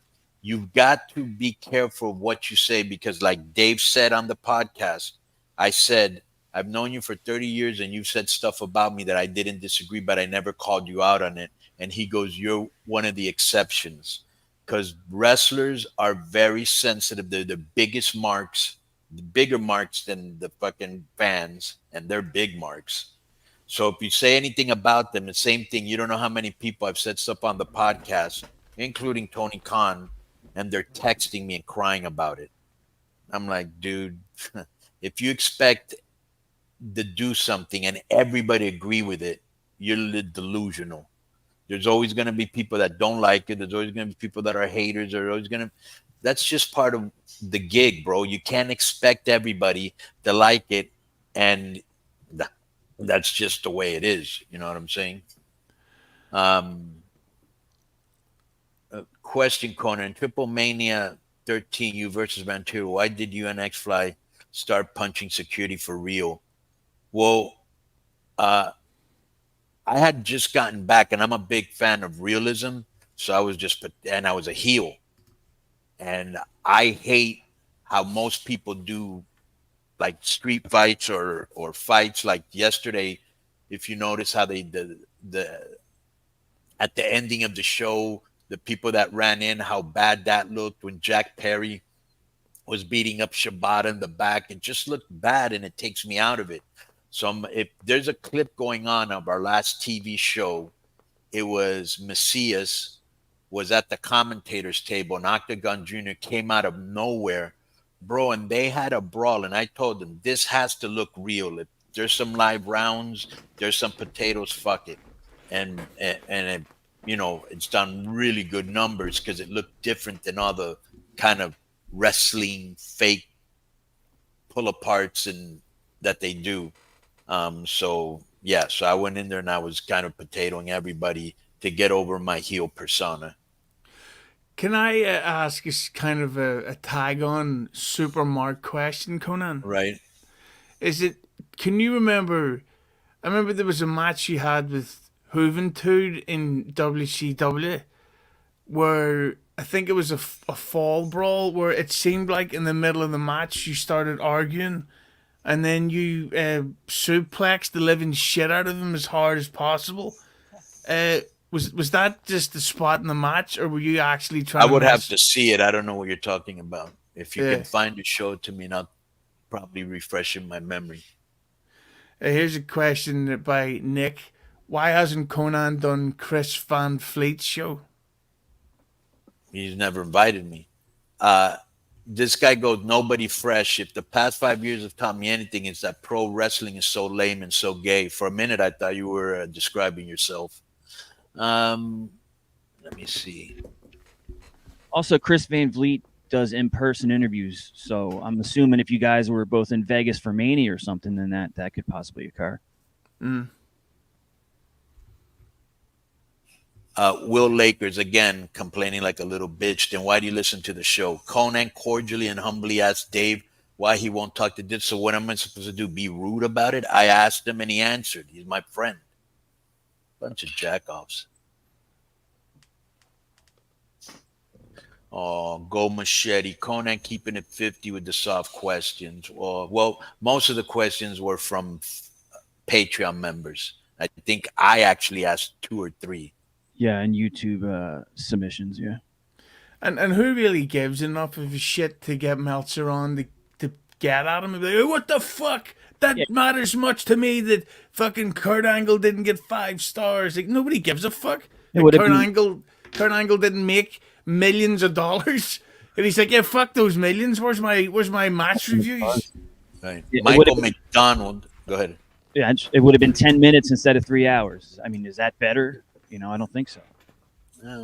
Well, look, we had good interaction. We made some money off of it. I think he's very interesting, and there's no need to be disrespectful if he's not being disrespectful. Believe me, if he was in any way, shape, or form disrespectful, you know that nothing pisses me off more than that. Michael McDonald, big fan of What a Fool Believes when he was the Doobie Brothers, but it says Dave is a wrestling cornerstone. You can disagree with things anybody says, but keep it civil. That's my point. Dave isn't out there trashing any of you. I could listen to Dave's opinions all day, regardless of agreement. JB asked Dave why he's such a gutless pussy. I'd probably ask this question to you because you sound like one. Here's a member comment from Brian Dunlop. Why do you think WWE never produced the WCW reunion show? I just think that at the end of the day, that that wasn't. Well, you saw how they booked them to lose. They could have made a lot of money, but I think, as we've seen and heard before, if it wasn't Vince's creation, he don't give a fuck. Yeah, which is why. What did he do with ECW? Well, he could have made money with them. Yeah, I was gonna say the first reunion was really successful because they ran it like ECW, but then the second one was a little less, and then the show on Sci-Fi eventually became. At the end of the day, yeah, he did nothing with them, and he could have. Yep. And there's a fan request for this fine piece of art. Bro, you interrupt every fucking day on everything we do. There you go. Conan is a phony. Nothing phony about me, my friend. A lot of phony motherfuckers in this business. I like how when people comment on that, Husey, that you interrupt me every fucking time, or whenever Conan and Disco argue, there's always someone in the comments that goes, Joe looks like a kid and his parent, he doesn't know where to look because his parents are like. I get it, but the thing is that the inner Mark has to be loving that stuff because it's like, holy shit, it's Conan, Disco, Inferno. They're still fighting all these years later. Yeah, it's excellent. Yeah, we even fight in private, bro. But we don't diss each other. We don't stop talking to each other. We don't melt. We don't not show up for work and all that other fucking soy boy shit. Nothing. By Pro Wrestling Clips, Flutes are civil. Conan broke the internet with his Vikingo contract news, though. Everyone's saying he's going to WWE.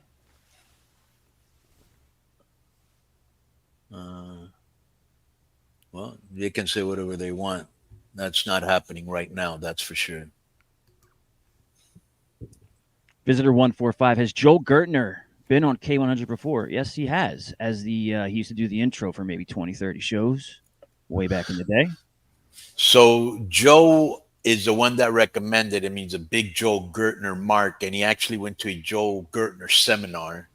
Yeah. And so I was like, all right, what's Joel Gertner, and so all he did was the intro, 20, 30 seconds tops. This guy wanted to get paid for that. And I was like, bro, we're not even making money ourselves. And we weren't. And he went in just like Juventud Guerrera, like, oh, well, I need to get paid. Well, then step off, my friend. If you Yeah, Conan singing has mega heat with me. I would have it no other way, JB. And the singing will continue. Platform 246. I don't know what's wrong with you guys, bro. Glenn is gone great, but it brings in this weirdo, lying, delusional attention whore. What? What's he lying about? What's he delusional about? He was on the show and just, dude, you guys do not have to agree with me. Where did you see any lying and where did you find him delusional? Maybe I'm missing something. You don't have to agree with me. If you agree with him, say it. No, I don't. Like I said earlier, like I don't get on the Dave hate train. It just doesn't interest me. Dave's an institution, like somebody said. He's been around for decades, and I don't know why people take it so personally when he reports something or reports it a certain way or whatever. It's just wrestling and wrestling news, man. It's funny. This guy B says he said this is such a waste of our times, huh? It's such a waste of time. You've been commenting for over an hour. Okay, I mean, really, dude. You talk a lot, but you haven't said shit. Let me see. Nick. TK ain't know what he's doing. Facts.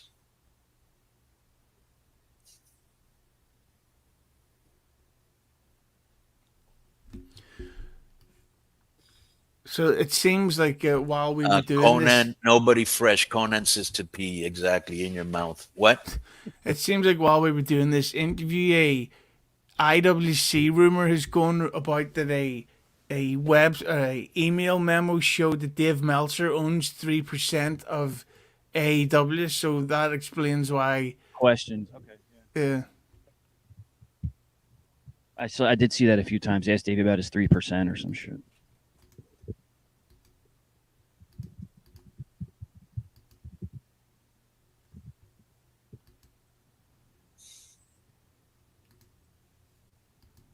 I mean, like that would investment in a company. Yeah, that's always great. But at the same time, Dave makes a very good living as a reporter who's meant to be impartial. I mean, would he risk the Observer and all his subscribers and everything to do something like that? Maybe he thought it wouldn't come out, but I don't believe it. So I don't know that Dave would risk his business for that. But I don't know. There's no more guy in this business and the journalism side that's more renowned than him. It's just, kind of like the era that we're living in. Because look, you just told me that off of a live stream that we're doing, which was for very little people, now somebody's gone out there and said, oh, Vikingo's going to WWE. Why? Because everybody wants to put out news. Nobody, you know what I'm saying? And at the end of the day, and I don't know if you guys agree with this or not, but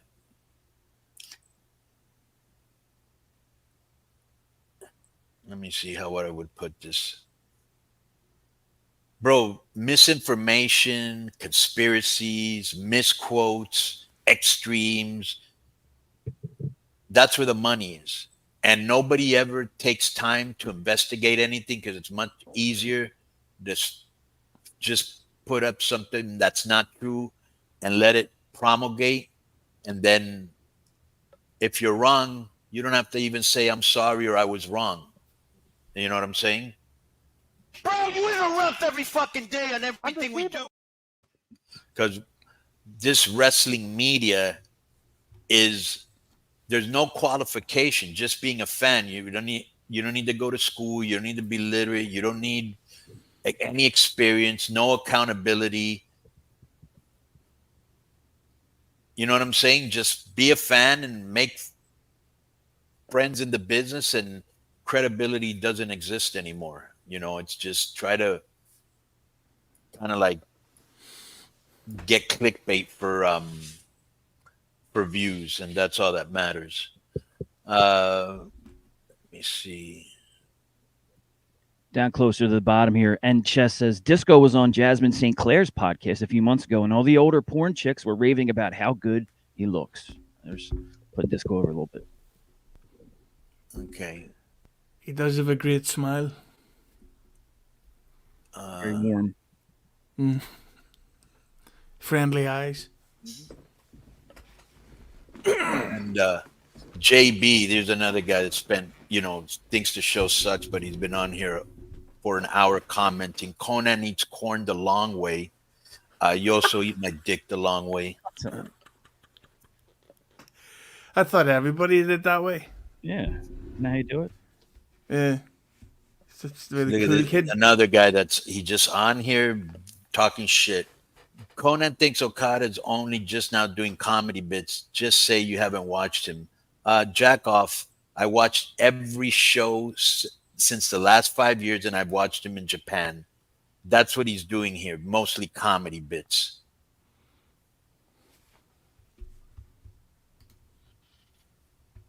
Oh, I'm living my fantasy at beaches.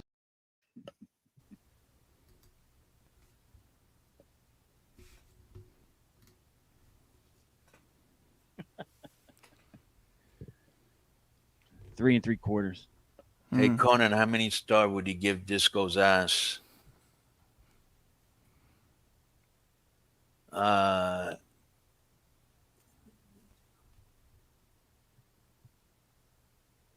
Keeps in good shape, you know. Mm.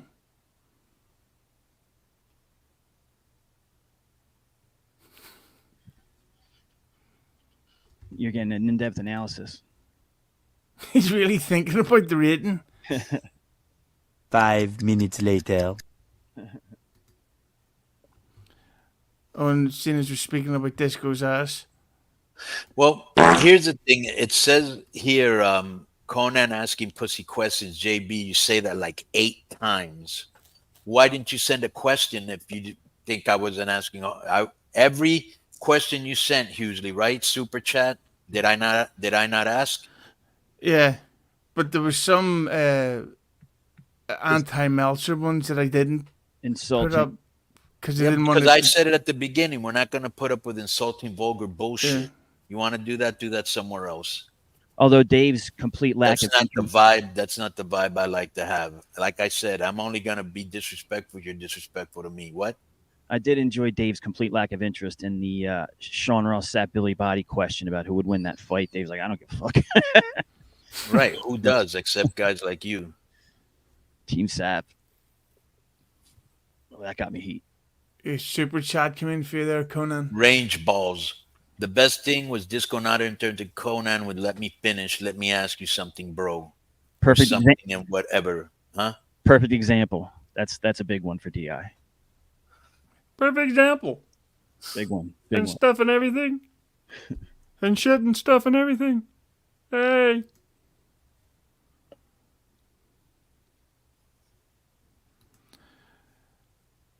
It says, oh, I'm living my fantasy, bitches. Nick, what else does he say in that fantasy clip that got cut off? What's he talking about?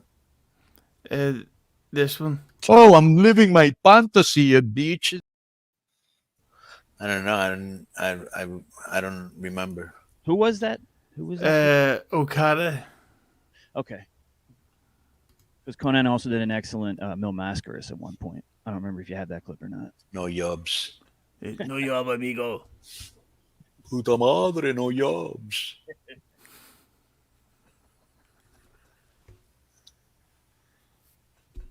Although I will say it is amazing. We've been on post Dave for an hour or whatever, and there's still 400 plus people watching us kind of just read comments and hang out. Yeah.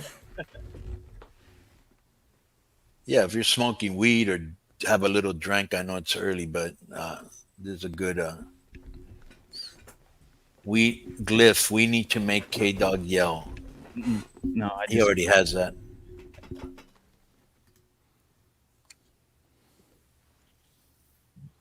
Okay. Brian Dunlop, what was your most favorite and least favorite moment in 5 years of Dynamite? Least favorite was the non-finish in the main event, tied with the run-in, which I thought was kind of lame. And it ended up getting the lowest rating, so I wasn't too far off. In the runoff, you know, this guy just holding a hammer, not looking convincing or menacing. The run-in beatdown was whack. I think my favorite thing was probably Darby Allin, 100%. That's the only guy that gets my attention on that show when he's talking, and the Ricochet Ospreay match up until the finish. Yeah, I got lucky because, and he said it within, you know, the whole 5 years of Dynamite. So when I went for my 40th birthday, by the way, 43 tomorrow, anybody wants to buy a t-shirt or something, you know. Chris and Frankie hooked me up. I got front row for the show, and it was really good because it was right after Punk debuted. I got to see Bryan and Omega. I got to see this a ladder match main event, and it's just that's when AEW was clicking right there to me. Everything was good. It was a very good show live, and then other Dynamites I've been to did not measure up, you know. Vinny Doom for real hugely drives me mad, bro. The guy was barely on the show because this was at 12:30. What I mean, he would have been buried a million times by now. I thought he did a good job today. You're jealous of our friendship, Conan? No friendship. Brotherhood. Bond. Here's Jordan 4 HOF has been listening to the show since it started, and he's an hour in going, keeping it 100 will fail them. Why are you still on here?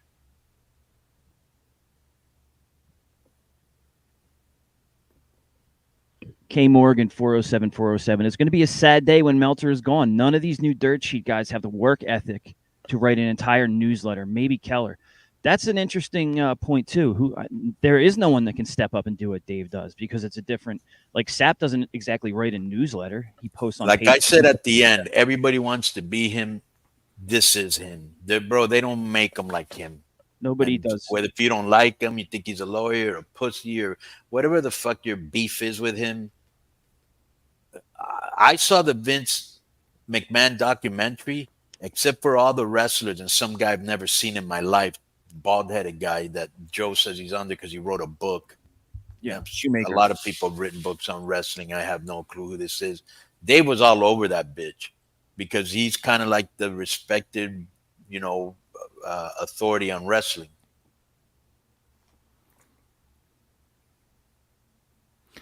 Billy Bobby could take his spot. He's good. Yeah, he couldn't write a sentence, let alone a newsletter.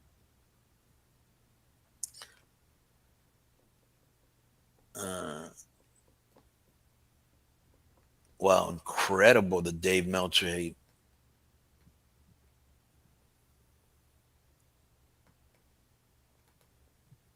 Eddie Gonzalez says, I love Husey. He's great.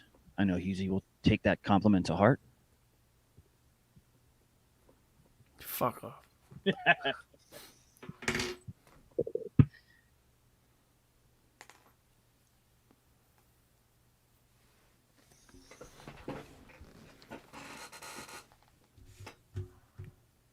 Phenomenal Ace says the worst moment was when MJF and Jericho did that idiotic sing during the pandemic. We did say that earlier, and if you're a listener, which obviously you are, you know that Disco and Conan did not enjoy that segment back when it aired all those years ago.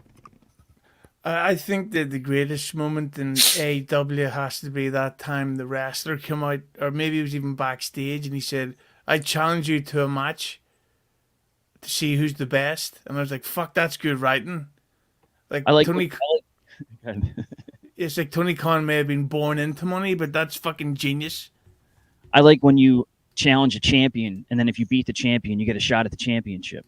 That's good stuff. You already beat. I don't understand. I hate non-title. Hate it.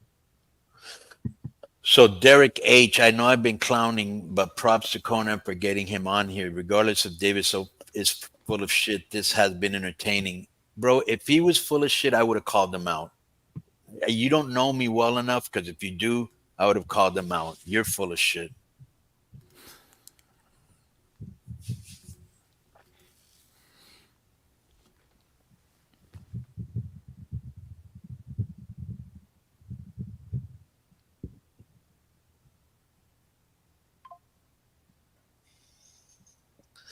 Nobody fresh. And it's been on here for over an hour complaining, but yet. Conan needs to tell us the dirt he has on AW instead of whining. Why would I tell you? Why would I tell you, bro? You're disrespectful, feeble-minded, jack-off clod. Go fuck yourself. How about that? Is Disco at work? Huh?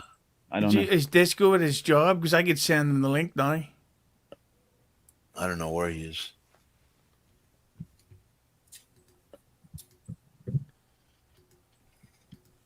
Send it just in case he's available. Glyph says Feeney eats Snickers for the veins on the top.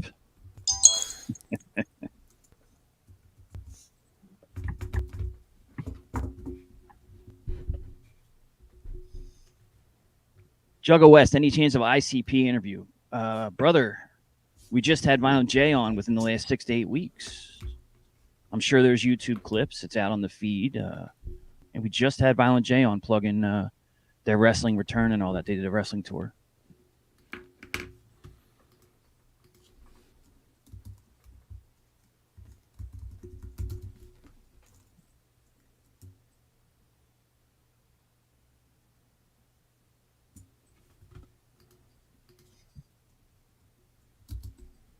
Yeah, it's funny because a lot of people, oh, this is boring and all that. Yeah, Dave is very long-winded, just like Disco is. It is, you know, some guys are long-winded. Some people like pulling teeth, getting them to talk. Some guys you got to carry yourself. It is what it is. But it just seems like everybody expected World War III. So if you just came here for your fucking, you know, satisfaction of, oh, I want to see him go at it, we don't have any beef. So why would we be going at it, dude? You weren't informed at all? You didn't learn anything at all? Meltzer being long-winded was actually a good thing, because one of the big complaints the fans always have is that the clips are too short. So now with Meltzer, there's going to be a whole lot of fucking like 8, 9, 10 minute long answers to questions. So, you know. Plus, no matter what the story was, he always circled back to his point. You know, he didn't forget or non-answers. Like, even if he had a story involved, it connected to the answer to the question, which he always got back to. At least I think he did. Oh, my. See, this question, this can't be asked for people of my age group, because there's only one answer. And if it's not the answer, then you're just wrong. Pamela Anderson, the greatest tour of all time. The big milkers, big fart box, cunt. Everything was great. Like, and she also had a nice smile too, and that's the most important thing. So I fucking didn't give it. So that's the answer. It also looks like she knows how to give a good kiss. Yeah, definitely a nice smoocher. Oh yeah.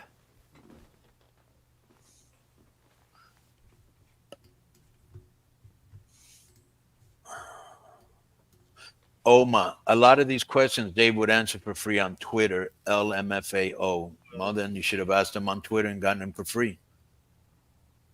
It's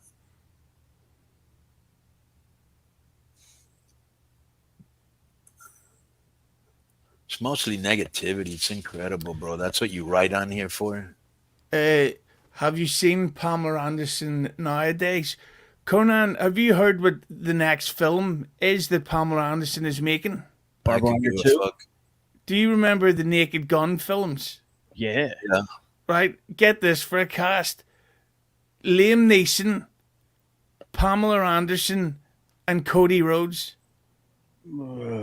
Who's Cody Rhodes going to be? OJ? Oh, how much do you think it kills them that they couldn't put OJ in it? Nordberg. Yeah. And it's by the guy that made Family Guy, Seth MacFarlane. So expect that next year. That's a pass. Why, you don't think Seth MacFarlane's funny? Because I do. I like bits and pieces of Family Guy. I think as he got more and more famous, he got pretty obnoxious. I just didn't care for him. And I mean, I liked the first Ted a little, but Ted was excellent. Yeah, see, that's where like we have the different tastes or whatever. I don't think it was as great. 100% we have different tastes. That goes without saying. Did you think Borat was funny? Did you like Borat? Huh? Did you like Borat? I liked it when it was on HBO, when he was doing Ali G and Borat and Bruno the Gay thing. Like, that was hilarious. Okay. See, we agree on that. I like Seth MacFarlane's Christmas albums. Conan, here's a question from Range Balls for $2. Conan, who was your favorite wrestler when in WCW?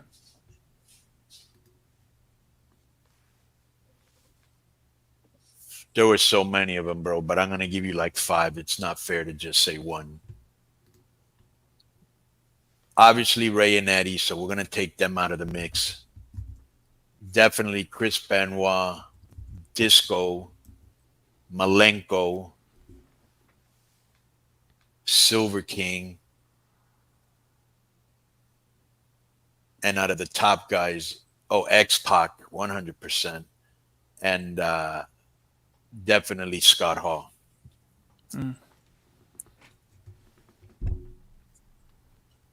Okay. I'm going to ask this question to both of you. Again, please be honest. This guy, Raymond, writes, Dave Meltzer is definitely on AEW payroll. After this interview, did you think that? No, but I do think his bias is legit no matter what. All right, yeah, I don't think I don't think he's on AEW payroll. And I mean, bias. Well, they do the kind of stuff that he prefers. It's really just a preference. And so he's writing reviews, which are going to be, this is what I like, this is what I didn't like. He's got to give his preferences. Does he have their back? Yeah, it's like the Osprey match. Disco hated it. Yeah, I like lucha-centric matches, so I liked it. Yeah, I don't think he's on payroll. I think he likes AEW better than WWE, clearly, but whatever. No, I thought he criticized him way more than I expected. Eddie Gonzalez wonders, do we have the clip of Conan singing to Joe? And if you leave me now, you take away the biggest part of me. Ooh, baby, please don't go. That's what we do here. We create moments.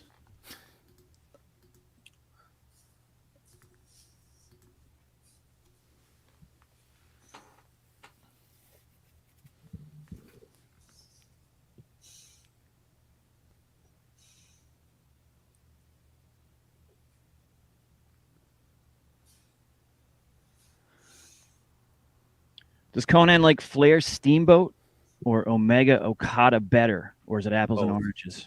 Yeah. What's your favorite lie Hulk Hogan has told? Metallica. That he didn't use any steroids.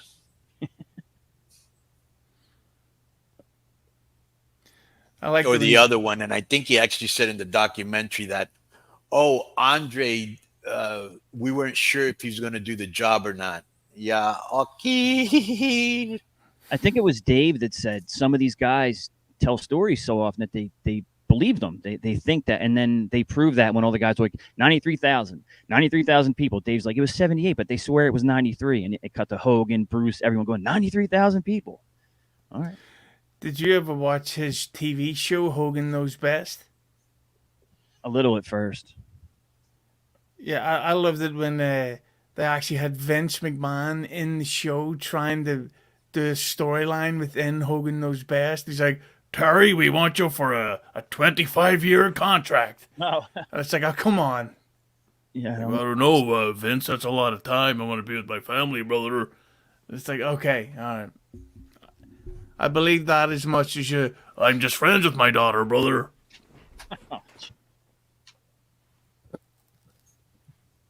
What a bunch of idiots. It's ridiculous to me. These are the type of fans that we, and they're not even fans. Yeah, no, I mean, if you, with the mailbag questions or just the people that we know that are patrons and whatnot, we have a pretty cool audience. I think this. I know we have a cool audience. This ain't it. Yeah, Dave draws. Like they just came in here to talk shit and hate. Right. Like, really, that's how, like I said before, like you're not doing nothing with your life that you have to come here to talk shit. Delvin White, Conan, what are your thoughts on Bruce Pritchard? Do you get along? Yeah, as everybody know, there was huge heat between us in the past because he actually tried to kick me out of backstage, and he actually pretend he didn't know who I was. He actually asked me to send him a tape, right? Yeah, like a tape, like he didn't know who I was. And it's like, bro, when I was Max Moon, you were Brother Love, and we were speaking backstage. How do you not know who I am? Do you not watch the competition? I'm on it. Because even Eddie, he thought that was hilarious. And he was like, did you actually ask Conan to send you a fucking tape? And he was like, yeah. And then we made friends in TNA. He's a cool dude. There is 410 people watching, but we only have 369 likes. Yeah. If we could get that up to 410 likes, that would be great. Do it.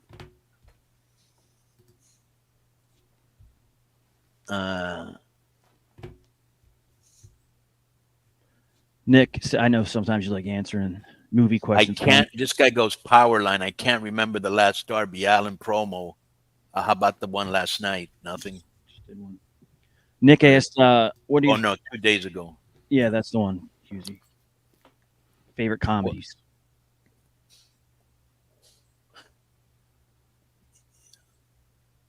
Like 10 of them. What's that? What does that mean? I'll just list however many. Bro, there's too many. And most of them are old school comedies, but they're all funny. All in the Family, MASH, fucking, what was that? The one with Michael J. Fox? Family Ties. Family Ties. Married with Children. Mm. Old school, another old school one, Good Times. Was this considered a comedy, In Living Color? Yes, comedy sketch show. Yeah. Oh, this is top 3. The old school HBO Def Comedy Jams. Yes. Yep. I'm watching one now, and I think he's on Hulu. Have you seen the one with Little Dicky called Dave? No. That's hilarious. It's like 3 seasons. I'm in season 2. Very well written. He's always getting dissed at the end. Really very different show. Let me see if there's any other comedies that I can remember. This is an old school one too, with a Puerto Rican comedian who shot himself, Freddie Prinze, Chico and the Man. Mm-hmm. That was funny. And one of my all-time favorites, but you have to speak Spanish. It was called Que Pasa USA, which was about a Cuban-American family living in Miami, speaking Spanglish, and all the problems that immigrants have. And it was excellent. Excellent. Yeah. So, Conan, one of our most infamous YouTube members has left a comment. This is Antonio Fair, the guy who's subbed and resubscribed like about 1 million times. Do you think we're getting a Bloodline Civil War, or are they going to force Cody being in War Games? Well, we're definitely getting a Bloodline Civil War. Yeah. Do you think Cody's going to get put in that? Somehow, some way, yeah. See, speaking of, I know you're not a big fan of the modern comedy, Conan, but did you see the Weird Al Yankovic film? No. So the idea of the film is that they let Weird Al write and direct his own life story. Right. So they get the Harry Potter kid playing Weird Al, and he's got like a fucking giant dick, and he's like a total badass, and he's living in mansions. So it's quite brilliant. Now you would have to send me a clip of that. I'm not a big Weird Al or Harry Potter fan.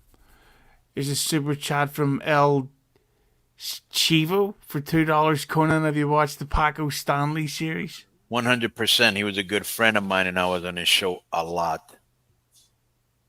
Well, what's yours? Paco Stanley is a guy in Mexico in the 80s. Funniest guy on TV at the time. Had the highest rated show, and it was a lot of his personal comedy, him just doing comedic bits. And he was as popular as you can get, naturally funny guy. And, you know, at that time, I was really hot in Mexico because I was doing soap operas and wrestling and a rap record. And so he invited me on there a lot, and which really helped my popularity. Well, anyways, this guy who was beloved by the Mexicans, I would say 1997 or something like that, he rode into a restaurant, and when he got into his car, he got shot up. A guy that was with him got shot up, and the story was, and it was like a huge news. It would be almost the equivalent of if somebody like Dave Chappelle got shot in the United States, right? And you know, he liked coke, and they say that he might have double-crossed some cartel guys, and that's why it happened, because in 2024 we still don't know who did it. But it was huge news in Mexico, and they made a series about it either this year or last year, which was super popular. Yeah, but he was my friend. Yeah. Here's another question for you from Antonio Williams for $5. Conan, do you think there's a chance for Disco to be in the Royal Rumble and get his revenge on Cody? That would be great. That would be great, especially if he eliminated him. Nothing. Well, Conan, here's one that I just would like for you to read the name of the the screen. That ginger cunt from Terminator 2. Which one is that? That's, you know, remember John Connor's friend? Did they go to the Galleria? Yeah. Okay, yeah. That's the ginger cunt from Terminator 2. He was also in Salute Your Shorts on Nickelodeon. That's the only two things I've ever seen him in. Nice.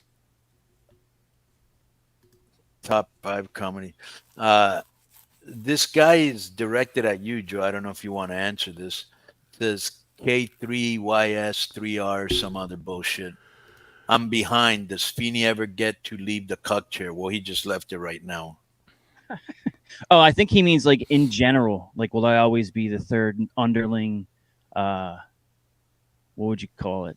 Like whipping boy, maybe you'd say. I think that's his. Will I ever get moved up a notch? I had a mean Disco. I don't think so. I wouldn't. But you are on your own show, so they can go watch you there. Conan, have you ever met Freddie Prinze Jr.? And if so, did you get on well? No, but I would like to meet him because his dad was my idol. Here's a question for you, Conan. I need to go for a massive piss. But Joe, do you want to read this one to Conan? Yep. Martin Matthew, hey Conan, do you have an ownership stake in AAA? And have you looked at AAA weekly product having a stronger international distribution? Only AAA pay-per-view available on Triller in Ireland and UK. I do not have an ownership stake in AAA, and I can't get into details, but hopefully soon I will be able to have some big news on that, like really big news. This Delvin White here, I think, well, he says, any chance we see a AAA WWE partnership in the future? You never know. There it is.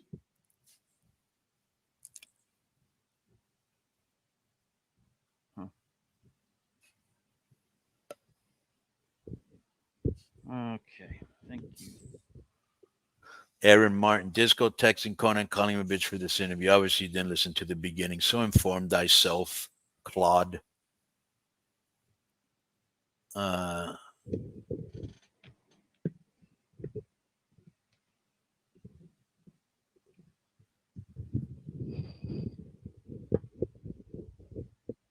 That ginger cunt from Terminator 2 asked for the cat's name. This is Ted.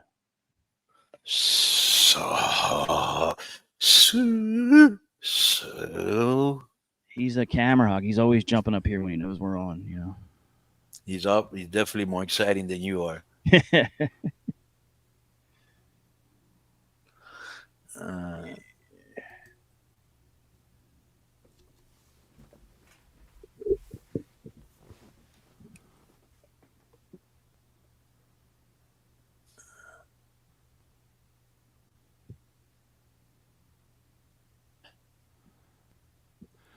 There's another comment here asking where Disco is. Like, Jesus Christ.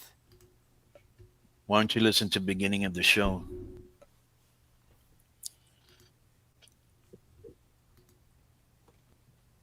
Phenomenal Ace, get Kenny Bolin on the show. Kenny Bolin has been on the show many, many times, including he was just on the Chicago Roundtable, available on Patreon. What band? Chicago. And if you leave me now, you take away the biggest part of me. Ooh, baby, please don't go.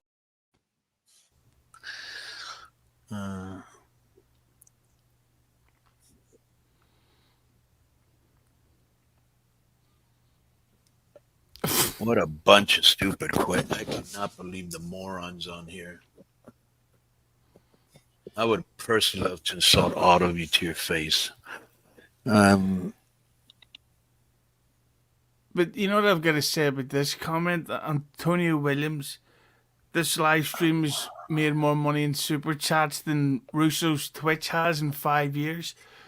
But the thing, Russo, and I like the guy, but he's so negative that you're not going to attract many people in if just say they're fans of shit, like if they know you're gonna immediately shit all over stuff no matter what.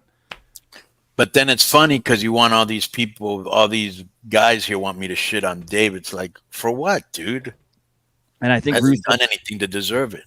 Russo's trap is that now the audience expects negative, so he has to deliver it. But at the same time, that'll keep his current audience. But will it make it any bigger? I don't know.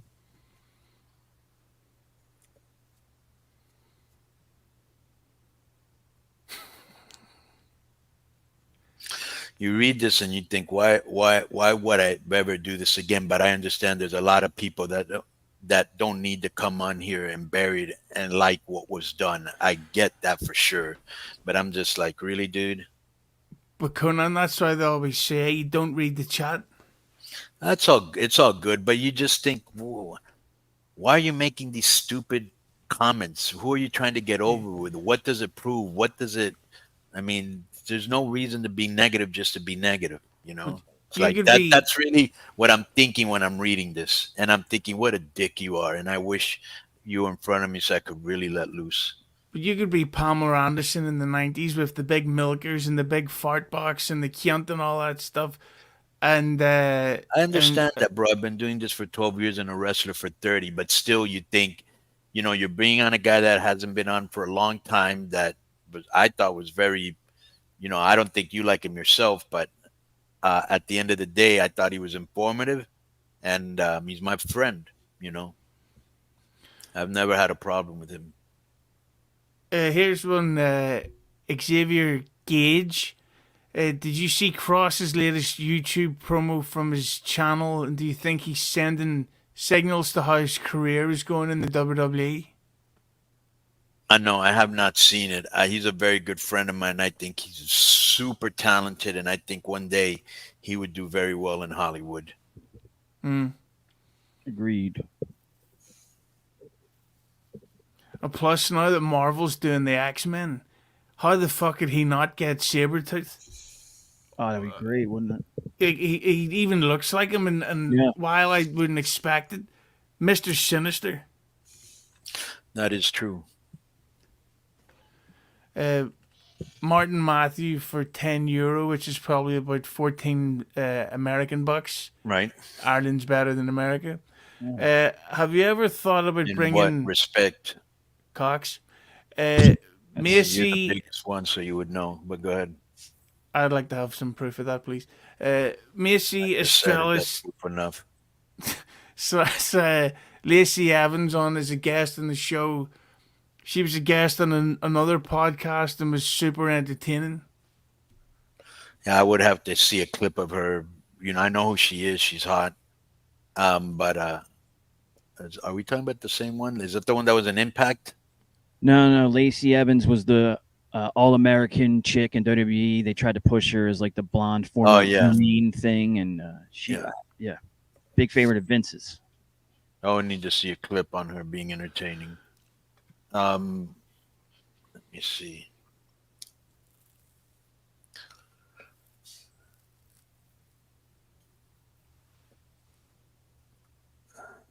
Okay. Same two jack-offs talking shit. Let me see. Let me say the jack-offs names. So we haven't had the K100 Army go ham on anybody in a while, so I'm going to release the Kraken today and use the most violent, vehement language on Nobody Fresh, who, along with Aaron Martin, and who's the other jack off here, B, if these three had half a brain, they'd be dangerous. So let them have it. Let me see. Who's K-Man Hughley? It says Hughley is hiding from K-Man. Was that like a YouTube troll or something? No idea. Bum rushed that guy too. This is what I think of him with that type of a fucking comment. You fucking mark! One thou wow. And if Pamela Anderson is watching even today, I'll do the fingering. Yeah. I'll do the fingering. probably all you can do. Nothing. Let me see.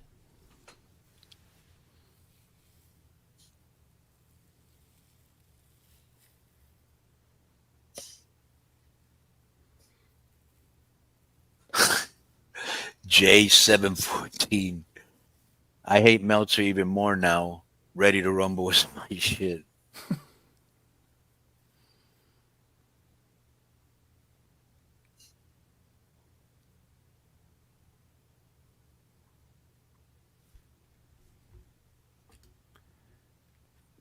Fair debate.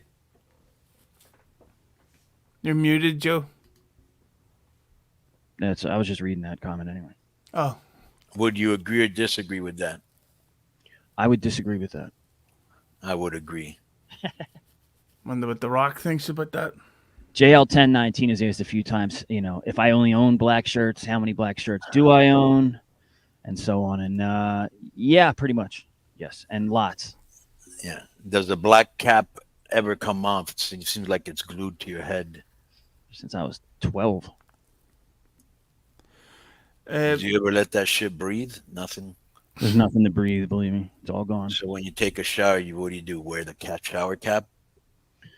Soap up my dome. Conan, here's one from Brian Dunlop. Karrion Kross wants a WWE Extreme Wrestling Championship with a hardcore stipulation for every match. What does K100 think? Yeah, I mean, I'm obviously grew up on ECW and stuff, so okay, if it's done cool, hard-hitting matches, weapons, it could be something special for Netflix. You don't have to worry about TV restrictions. Once a year, not too many matches, like 5, and they're all different. I wouldn't have a problem with it.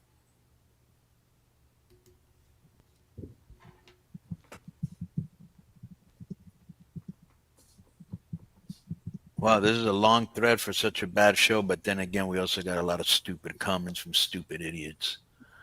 Are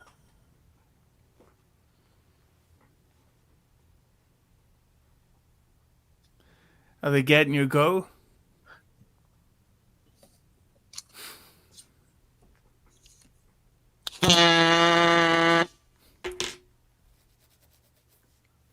What a stupid show and stupid line.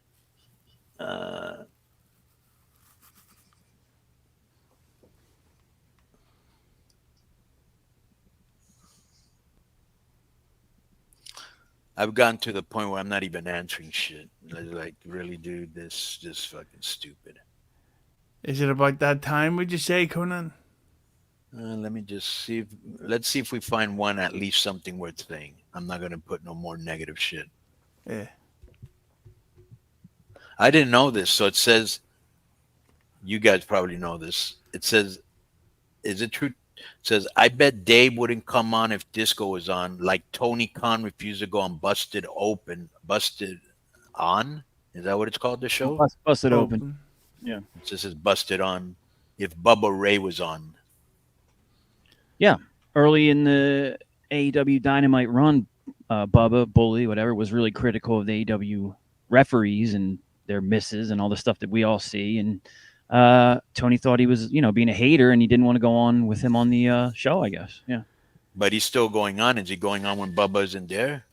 He has. I'm not sure if there's still a relationship there or not, to be honest. But I remember back then it was like he would go on with Dreamer and Dave. Tony Khan was just on Busted Open about a week or two ago, and a lot of people have said that it was the worst interview they've ever done. Damn. And Dave LaGreca basically, well, I didn't see it, but apparently he apologized for it because, see, the thing is, Tony Khan will not answer a question. So even if Conan sucked his dick for a year to get him on here, Tony will not answer a question. You're the one that sucks dicks, my friend. Yeah, that's my job, Husey. Come on. Well, that answers Husey's job, actually. By the way, that'll answer the question of how I get on the show. Yeah, well, what was Ariel Helwani came out, and he does little, he fucks around and has like little feuds sometimes, but for him to come out and say that interview was absolutely brutal was Well, it was. You didn't need Ariel to say it. Just all you had to do was watch it. No, Ariel had everything prepped, man. That could have been a great interview, and Tony sidestepped a lot. Yeah, but word was that Tony Khan literally tried to have Bubba Ray fired from Busted Open, so that he could keep coming on every week to do the same plugs of we're gonna have great matches and Chris Jericho's gonna tear the house down in wonderful matches and we're the best wrestling. It's like, shut the fuck up. That does sound like a jet lag Tony Khan right there. Yeah, it's fuck. His voice is a fucking. Well, we're live. Let me see.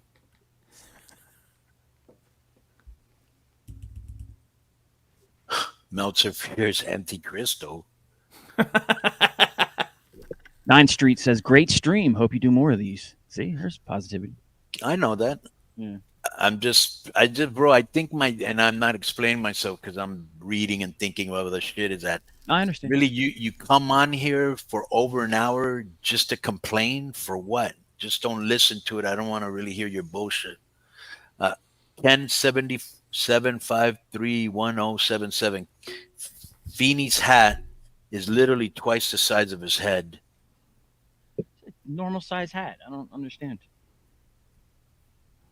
It'd be nice if you clean the bill. Warren Star Clothing, possible future sponsor. So thank you, Warren Star. It'd be nice if you cleaned the bill. No, it's supposed to be dirty and rugged. Dirty? For some reason, yeah. I guess that's the look. And all, stripped off. So that must be the look on all your hats.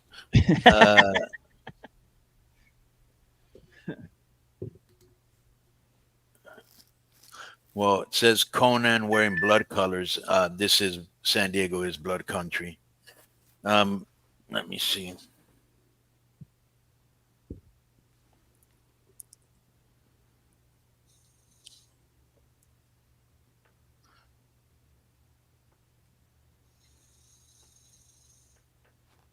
So, I don't know about this. Maybe this sounds like something you might have some intel on, Husey. They don't have Russo on Busted Open because of Sean Ross Sapp? Is that a thing that you heard of?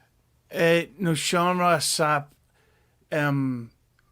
tried to get Russo blocked from appearing on the show. The things he says about me and my co-host, what do you call her, Denise Salcedo? Yeah. Yeah, it's like, I don't know what the fuck's... See the thing, and of course, not making any accusations, but Sean Ross Sapp is so high and mighty that it always means like the bigger the preacher, the bigger the secret. Does he have a podcast? Yeah, he's got a live stream and he's a fucking Sapp. Yeah, yeah. I'll answer your questions. Like, fuck off. YouTube. But Live. does he have a podcast? Is what I'm asking. Yeah. Well, I think he takes the YouTube Live recordings and then releases them like a podcast. Yeah. And he does audio for his Patreon and all that. Bro, I have no clue who that guy is, what he looks like, what he sounds like, nothing. I wish I was Conan. Let me see. Okay. Fuck, this is too extensive to continue. I didn't think it was that long. Okay.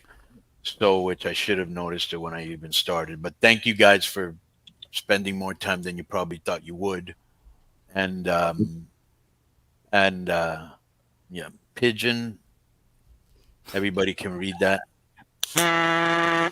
And so thank you for your time. Let's see how this does. Usually send me a thing of how it did, right? And we'll do another one in the future.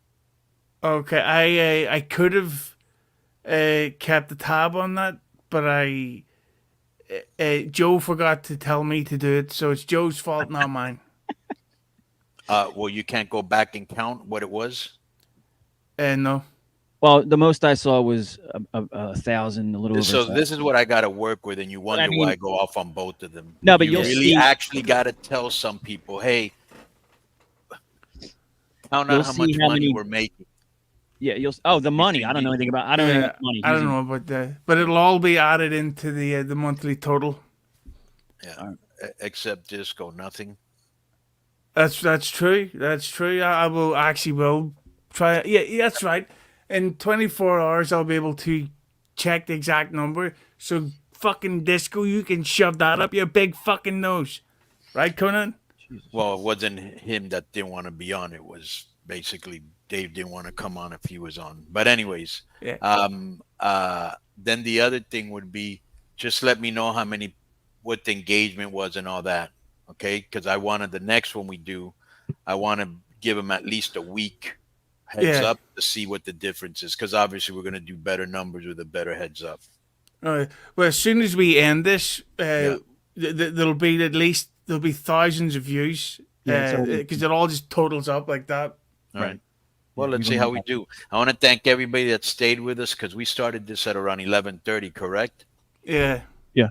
Wow, that's a long, long time. We were on here a long time. Thank you for everybody that stayed on and kept pitching in even after Dave was gone. And I'm sorry that there was no World War II. That's not my stilo. Never has and it never will be, you know. And so we come on here. We have civil discourse. If we disagree, we disagree. I'm not trying to fucking just be scandalous to be scandalous. You know what I'm saying? So Glyph, thank you very much. Boom. And thank you, Hughley. Thank you, Conan. Thank you, Joe. Thank you. What's the cat? Boom, boom. Ted. Ted. He was way, way more interesting, informative, and entertaining than you guys were together. But he slept the whole time. That's my point. All right. Thank you, guys. Yeah, okay. See ya. Joe, hit me up because we got to do a talks, and I don't even know if we have time today. Okay. Let me see what this goes up to. All right. All right. We may have to do it Monday. Okay. All right. Peace, guys. Thank you, Hughley. Thank you, Joe.